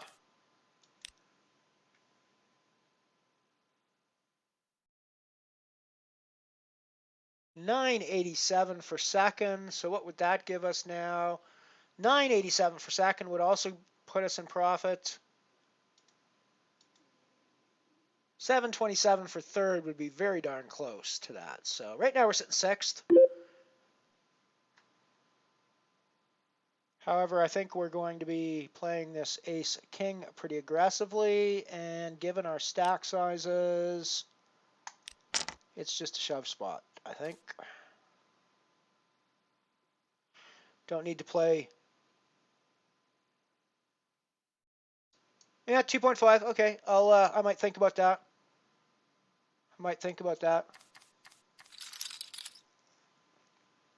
I must admit that 2.2 comes over from other sites. That's sort of my default. Actually, 2.21 is what my default button on Stars is set at right now. 2.23, 2.21, one of those two. But yeah, I might start bumping it up more here. Might be worth. I do notice people use the buttons more. They don't do. Yeah, no, you're right, Night Shopper as well. That's very true. That when they hit, it's hard to get away, and I'm just in for a big pot a lot of times. And like you say, I did get away for the cheapest, for the lowest price I possibly could there, given the situation. And I don't actually know how he doesn't get all the money in at some point, or doesn't try to get all the money in at some point, which I probably am happy to do with my aces. So yeah, I don't know. It was, I could have gotten away from it, but then they just made sure that I wasn't going to get away from it with the jacks against aces hand next hand. Hence why it feels like a setup. It's like, oh, you escaped that trap? Yeah, let's throw another one at you. Let's throw another one at you.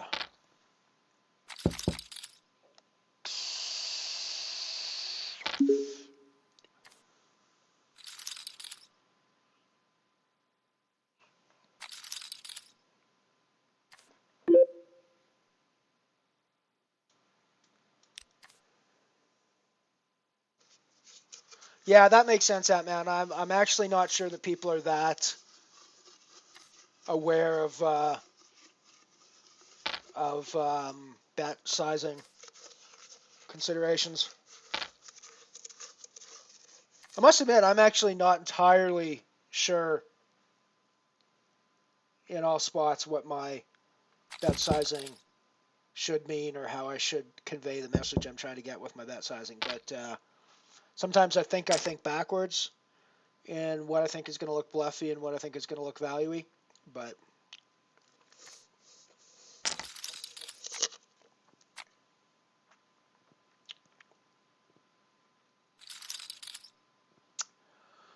we are cashing the Comet Nano anyways, which is never a terrible spot to be in. So let's not be too down on ourselves for the day. And I mean, hey, it could, we could win this thing and pull out a profit for the day too. You never know. Stranger things have happened. We've won Nano tournaments before. We could do it again.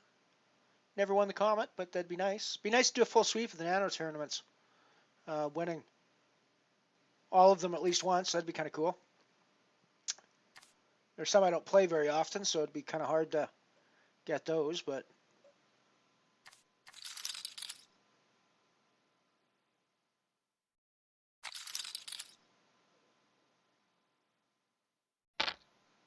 I'm talking about a full sweep of Nano tournaments. I've only won 2 Nano tournaments at this point, folks. I've only won 2 tournaments. I cash a lot. Don't win a lot.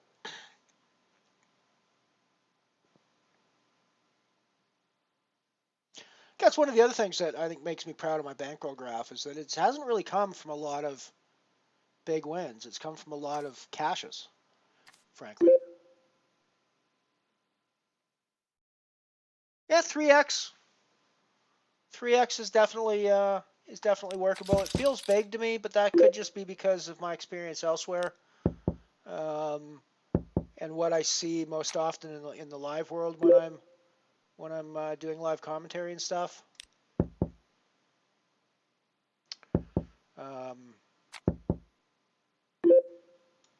So it's one of the hard things too, is that different kinds of poker in different places have different rules is the wrong word, but have different standards, different things that people adhere to, and it's hard to know what the standards are where you're playing.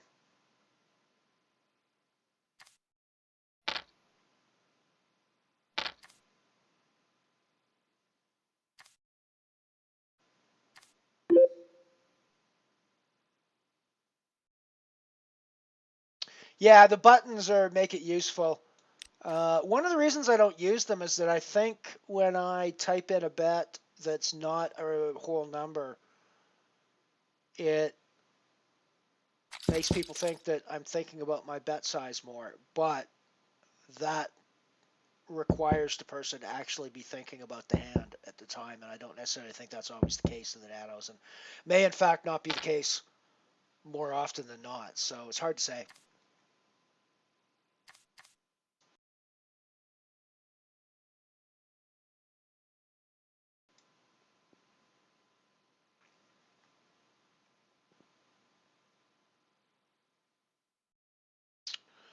think this might be a shove spot if it folds around to me. It does not fold around to me. Do we want to get stacks in? No, we definitely don't now that we've seen the call from SSJ. Probably don't think we did against Luminar anyways with our Ace 4, but it's definitely worth considering before SSJ got in the pot.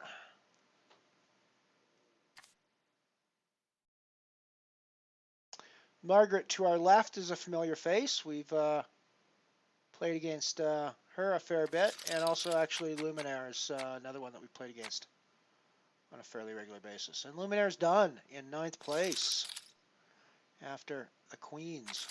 Hold on.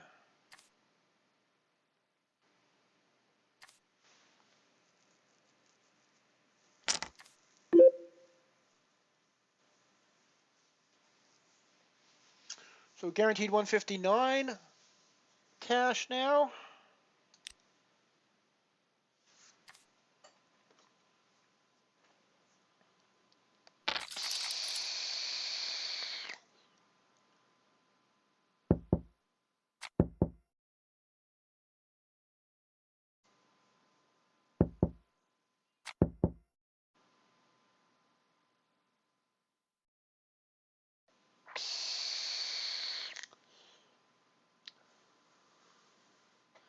We are 7 of 8, so we're going to have to find some chips here at some point if we want to take this puppy down.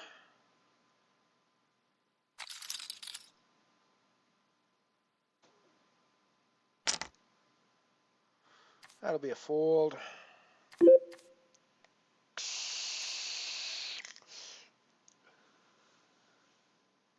Sort of funny that I worked out all the details for the chat or for the stats, for the daily stats, right around the time I started like fucking tanking all my days. So they don't look very good.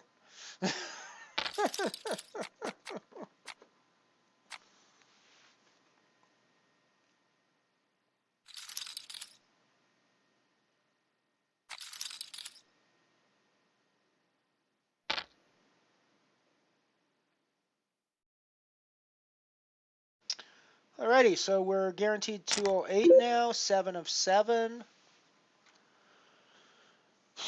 King Jack. King Jack. Could be a reshove spot. Probably don't have the stack to call behind with this. Yeah, we'll fold. Could have been a reshove spot, hard to say.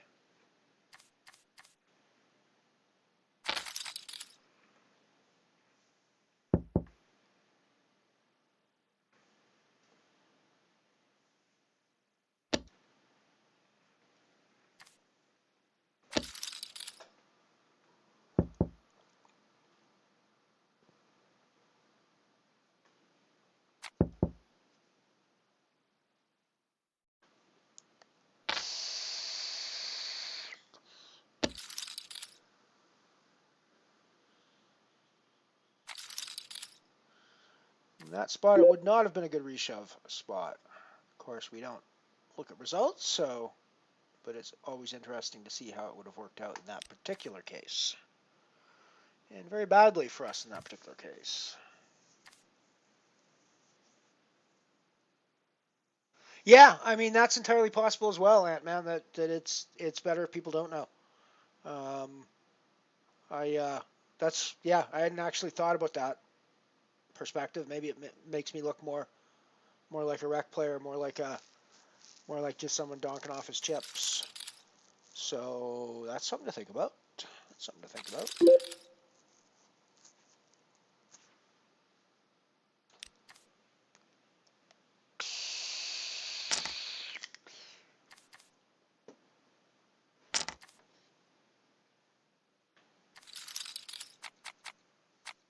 Wow, cooler kings against nines, and we are down to 6 left.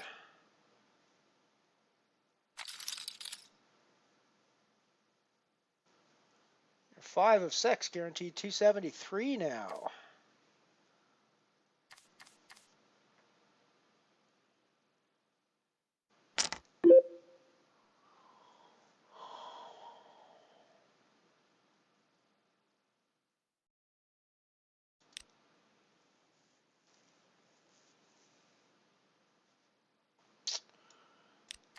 So I seriously considered calling that off with the A6 there. I went over and looked at the payout table. It's a ladder of almost €1 from 273 to 364 for the next pay jump. So I'm going to hang out for a little bit and see what happens with Tigris.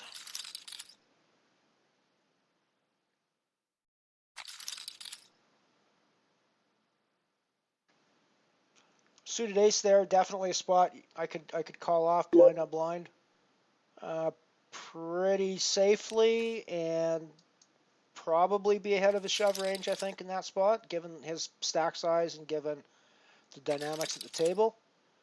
But it's also a pretty risky spot, and you know we're potentially in a ICM situation, which given queens doesn't really play into it. And if we just, if they just suck out on us, they just suck out on us in the spot, and we go away happy with our 273.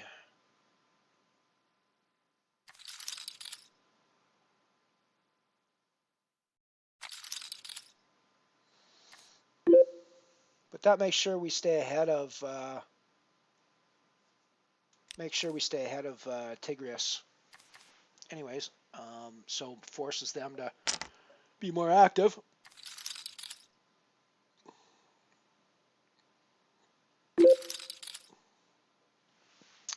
That ace-10 could have been another spot that we took as a shove spot, but I think that's potentially dangerous again.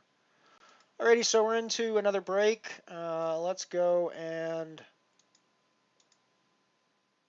we'll be right back after these commercial messages. Oh, Chatty Cathy, all the tales famous talking down. We pull the rings, and you say 11 different things. Let's play house. Please change my dress. We can change your dresses now, goodness knows. Now you got a wardrobe full of pretty clothes. For nursery school, you're crisp and cool. For summer, there's a playtime set.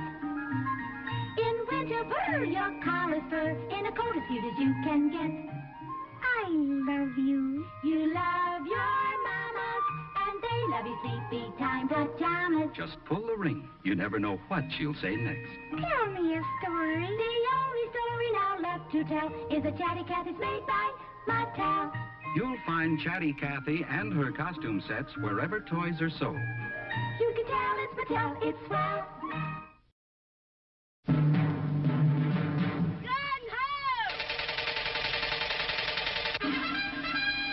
Here come the Gung-Ho Commandos, best equipped boys in the field.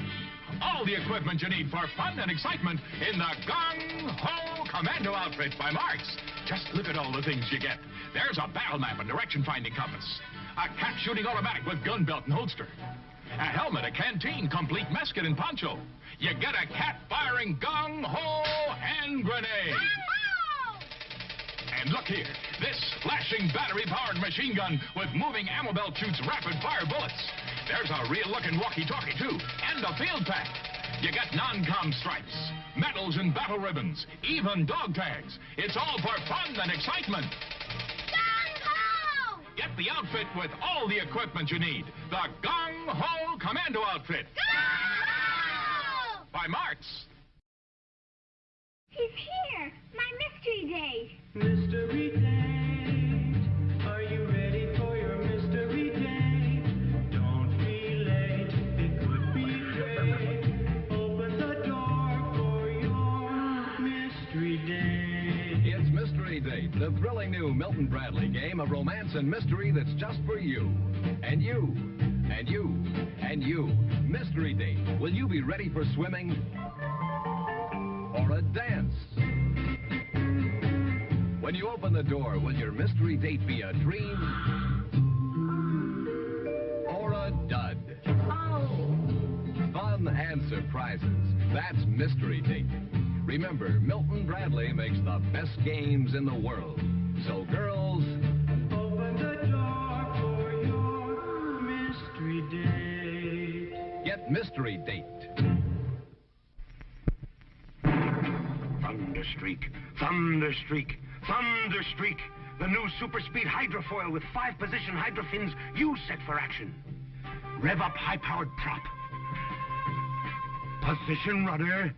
Check your course. Thunderstreak speeds across water. For submarine action, it crash dives underwater. Thunderstreak propels itself on maneuvers. You can make it turn, make it roll, or bank. Then, Thunderstreak rises, surfaces, and speeds away. Take Thunderstreak on snow patrol. It even skates over ice.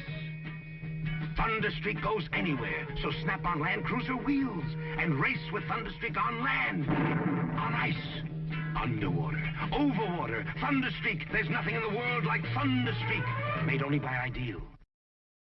Hey, it's Hasbro. Hasbro makes toys. What's new, Hasbro? Mr. and Mrs. Potato Head with their own cars and trailers. That's what's new. See, Mr. Potato Head has a car and boat trailer. And there's a car and shopping trailer for his wife, Mrs. Potato Head. It's such fun to do and so easy. Like this. Take any fruit or vegetable. Just stick in eyes, then ears, and then the mouth. You can make the funniest looking people in the whole world. Potato Head people look different every time you make them. Mr. and Mrs. Potato Head with cars and trailers come in $1 and $2 sizes. What else is new, Hasbro? A vanity case with toy cosmetics and beautiful accessories and real-looking doctor and nurse kits. Hasbro makes great toys. It's fun to play with Hasbro. And we're back.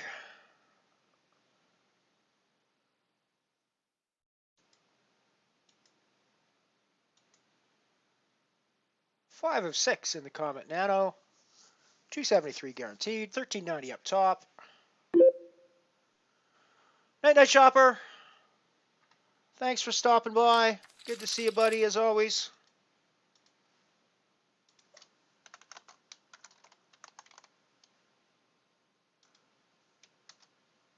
And it is easier to tag you in text posts now. I must say that I've added MooBot instead of Nightbot.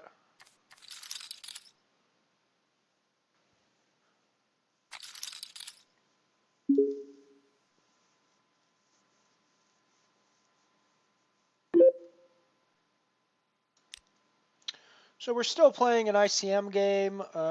It's almost a €1 pay jump to get on the next level if Tigrius busts out before us, which he should do given the smaller stack. So we're still sort of playing a cautious game.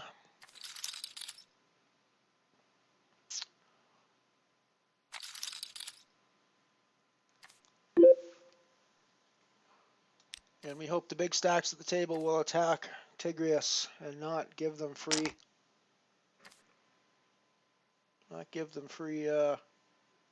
runs.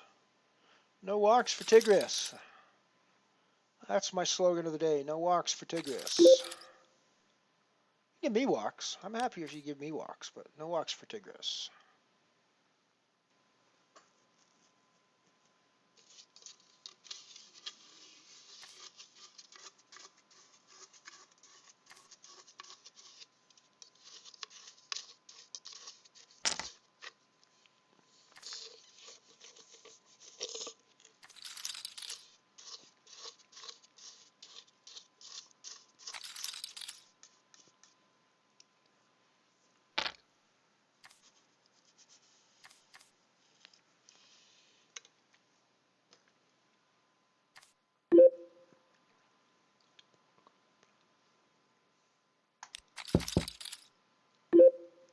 Well, that's a rather fortuitous flop for us. And I guess if you've just got Ace-Jack, GGS.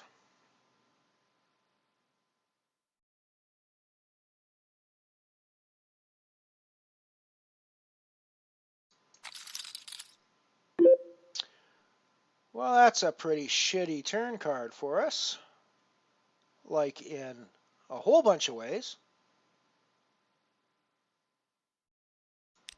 I think we have to keep betting anyways.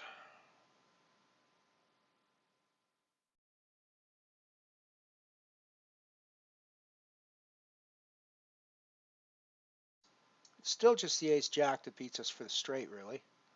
Although an 8-jack got there for the chop. Yeah, I mean, I guess diamonds just snap us off or snap shove on us there. But what are you going to do, right?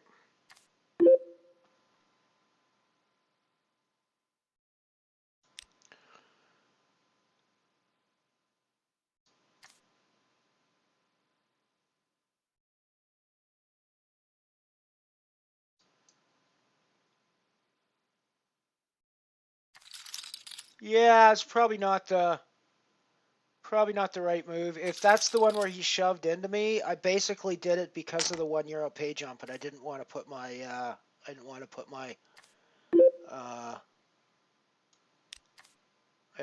tournament at risk in a spot like that with just ace-4.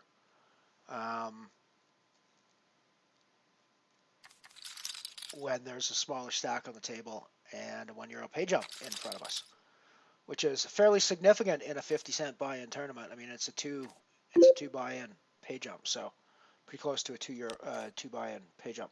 It's not quite a euro. It's like 90 cents, but it's very close. It's like 273 now, and I think it's 364 for the next payout. Yeah, 364 for the next payout. So 91-cent pay jump, which I thought was a significant enough for me to think about. I'm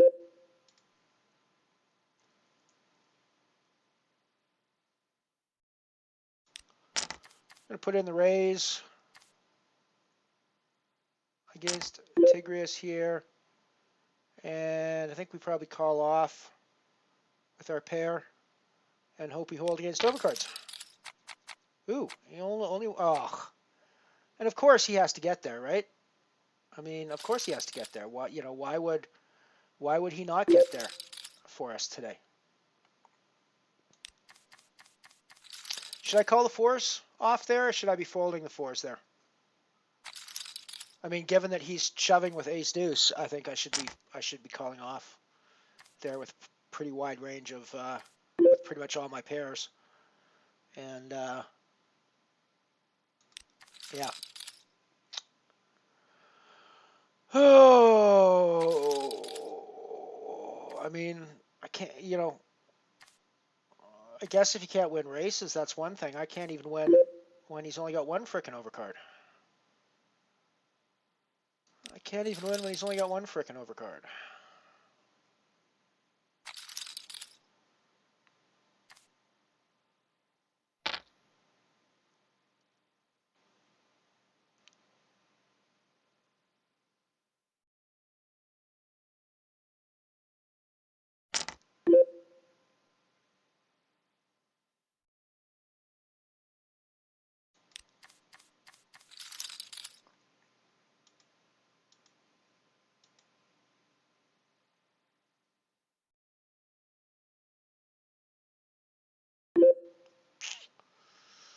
Yeah, no, not 10-8.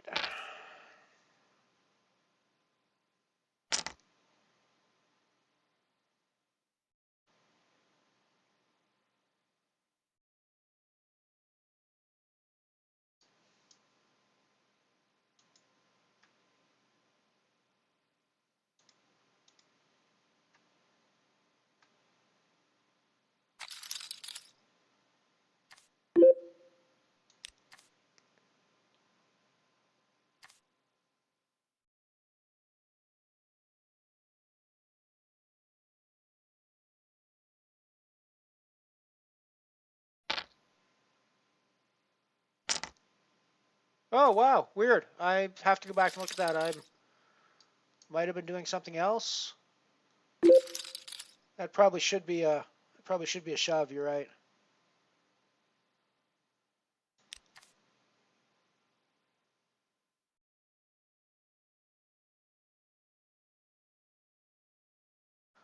I am curious about the hand I think that's about to come up on the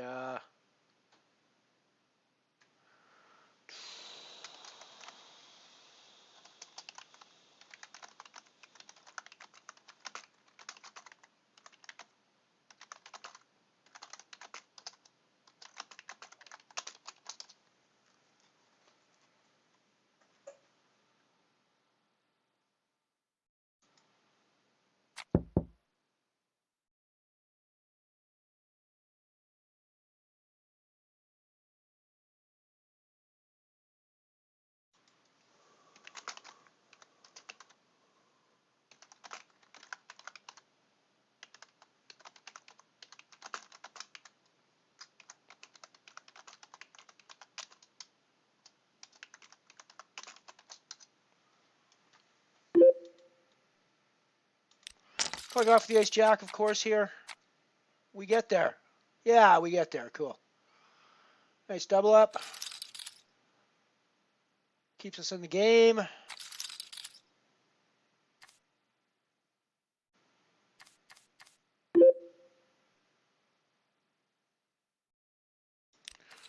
Fold the 10-7. I mean, blind on blind. Probably shouldn't be giving people walks, but I will shove the queen 10 if it comes to me. Yeah, not with a raise, not with an open from Tigor. Get out of the way.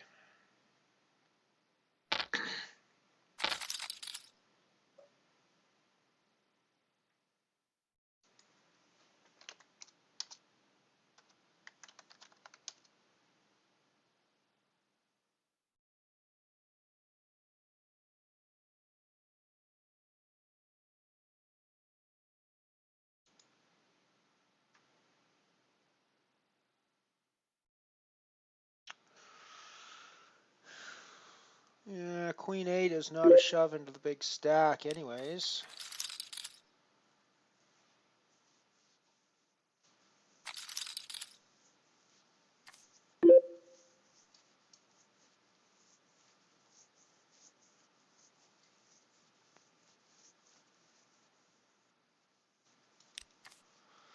That might have been a missed opportunity. A6, shoving into Tigris. He could easily call us off later, but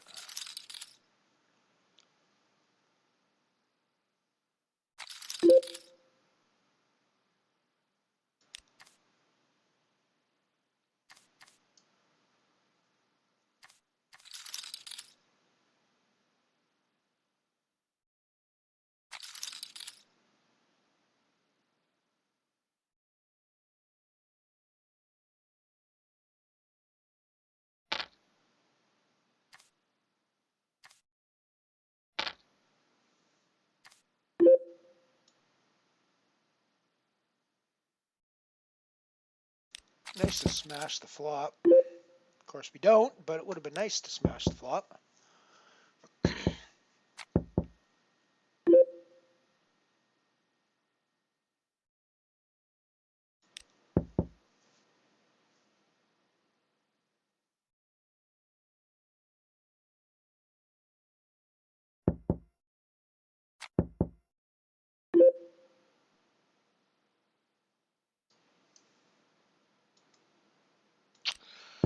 We do have second nut nothing, which is not nothing.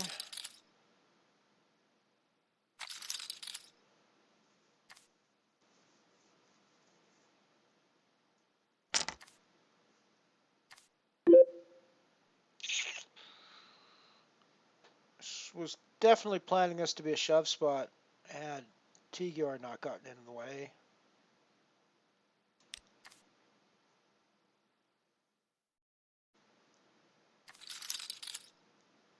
I mean, I guess I could still reshove with 3x his bet, but doesn't feel like the strongest move with ace-2 suited.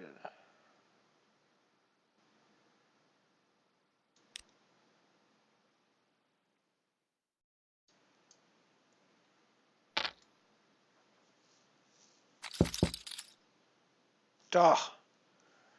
You know, and I really do need to be more, more willing to enter these pots when I'm short stacked in these final table situations. And we're getting in for a reasonably good price, as we were.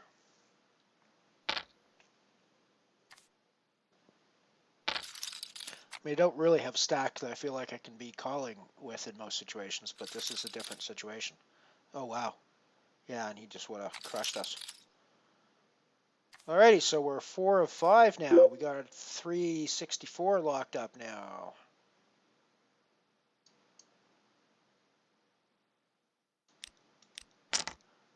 Shove spot on the button, I think. I hate shoving into the big stack like that, but he hasn't been overly out of line with what he calls off with. I mean, obviously, I think he plays pretty aggressive when he's got the betting lead, which makes sense. But he hasn't been.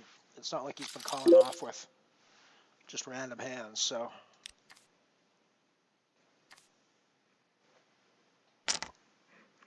That says what it means is that when I do that, he's gonna have and he has a monster, he's just gonna snap me, or any reasonable hand, he's just gonna snap me, and it's gonna be better. So I need to be I should be fairly strong when I shove into him, I think.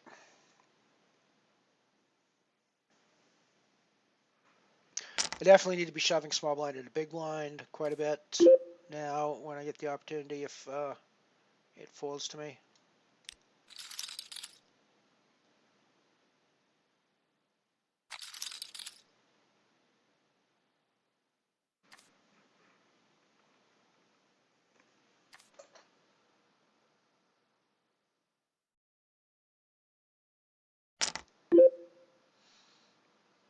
I'm kind of glad he raised there because didn't really want to shove my 10-5.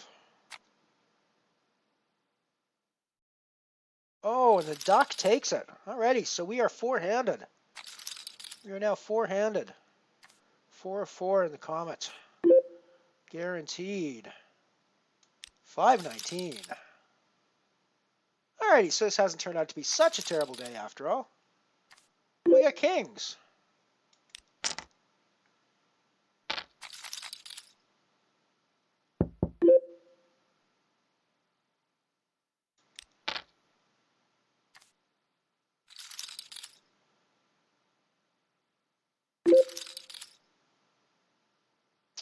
And we got ace-king. I mean, I could just be shoving these, which I suppose is but that's what I was hoping would happen, so I could call off with a big hand like this. Nice. Nice. Woo! Binkage! We hold. We hold. That's a big one. That is a big one. Only puts us still in third, but it's still a big one.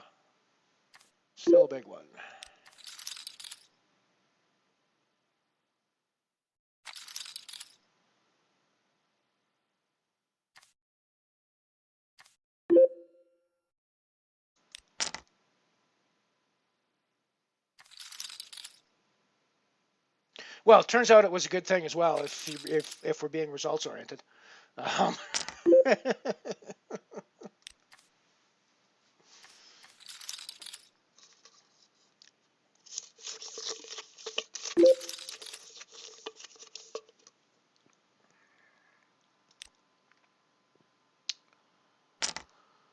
Alrighty, well, we're feeling a little better about our day now. Guaranteed 519 out of the Comet. That's still not quite a profit, but we're pretty close to it. Damn, and we just saw Tigrius double up. Well, that's unfortunate.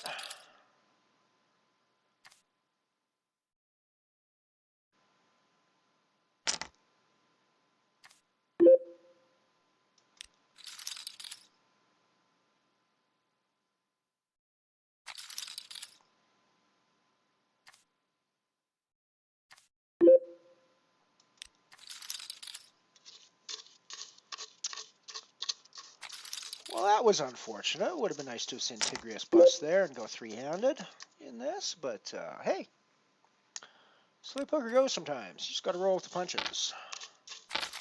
We're now 404, but we've still got a significant stack, playable stack, so no worries.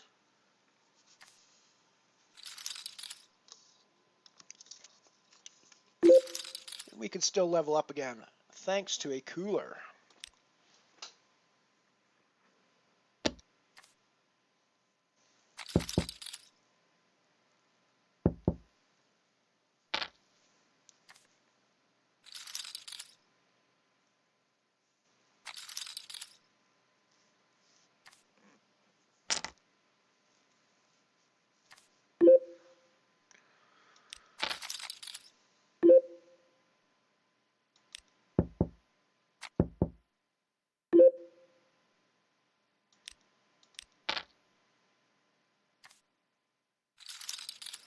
I think my deuce there is the best hand, but I'm not entirely sure if that was a bluff or a value bet, to be perfectly honest with you. Regardless, it worked. And the raise with our ace deuce. Yeah, this is the FT, man. Yeah, this is the final table of the Comet Nano. We're gonna take this puppy down today. I mean, we're not exactly in the best position. Well, we're second to 4 now, so we're not in a terrible position for it. No, we're 3 of 4 now, but you know, as long as you got chips in front of you, you still have a chance of taking the tournament down. So, gotta remember that. Gotta remember that.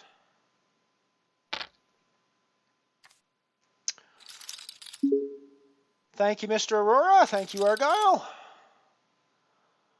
Thank you, Ged.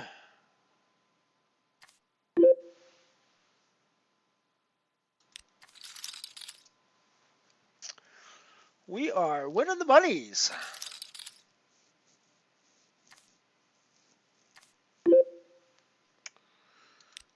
Definitely putting in a raise with that. Am I calling off with 10-jack suited? Probably not. I mean, it's a really, really, really pretty hand. It's the kind of hand that you really hate to fold. But I don't think it's the kind of hand I'm going to call off a shove with at this stage of the tournament. What do you guys think? Should I call off with the 10-jack there? What's the line? Ant-Man? What's the line on raise calling off shove with 10-jack? Is that a raise fold spot when it's your tournament life, or is that a raise call spot when it's your tournament life? Or is that, in fact, maybe just a limp or even a pre-flop fold situation? It's 10-jack suited, so I mean that's a pretty darn good hand. It's not like that's 7 deuce or anything, right?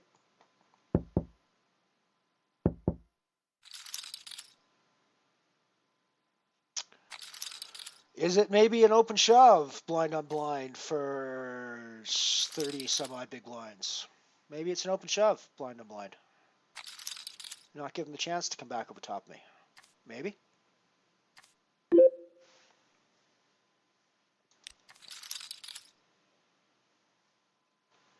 Let me know your opinions in chat. I'm curious about that one. I don't know if that was I don't know if that was a fold or a call. I really don't know. I mean, obviously I folded, so for me it was a fold, but in that spot. But was it supposed to be a fold?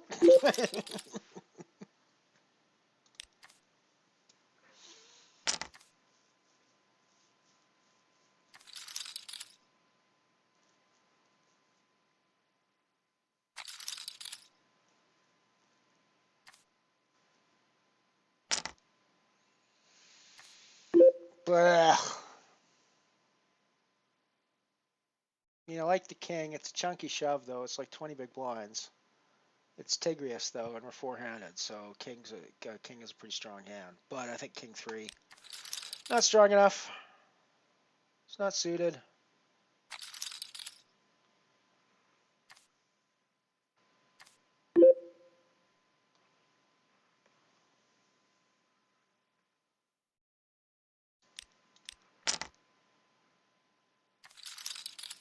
That's probably weaker than I would normally shove. Maybe I should start up widening my range blind on blind for what I shove. I don't know. I just feel like I'm putting my tournament life on the line. Thanks for hanging out, Evisceration. Glad you're here, and hope to see you again soon.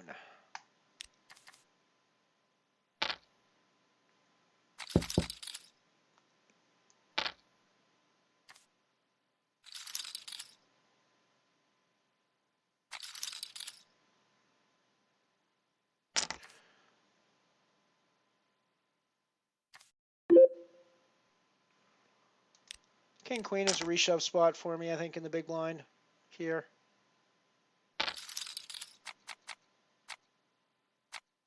Oh! I mean, really?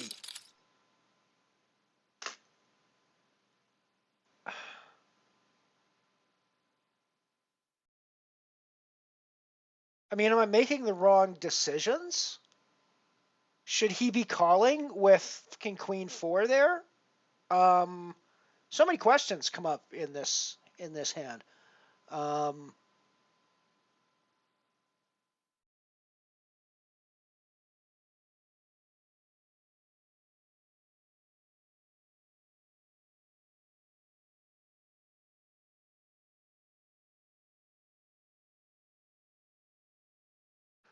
Yeah, I think you guys are right. It'll be curious to see what you think of when you get to my bust out hand here in a few minutes.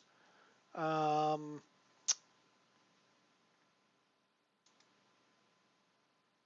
mean, I think that hand was played exactly the way it should have been played, except for the fact that Doofus Big Stack called off in a spot that he should have never called off in, and then got there. But maybe I'm just being bitter, which is entirely possible.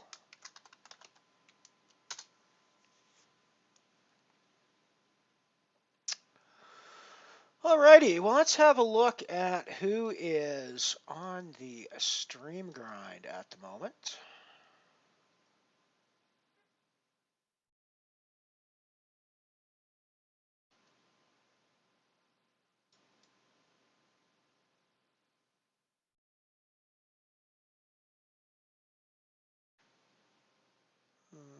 Who do we want to throw the...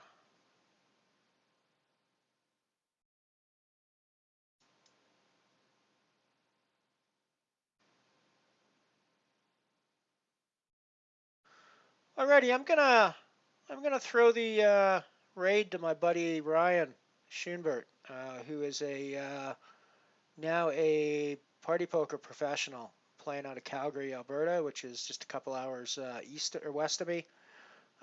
So yeah, let's all go raid. Let's all go raid Ryan's stream once we get to the grossness here. So this isn't the one. Let's update our stack. So the Titan was a big fat 0, but we got 519 out of the Gargle was a big fat 0. Whoops. And the Singularity was a big fat 0. But the Comet was 5.19. Cool. Well, not a terrible day. Not a great day, obviously. For more vintage poker content from MotherShip Poker, click the subscribe button and check out the playlists for all of our old archived content, as well as the ads only cut from some of the early streams.